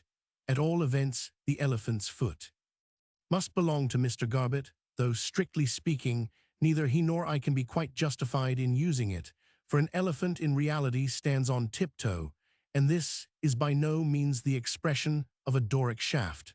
As, however, I have been obliged to speak of this treatise of Mr. Garbett's and desire also to recommend it as of much interest and utility in its statements of fact, it is impossible for me to pass altogether without notice, as if unanswerable, several passages in which the writer has objected to views stated in the 7 lamps. I should at any rate have noticed the passage quoted above, chap. 30th, which runs 404 counter to the spirit of all I have ever written, though without referring to me, but the references to the 7 lamps I should not have answered, unless I had desired, generally, to recommend the book, and partly also because they may serve as examples of the kind of animadversion which the 7 lamps had to sustain from architects, very generally, which examples being once answered, there will be little occasion for my referring in future to other criticisms of the kind. The first reference to the 7 lamps is in the 2nd page, where Mr. Garbett asks a question, why are not convenience and stability enough to constitute a fine building, which I should have answered shortly by asking another, why we have been made men and not bees nor termites. But Mr. Garbett has given a very pretty, though partial, answer to it himself, in his 4th to 9th pages, an answer which I heartily beg the reader to consider. But in page 12, it is made a grave charge against me that I use the words beauty and ornament interchangeably. I do so, and ever shall, and so, I believe, one day will Mr. Garbett himself, but not while he continues to head his pages thus, beauty not dependent on ornament or superfluous features. What right has he to assume that ornament, rightly so called, ever was, or can be, superfluous? I have said before, and repeatedly in other places, that the most beautiful things are the most useless. I never said superfluous. I said useless in the well-understood and usual sense, as meaning inapplicable to the service of the body. Thus I called peacocks and lilies useless, meaning that roast peacock was unwholesome, taking Juvenal's word for it, and that dried lilies made bad hay. But I do not think peacocks superfluous birds, nor that the world could get on well without its lilies. Or to look closer, I suppose the peacock's blue eyes to be very useless to him, not dangerous indeed, as to their first master, but of small service. Yet I do not think there is a superfluous eye in all his tale. And for lilies, though the great king of Israel was not arrayed like one of them, can Mr. Garbett tell us which are their superfluous leaves? Is there no Diogenes among lilies, none to be found content to drink dew, but out of silver? The fact is, I never met with the architect yet who did not think ornament meant a thing to be bought in a shop and pinned on, or left off, 405 at architectural toilets, as the fancy seized them, thinking little more than many women do of the other kind of ornament, only true kind, St. Peter's kind, not that outward adorning, but the inner raft, the heart. I do not mean that architects cannot conceive this better ornament, but they do not understand that it is the only ornament, that all architectural ornament is this, and nothing but this, that a noble building never has any extraneous or superfluous ornament, that all its parts are necessary to its loveliness, and that no single atom of them could be removed without harm to its life. You do not build a temple and then dress it.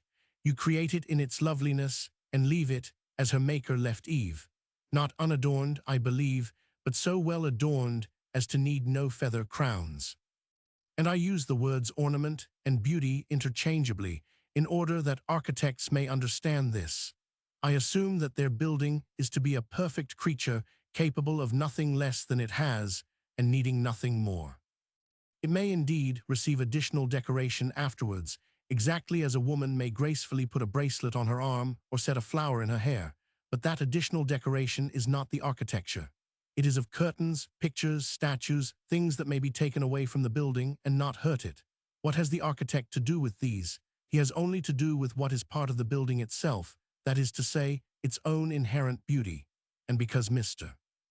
Garbett does not understand or acknowledge this, he is led on from error to error, for we next find him endeavoring to define beauty as distinct from ornament, and saying that positive beauty may be produced by a studious collation of whatever will display design, order, and congruity.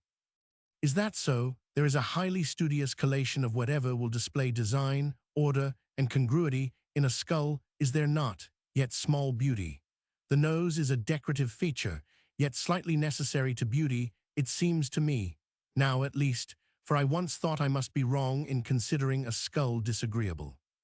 I gave it fair trial, put one on my bedroom chimney-piece, and looked at it by sunrise every morning, 406, and by moonlight every night, and by all the best lights I could think of, for a month, in vain.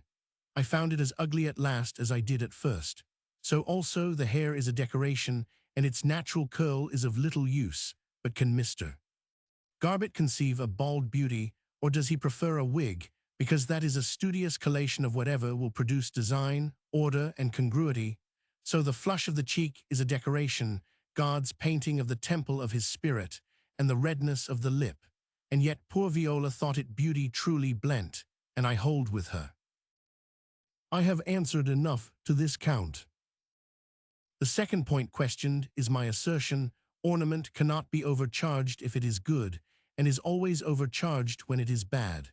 To which Mr. Garbett objects in these terms: I must contend, on the contrary, that the very best ornament may be overcharged by being misplaced.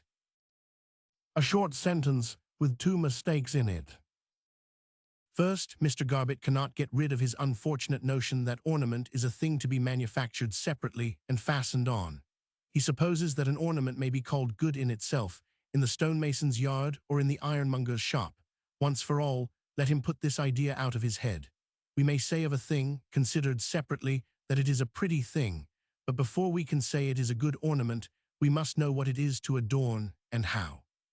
As for instance, a ring of gold is a pretty thing. It is a good ornament on a woman's finger, not a good ornament hung through her under lip. A hollyhock, 7 feet high, would be a good ornament for a cottage garden, not a good ornament for a lady's headdress. Might not Mr. Garbett have seen this without my showing? And that, therefore, when I said good ornament, I said well-placed ornament in one word, and that, also, when Mr. Garbett says it may be overcharged by being misplaced, he merely says it may be overcharged by being bad. Secondly, but granted that ornament were independent of its position, and might be pronounced good in a separate form, as books are good or men are good. Suppose I had written to a student in Oxford, "You cannot have too many books if they be good books," and he had answered me, "Yes, for if I have many, I have no place to put them in but the coal cellar." 407 would that in any wise affect the general principle that he could not have too many books. Or suppose he had written, "I must not have too many, they confuse my head." I should have written back to him, "Don't buy books to put in the coal hole, nor read them if they confuse your head. You cannot have too many if they be good.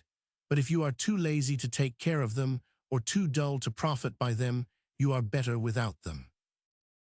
Exactly in the same tone, I repeat to Mr. Garbett, you cannot have too much ornament if it be good. But if you are too indolent to arrange it, or too dull to take advantage of it, assuredly you are better without it. The other points bearing on this question have already been stated in the close of the 21st chapter. The third reference I have to answer is to my repeated assertion that the evidence of manual labor is one of the chief sources of value in ornament. 7 lamps, modern painters, 1 chap. 3, to which objection is made in these terms. We must here warn the reader against a remarkable error of Ruskin. The value of ornaments in architecture depends not in the slightest degree on the manual labor they contain. If it did, the finest ornaments ever executed would be the stone chains that hang before certain Indian rock temples. Is that so? Here a parallel argument. The value of the Cornish mines depends not in the slightest degree on the quantity of copper they contain. If it did, the most valuable things ever produced would be copper saucepans.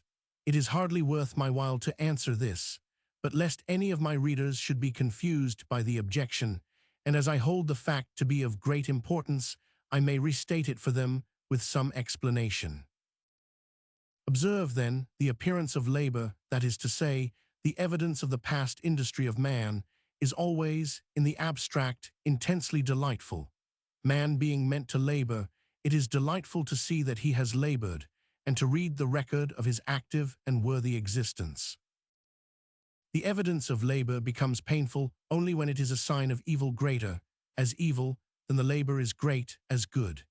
As, for instance, if a man has labored for an hour at what might have been done by another man in a moment, this evidence of 408 his labor is also evidence of his weakness, and this weakness is greater in rank of evil than his industry is great in rank of good. Again, if a man have labored at what was not worth accomplishing, the signs of his labor are the signs of his folly, and his folly dishonors his industry. We had rather he had been a wise man in rest than a fool in labor. Again, if a man have labored without accomplishing anything, the signs of his labor are the signs of his disappointment, and we have more sorrow in sympathy with his failure than pleasure in sympathy with his work. Now therefore, in ornament, whenever labor replaces what was better than labor, that is to say, skill and thought, wherever it substitutes itself for these, or negatives these by its existence, then it is positive evil. Copper is an evil when it alloys gold or poisons food, not an evil, as copper, good in the form of pence, seriously objectionable when it occupies the room of guineas. Let Danae cast it out of her lap when the gold comes from heaven, but let the poor man gather it up carefully from the earth. Farther, the evidence of labor is not only a good when added to other good, but the utter absence of it destroys good in human work. It is only good for God to create without toil. That which man can create without toil is worthless. Machine ornaments are no ornaments at all. Consider this carefully, reader. I could illustrate it for you endlessly, but you feel it yourself every hour of your existence. And if you do not know that you feel it, take up, for a little time, the trade which of all manual trades has been most honored. Be for once a carpenter. Make for yourself a table or a chair, and see if you ever thought any table or chair so delightful, and what strange beauty there will be in their crooked limbs. I have not noticed any other animadversions on the 7 lamps in Mr. Garbett's volume, but if there be more, I must now leave it to his own consideration, whether he may not, as in the above instances, have made them incautiously. I may, perhaps, also be permitted to request other architects, who may happen to glance at the preceding pages, not immediately to condemn what may appear to them false in general principle. I 409 must often be found deficient in technical knowledge. I may often err in my statements respecting matters of practice or of special law, but I do not write thoughtlessly respecting principles, and my statements of these will generally be found worth reconnoitering before attacking. Architects, no doubt, fancy they have strong grounds for supposing me wrong when they seek to invalidate my assertions. Let me assure them, at least, that I mean to be their friend, although they may not immediately recognize me as such. If I could obtain the public ear, and the principles I have advocated were carried into general practice, porphyry and serpentine would be given to them instead of limestone and brick. Instead of tavern and shop fronts, they would have to build goodly churches and noble dwelling houses, and for every stunted Grecism and stuck Romanism into which they are now forced to shape their palsied thoughts, and to whose crumbling plagiarisms they must trust their doubtful fame, they would be asked to raise whole streets of bold and rich and living architecture, with the certainty in their hearts of doing what was honorable to themselves and good for all men. Before I altogether leave the question of the influence of labor on architectural effect, the reader may expect from me a word or two respecting the subject which this year must be interesting to all applicability, namely, of glass and iron to architecture in general, as in some sort exemplified by the Crystal Palace. It is thought by many that we shall forthwith have great part of our architecture in glass and iron, and that new forms of beauty will result from the studied employment of these materials. It may be told in a few words how far this is possible, how far eternally impossible. There are 2 means of delight in all productions of art, color and form. The most vivid conditions of color attainable by human art are those of works in glass and enamel, but not the most perfect. The best and noblest coloring possible to art is that attained by the touch of the human hand on an opaque surface, upon which it can command any tint required, without subjection to alteration by fire or other mechanical means. No color is so noble as the color of a good painting on canvas or gesso. This kind of color being, however, impossible, for the most part in architecture, the next best is the scientific disposition of the natural colors of stones, which are far nobler than any abstract hues producible by human art. The delight which we receive from glass painting is one altogether inferior, and in which we should degrade ourselves by overindulgence. Nevertheless, it is possible that we may raise some palaces like Aladdin's with colored glass for jewels, which shall be new in the annals of human splendor and good in their place, but not if they superseded nobler edifices. Now color is producible either on opaque or in transparent bodies, but form is only expressible in its perfection on opaque bodies without luster. This law is imperative, universal, irrevocable. No perfect or refined form can be expressed except in opaque and lusterless matter. You cannot see the form of a jewel, nor, in any perfection, even of a cameo or bronze. You cannot perfectly see the form of a hummingbird on account of its burnishing, but you can see the form of a swan perfectly. No noble work in form can ever therefore be produced in transparent or lustrous glass or enamel. All noble architecture depends for its majesty on its form. Therefore you can never have any noble architecture in transparent or lustrous glass or enamel. Iron is, however, opaque, and both it and opaque enamel may, perhaps, be rendered quite lustreless, and therefore fit to receive noble form. Let this be thoroughly done, and both the iron and enamel made fine in paste or grain, and you may have an architecture as noble as cast or struck architecture even can be. As noble, therefore, as coins can be, or common cast bronzes, and such. Other multiplicable things, 102, eternally separated from all 411 good and great things by a gulf, which not all the tubular bridges nor engineering of 10,000 19th centuries cast into one great bronze-foreheaded century will ever overpass. 1 inch of all art which is worth its room in this world, all art which is not a piece of blundering refuse, occupying the foot or two of earth which, if unencumbered by it, would have grown corn or violets or some better thing, is art which proceeds from an individual mind, working through instruments which assist, but do not supersede, the muscular action of the human hand upon the materials which most tenderly receive and most securely retain the impressions of such human labor. And the value of every work of art is exactly in the ratio of the quantity of humanity which has been put into it, and legibly expressed upon it forever. First, of thought and moral purpose. Secondly, of technical skill. Thirdly, of bodily industry. The quantity of bodily industry which that crystal palace expresses is very great. So far, it is good. Quantity of thought it expresses is, I suppose, a single and very admirable thought of Mr. Paxton's, probably not a bit brighter than thousands of thoughts, which pass through his active and intelligent brain every hour, that it might be possible to build a greenhouse larger than ever greenhouse was built before. This thought, and some very ordinary algebra, are as much as all that glass can represent of human intellect, but one poor halfpennyworth of bread to all this intolerable deal of sack. Alas! The earth hath bubbles as the water hath, and this is of them. Early English capitals. The depth of the cutting in some of the early English capitals is indeed part of a general system of attempts at exaggerated force of effect, like the black touches of second-rate 412 draftsmen, which I have noticed as characteristic of nearly all northern work, associated with the love of the grotesque. But the main section of the capital is indeed a dripstone rolled round, as above described, and dripstone sections are continually found in northern work, where not only they cannot increase force of effect, but are entirely invisible except on close examination, as, for instance, under the uppermost range of stones of the foundation of Whitehall, or under the slope of the restored base of All Souls College, Oxford, under the level of the eye. I much doubt if any of the fellows be aware of its existence.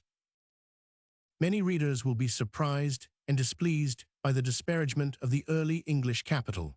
That capital has, indeed, one character of considerable value, namely, the boldness with which it stops the mouldings which fall upon it, and severs them from the shaft, contrasting itself with the multiplicity of their vertical lines.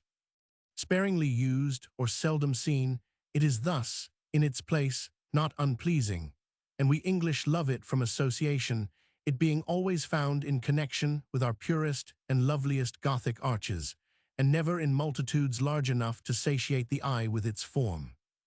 The reader who sits in the Temple Church every Sunday and sees no architecture during the week but that of Chancery Lane may most justifiably quarrel with me for what I have said of it. But if every house in Fleet Street or Chancery Lane were Gothic, and all had early English capitals, I would answer for his making peace with me in a fortnight. Tombs near St. Anastasia. Whose they are is of little consequence to the reader or to me, and I have taken no pains to discover, their value being not in any evidence they bear respecting dates, but in their intrinsic merit as examples of composition. 2 of them are within the gate, 1 on the top of it, and this latter is on the whole the best, though all are beautiful, uniting the intense northern energy in their figure sculpture with the most serene classical restraint in their outlines and unaffected but masculine simplicity of construction. I have not put letters to the diagram of the lateral arch at page 154, in order not to interfere with the clearness of the curves, but 413 I shall always express the same points by the same letters, whenever I have to give measures of arches of this simple kind, so that the reader need never have the diagrams lettered at all. The base or span of the center arch will always be a B. Its vertex will always be V. The points of the cusps will be CC. PP will be the bases of perpendiculars let fall from V and C on a B, and D the base of a perpendicular from the point of the cusp to the arch line. Then a B will always be a span of the arch, VP its perpendicular height, via the chord of its side arcs, DC the depth of its cusps, CC the horizontal interval between the cusps, a C the length of the chord of the lower arc of the cusp, VC the length of the chord of the upper arc of the cusp, whether continuous or not, and CP the length of a perpendicular from the point of the cusp on a B. Of course, we do not want all these measures for a single arch, but it often happens that some of them are attainable more easily than others. Some are often unattainable altogether, and it is necessary, therefore, to have expressions for whichever we may be able to determine. VP or V, a B, and DC are always essential. Then either a C and VC or CC and CP. When I have my choice, I always take a B, VP, DC, CC, and CP, but CP is not to be generally obtained so accurately as the cusp arcs. The measures of the present arch are a B, VP, VC, a C, DC, FT in 38 40 2 412 214 0 312. Shafts of ducal palace. The shortness of the thicker ones at the angles is induced by the greater depth of the enlarged capitals. Thus the 36th shaft is 10 ft, 413 in circumference at its base, and 12,103 in circumference, 414 under the fillet of its capital. But it is only 6,134 high, while the minor intermediate shafts, of which the thickest is 7-8 round at the base, and 7-4 under capital, are yet on the average 7-7 high. The angle shaft towards the C, the 18th, is nearly of the proportions of the 36th, and there are three others, the 15th, 24th, and 26th, which are thicker than the rest, though not so thick as the angle ones. The 24th and 26th have both party walls to bear, and I imagine the 15th must in old time have carried another, reaching across what is now the Sala del Gran Consiglio. They measure, respectively, round at the base. The 15th, T-Age, 8-2, 9,612, 812. The other pillars towards the sea, and those to the 27th inclusive of the Piazzetta, are all 7 feet round at the base, and then there is a most curious and delicate crescendo of circumference to the 36th, thus. The 28th, T-Age, Sunday, ND, 7-3, 7-4, 7-6, 7-7, 7-5. The 33rd, T-Age, 7-6, 7-8, 7-8, 10,413. The shafts of the upper arcade, which are above these thicker columns, are also thicker than their companions, measuring on the average 4,812 in circumference, while those of the C façade, except the 29th, average 4,712 in circumference. The 29th, which is of course above the 15th of the lower story, is 5,5 in circumference, which little piece of evidence will be of no small value to us by and by. The 35th carries the angle of the palace and is 60 round. The 47th, which comes above the 24th and carries the party wall of the Sala del Gran Consiglio, is strengthened by a pilaster, and the 51st, which comes over the 26th, is 412 round, or nearly the same as the 29th. It carries the party wall of the Sala del Scrutinio, a small room containing part of 415th. Mark's library, coming between the two saloons, a room which, in remembrances of the help I have received in all my inquiries from the kindness and intelligence of its usual occupant, I shall never easily distinguish otherwise than as Mr. Lorenzi's 104.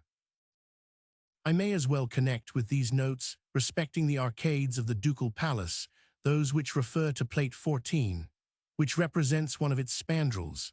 Every spandrel of the lower arcade was intended to have been occupied by an ornament resembling the one given in that plate. The mass of the building being of Istrian stone, a depth of about 2 inches, is left within the mouldings of the arches, rough-hewn, to receive the slabs of fine marble composing the patterns. I cannot say whether the design was ever completed or the marbles have been since removed, but there are now only 2 spandrels retaining their fillings and vestiges of them in a third. The 2 complete spandrels are on the sea façade, above the 3rd and 10th capitals vide method of numbering, chap 1, page 30, that is to say, connecting the 2nd arch with the 3rd and the 9th with the 10th.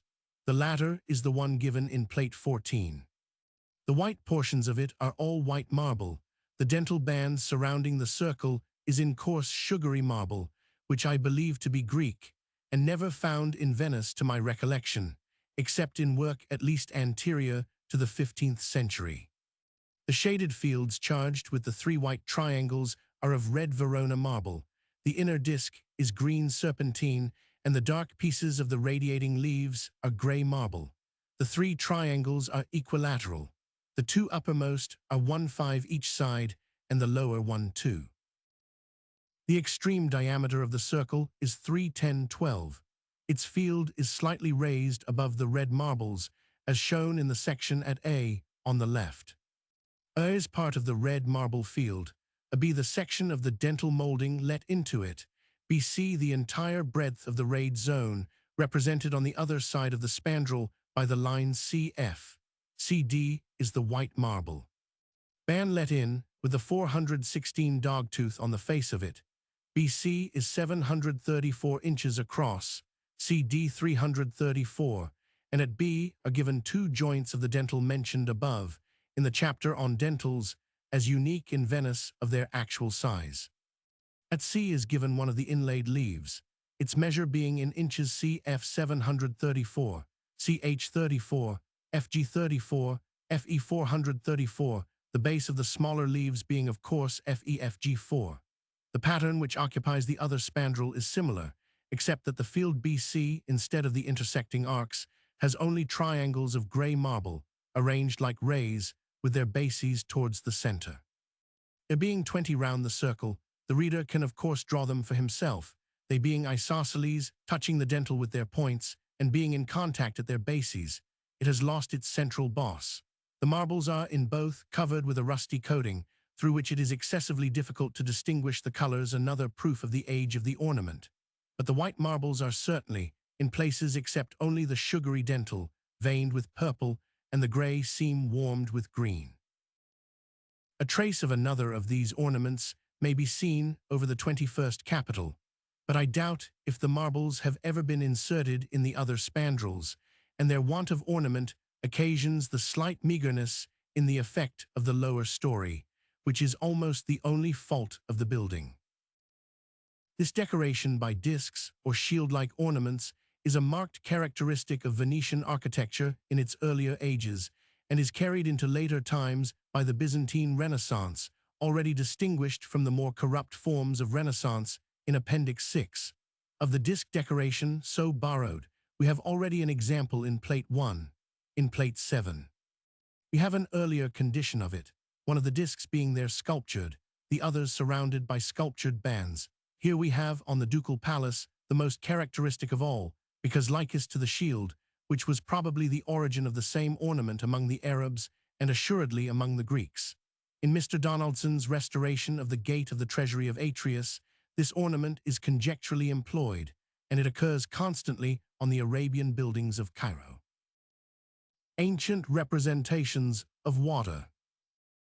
I have long been desirous of devoting some time to an inquiry into the effect of natural scenery upon the pagan, and especially the Greek, mind, and knowing that my friend, Mr. 100, Newton, had devoted much thought to the elucidation of the figurative and symbolic language of ancient art, I asked him to draw up for me a few notes of the facts which he considered most interesting, as illustrative of its methods of representing nature.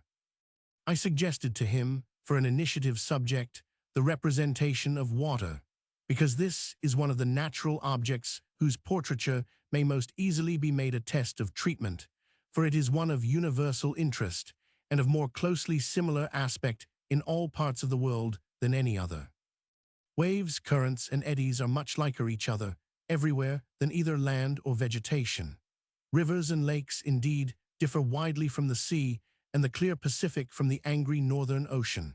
But the Nile is liker the Danube than a knot of Nubian palms is to a glade of the Black Forest, and the Mediterranean is liker the Atlantic than the Campo Fellis is like Solway moss. Mr. Newton has accordingly most kindly furnished me with the following data. One or two of the types which he describes have been already noticed in the main text, but it is well that the reader should again contemplate them in the position which they here occupy in a general system.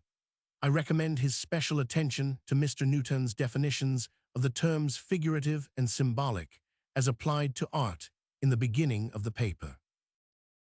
In ancient art, that is to say, in the art of the Egyptian, Assyrian, Greek, and Roman races, water is, for the most part, represented conventionally rather than naturally. By natural representation is here meant as just and perfect an imitation of nature, as the technical means of art will allow. On the other hand, representation is said to be conventional, either when a confessedly inadequate imitation is accepted in default of a better, or when imitation is not attempted at all. And 418, it is agreed that other modes of representation, those by figures or by symbols, shall be its substitute and equivalent. In figurative representation, there is always impersonation. The sensible form, borrowed by the artist from organic life, is conceived to be actuated by a will and invested with such mental attributes as constitute personality. The sensible symbol, whether borrowed from organic or from inorganic nature, is not a personification at all, but the conventional sign or equivalent of some object or notion, to which it may perhaps bear no visible resemblance, but with which the intellect or the imagination has in some way associated it. For instance, a city may be figuratively represented as a woman crowned with towers. Here the artist has selected for the expression of his idea a human form animated with a will and motives of action analogous to those of humanity generally. Or again, as in Greek art, a bull may be a figurative representation of a river, and in the conception of the artist, this animal form may contain and be ennobled by a human mind. This is still impersonation. The form only in which personality is embodied is changed. Again, a dolphin may be used as a symbol of the sea. A man plowing with 2 oxen is a well-known symbol of a Roman colony. In neither of these instances is there impersonation. The dolphin is not invested, like the figure of Neptune, with any of the attributes of the human mind. It has animal instincts, but no will. It represents to us its native element, only as a part may be taken for a whole.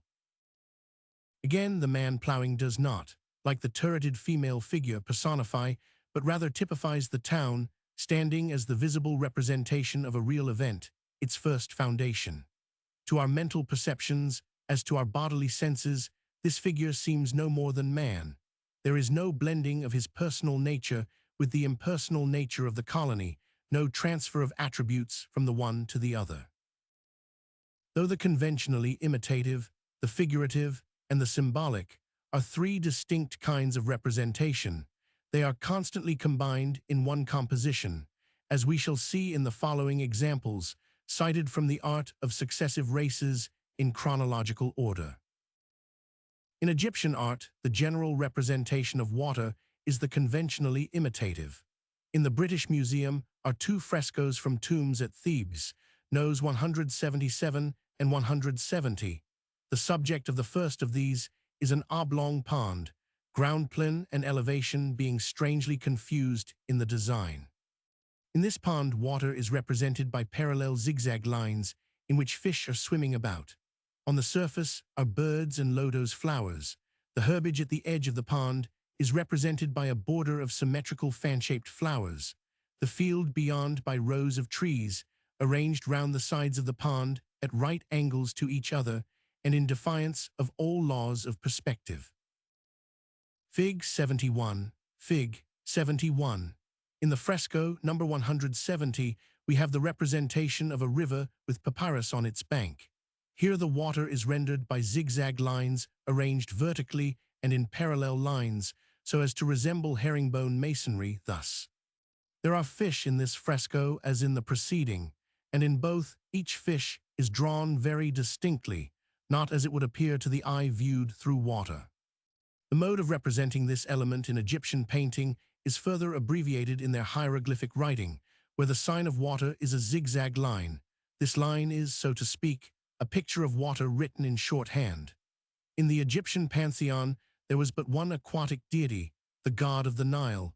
His type is, therefore, the only figurative representation of water in Egyptian art.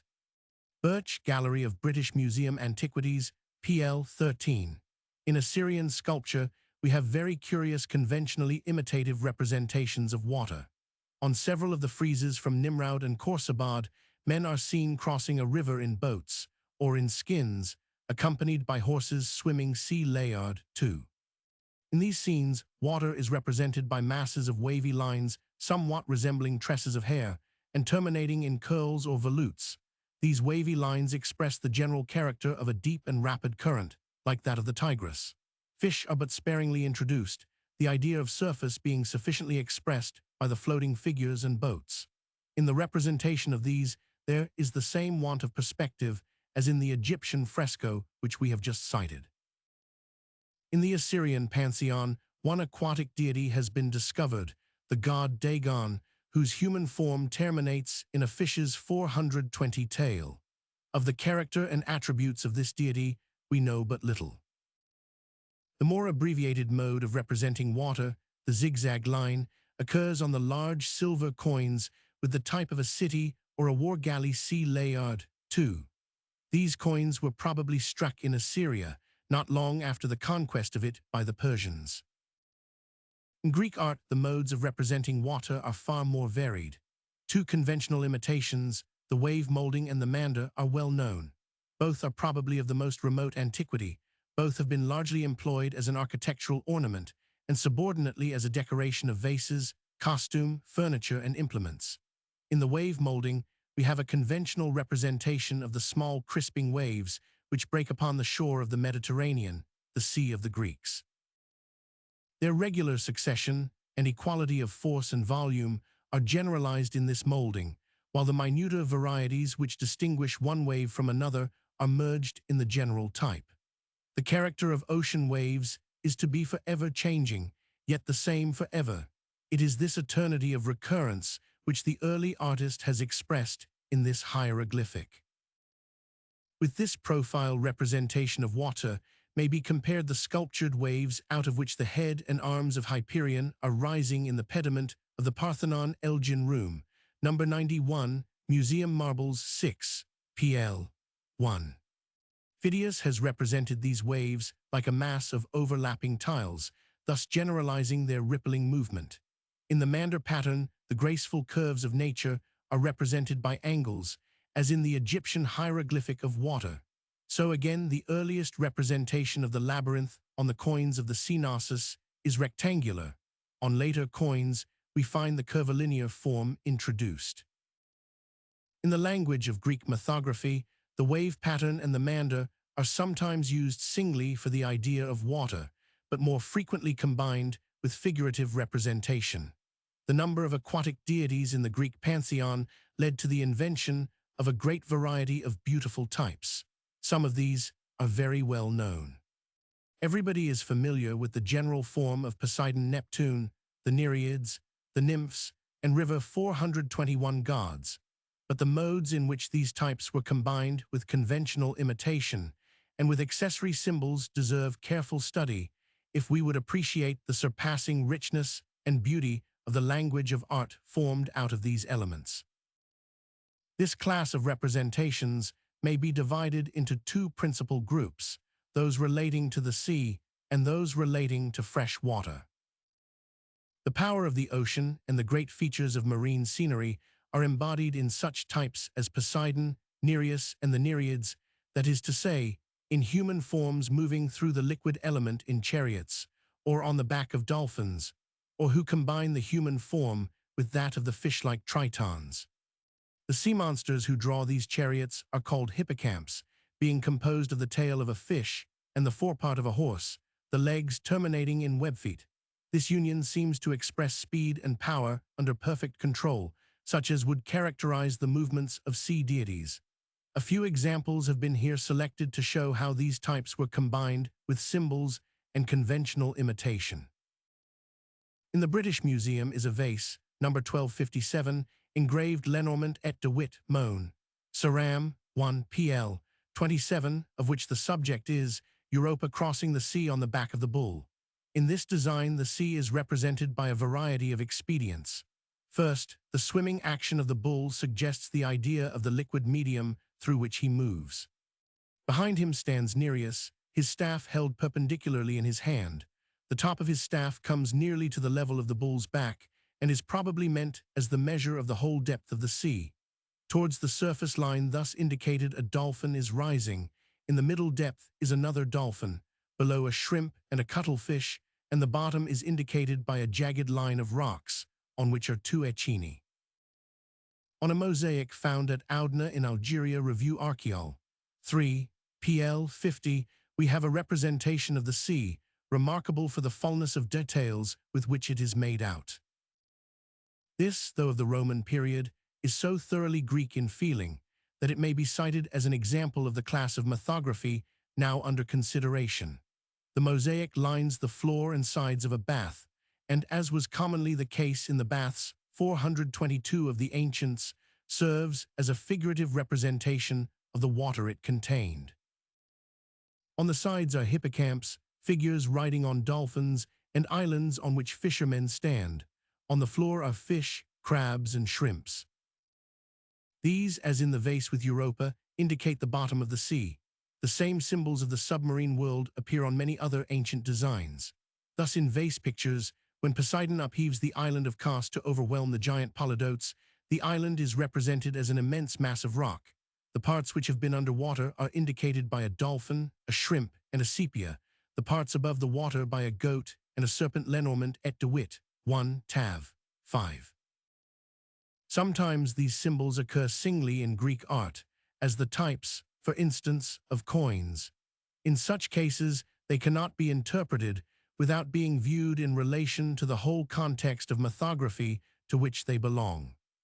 If we find, for example, on one coin of Tarentum a shell, on another a dolphin, on a third a figure of Taurus, the mythic founder of the town, riding on a dolphin in the midst of the waves, and this latter group expresses the idea of the town itself and its position on the coast, then we know the two former types to be but portions of the greater design, having been detached from it, as we may detach words from sentences. The study of the fuller and clearer examples, such as we have cited above, enables us to explain many more compendious forms of expression. We have, for instance, on coins several representations of ancient harbors. Of these, the earliest occurs on the coins of Zancle, the modern Messina in Sicily. The ancients liken the form of this harbor to a sickle, and on the coins of the town we find a curved object, within the area of which is a dolphin. On this curve are 4 square elevations placed at equal distances. It has been conjectured that these projections are either towers or the large stones to which galleys were moored still to be seen in ancient harbors. See Bergen, numismatic chronicle 3. With this archaic representation of a harbor may be compared some examples of the Roman period. On a coin of sept. Severus struck at Corinth Millingen, Silog of Und. Coins, 1837, PL, 2, 423 number 30, we have a female figure standing on a rock between two recumbent male figures holding rudders. From an arch at the foot of the rock, a stream is flowing. This is a representation of the rock of the Acropolis of Corinth. The female figure is a statue of Aphrodite, whose temple surmounted the rock. The stream is the fountain Pion. The two recumbent figures are impersonations of the two harbors, Lecrium and Cenchrea, between which Corinth was situated. Philostratus Icon 2, 100 describes a similar picture of the isthmus between the two harbors, one of which was in the form of a youth, the other of a nymph. On another coin of Corinth, we have one of the harbors in a semicircular form, the whole arc being marked with small equal divisions to denote the archways under which the ancient galleys were drawn, subduct. At the either horn or extremity of the harbor is a temple. In the center of the mouth, a statue of Neptune. Millingen Medals in ed. PL. 2, number 19. Compare also Millingen, Ancient Coins of Cities and Kings, 1831, pp. 5061, PL. 4, number 15, Mionnet Supple, 7, number 246, and the harbor of Ostium on the large brass coins of Nero, in which there is a representation of the Roman fleet and a reclining figure of Neptune. In vase pictures, we have occasionally an attempt to represent water naturally. On a vase in the British Museum number 785, of which the subject is Ulysses and the Sirens, the sea is rendered by wavy lines drawn in black on a red ground, and something like the effect of light playing on the surface of the water is given. On each side of the ship are shapeless masses of rock on which the Sirens stand. One of the most beautiful of the figurative representations of the sea is the well-known type of Scylla. She has a beautiful body, terminating in two barking dogs and two serpent tails. Sometimes drowning men, the rari nant in Gurget Vasto, appear caught up in the coils of these tails. Below are dolphins. Scylla generally brandishes a rudder to show the manner in which she twists the course of ships. For varieties of her type see Monum, Del Inst, Archeol, Rome 3, Tav, 523. The representations of fresh water may be arranged under the following heads: rivers, lakes, fountains. There are several figurative modes of representing rivers very frequently employed in ancient mythography. In the type which occurs earliest, we have the human form combined with that of the bull in several ways. On an archaic coin of Metapontum in Lucania, see frontispiece to Millingen, Ancient Coins of Greek Cities and Kings, the river Achelous is represented with the figure of a man with a shaggy beard and bull's horns and ears. On a vase of the best period of Greek art Brit. Muse. No. 789, Birch-Trans, Roy Soch, of Lit New Series Land, 1843-1. The same river is represented with a satyr's head and long bull's horns on the forehead. His form, human to the waist, terminates in a fish's tail. His hair falls down his back. His beard is long and shaggy. In this type, we see a combination of the three forms separately enumerated by Sophocles in the commencement of the Trachini.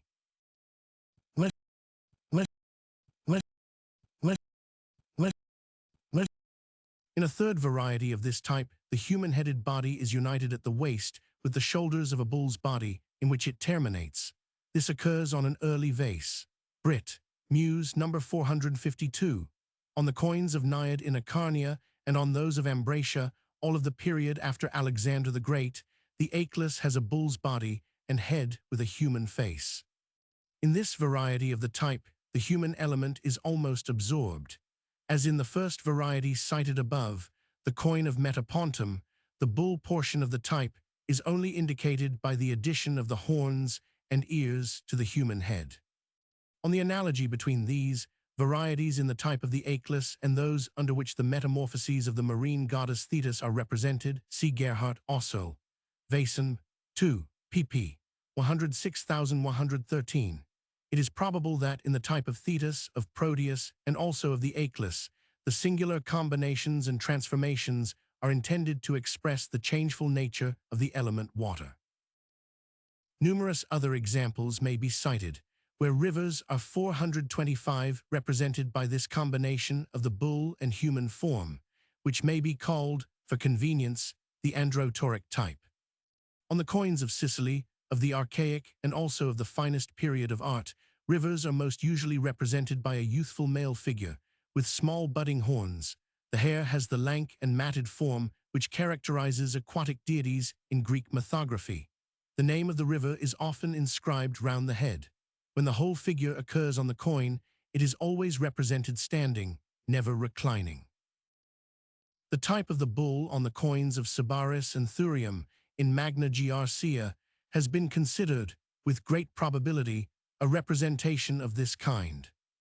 On the coins of Sybaris, which are of a very early period, the head of the bull is turned round. On those of Thurium, he stoops his head, butting.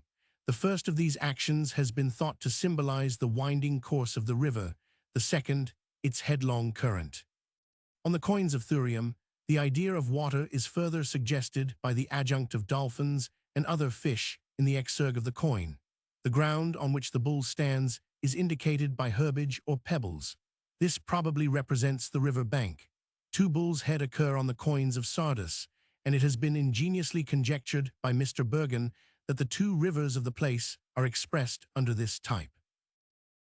The representation of river gods as human figures in a reclining position, though probably not so much employed in earlier Greek art as the androtauric type, is very much more familiar to us from its subsequent adoption in Roman mythography. The earliest example we have of a reclining river god is in the figure in the Elgin room commonly called the Ilissus, but more probably the Cephasus. This occupied one angle in the western pediment of the Parthenon, the other Athenian river, the Ilissus, and the fountain Calero being represented by a male and female figure in the opposite angle.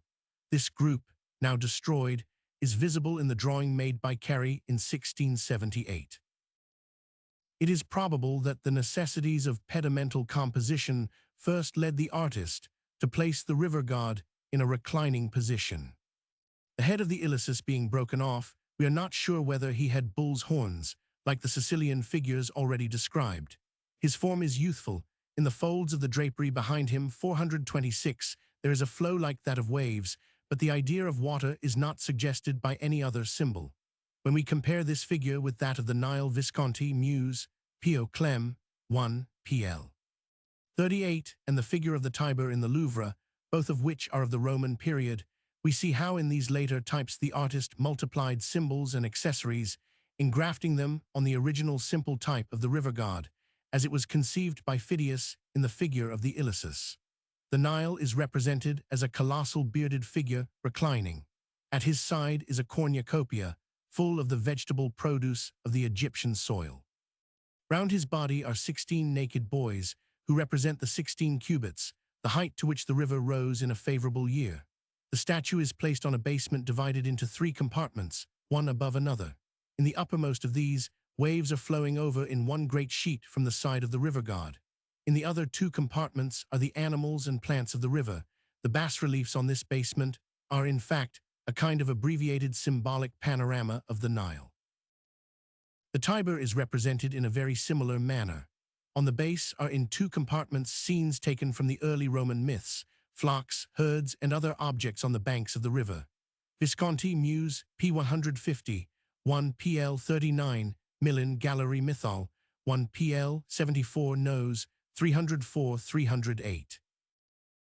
In the types of the Greek coins of Camarina, we find 2 interesting representations of lakes. On the obverse of one of these we have, within a circle of the wave pattern, a male head, full face, with disheveled hair, and with a dolphin on either side. On the reverse, a female figure sailing on a swan, below which a wave molding, and above, a dolphin. On another coin, the swan type of the reverse is associated with the youthful head of a river god, inscribed Hipparis on the obverse. On some smaller coins, we have the swan flying over the rippling waves, which are represented by the wave molding. When we examine the chart of Sicily, made by the Admiralty Survey, we find marked down at Camarina, a lake through which the river Hipparis flows. We can hardly doubt that the inhabitants of Camarina represented both their river and their lakes on their coins. The swan flying over the waves would represent a lake. The figure associated 427 with it being no doubt the Aphrodite worshipped at that place. The head, in a circle of wave pattern, may express that part of the river which flows through the lake. Fountains are usually represented by a stream of water issuing from a lion's head in the rock. See a vase Gerhardt, Ossel, Vasen, Taff, 134, where Hercules stands, receiving a shower bath from a hot spring at Therme in Sicily. On the coins of Syracuse, the fountain Arethusa is represented by a female head seen to the front. The flowing lines of her disheveled hair suggest, though they do not directly imitate, the bubbling action of the freshwater spring. The sea in which it rises is symbolized by the dolphins round the head. This type presents a striking analogy with that of the Camarina head in the circle of wave pattern described above. These are the principal modes of representing water in Greek mythography. In the art of the Roman period, the same kind of figurative and symbolic language is employed, but there is a constant tendency to multiply accessories and details, as we have shown in the later representations of harbors and river gods cited above. In these crowded compositions, the eye is fatigued and distracted by the quantity it has to examine. The language of art becomes more copious but less terse and emphatic, and addresses itself to minds far less intelligent than the refined critics who were the contemporaries of Phidias. Rivers in Roman art are usually represented by reclining male figures, generally bearded, holding reeds or other plants in their hands, and leaning on urns from which water is flowing.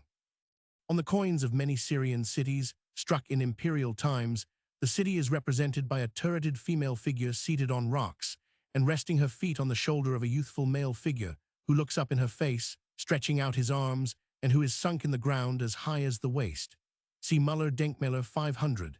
A. Kunst, 1 Taff, 49, number 220 for a group of this kind in the Vatican, and several similar designs on coins. On the column of Trajan, there occur many rude representations of the Danube and other rivers crossed by the Romans in their military expeditions. The water is imitated by sculptured wavy lines in which boats are placed. In one scene Bartali, Colonna Trajana, Tav. For this rude conventional imitation is 428 combined with a figure. In a recess in the river bank is a reclining river god terminating at the waist. This is either meant for a statue which was really placed on the bank of the river, and which therefore marks some particular locality, or we have here figurative representation blended with conventional imitation. On the column of Antoninus Bartali, Anton, Tav. 15, a storm of rain is represented by the head of Jupiter Pluvius, who has a vast outspread beard flowing in long tresses.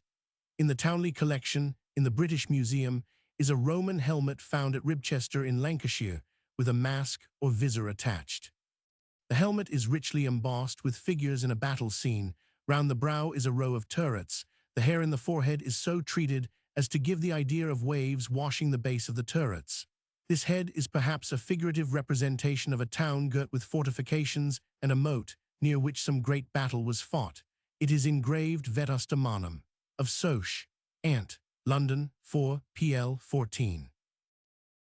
In the Galleria at Florence is a group in alto relievo Gori in script. Ant, floor. 1727, tab. 14 of 3 female figures, one of whom is certainly Demeter Kuratrophos or the earth, another Thetis or the sea. The center of the 3 seems to represent Aphrodite associated, as on the coins of Camarina, with the element of fresh water. This figure is seated on a swan and holds over her head an arched veil. Her hair is bound with reeds. Above her veil grows a tall water plant, and below the swan other water plants, and a stork seated on a hydria or pitcher from which water is flowing. The swan, the stork, the water plants, and the hydria must all be regarded as symbols of fresh water, the latter emblem being introduced to show that the element is fit for the use of man. Fountains in Roman art are generally personified as figures of nymphs reclining with urns, or standing holding before them a large shell. One of the latest representations of water in ancient art is the mosaic of Palestrina Bartholomei in Bartoli paint.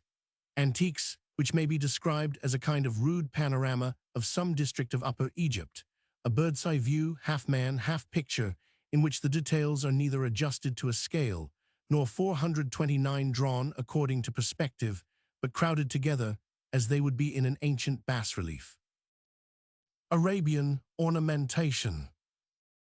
I do not mean what I have here said of the inventive power of the Arab to be understood as in the least applying to the detestable ornamentation of the Alhambra. The Alhambra is no more characteristic of Arab work than Milan Cathedral is of Gothic.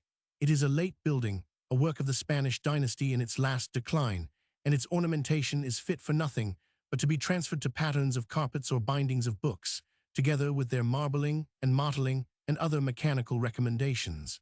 The Alhambra ornament has of late been largely used in shop fronts, to the no small detriment of Regent Street and Oxford Street. Varieties of chamfer. Let BSc Fig. 72 be the original angle of the wall.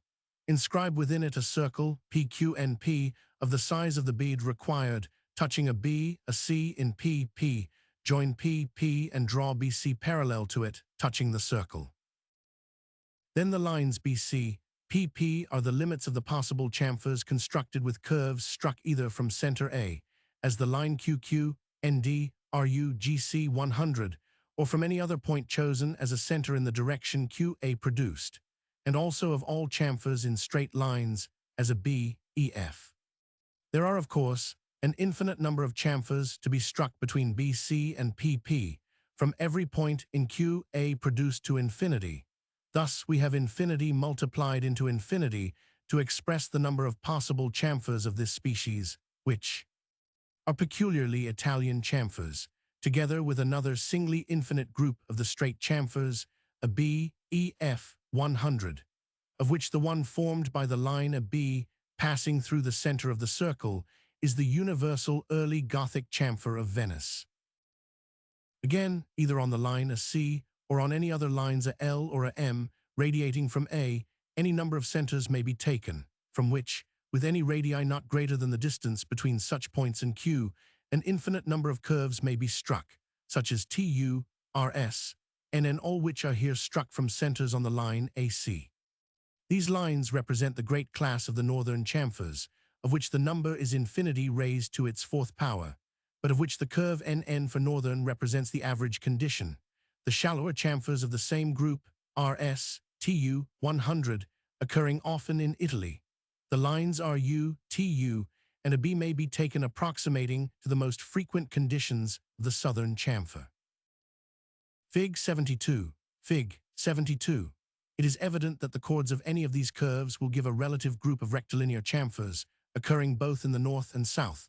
But the rectilinear chamfers, I think, invariably fall within the line QC and are either parallel with it, or inclined to a C at an angle greater than a CQ, and often perpendicular 431 to it, but never inclined to it at an angle less than a CQ.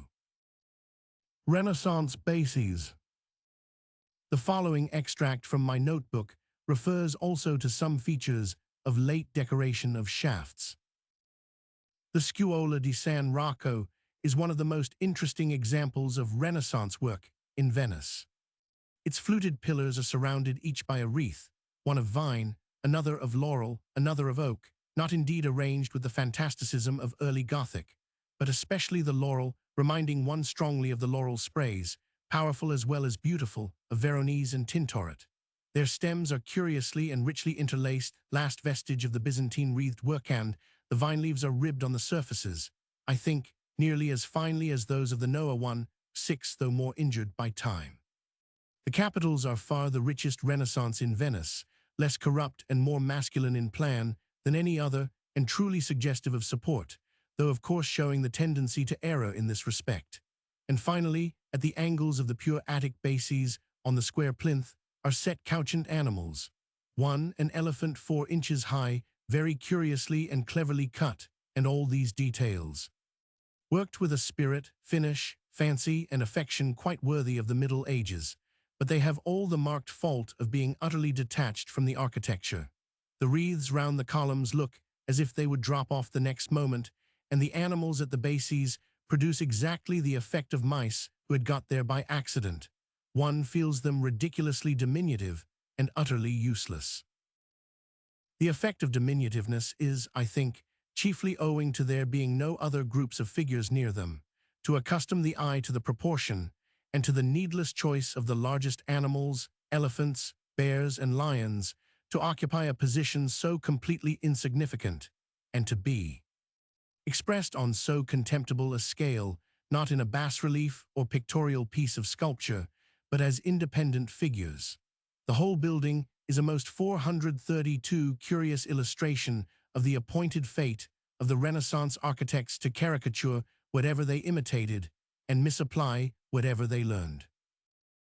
Romanist decoration of bases.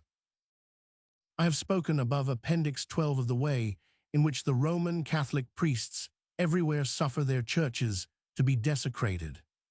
But the worst instances I ever saw of sacrilege and brutality daily permitted in the face of all men were the uses to which the noble base of St. Mark's was put when I was last in Venice. Portions of nearly all cathedrals may be found abandoned to neglect, but this base of St. Mark's is in no obscure position, full fronting the western, sun-crossing the whole breadth of St. Mark's placid termination of the most noble square in the world, the center of the most noble city. Its purple marbles were, in the winter of 1849, the customary gambling tables of the idle children of Venice, and the parts which flanked the great entrance, that very entrance where Barbarossa flung his mantle off, were the counters of a common bazaar for children's toys, carts, dolls, and small pewter spoons and dishes, German caricatures and books of the opera.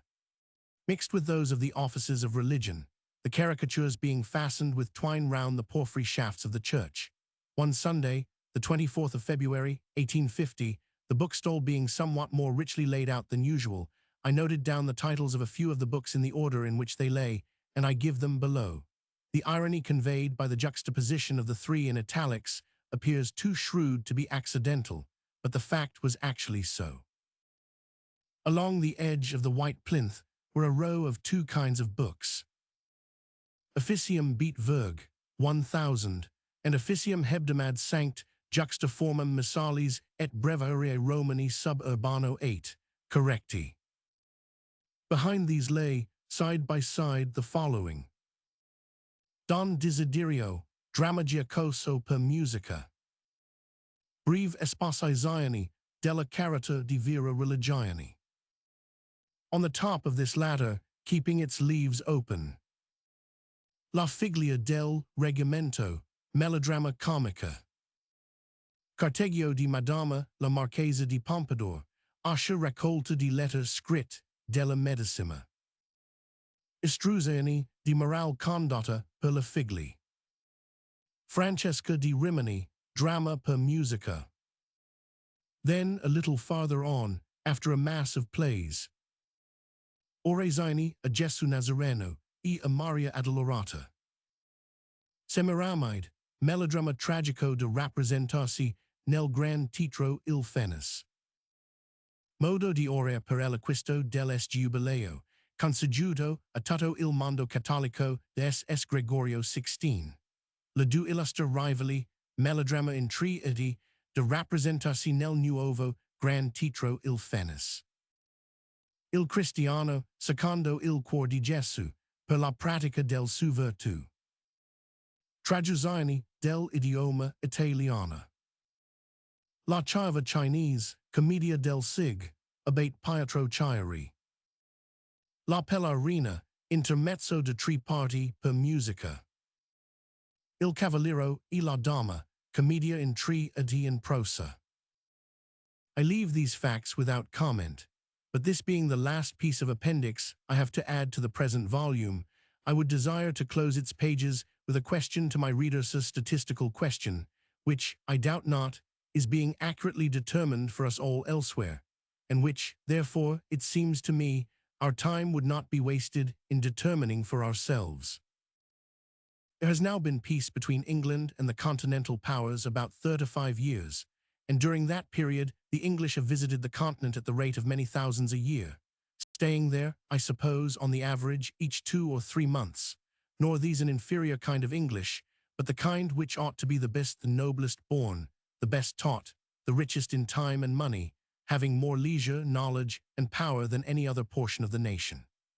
These, we might suppose, beholding, as they travelled, the condition of the states in which the papal religion is professed, and being, at the same time, the most enlightened section of a great Protestant nation, would have been animated with some desire 434 to dissipate the Romanist errors, and to communicate to others the better knowledge which they possessed themselves.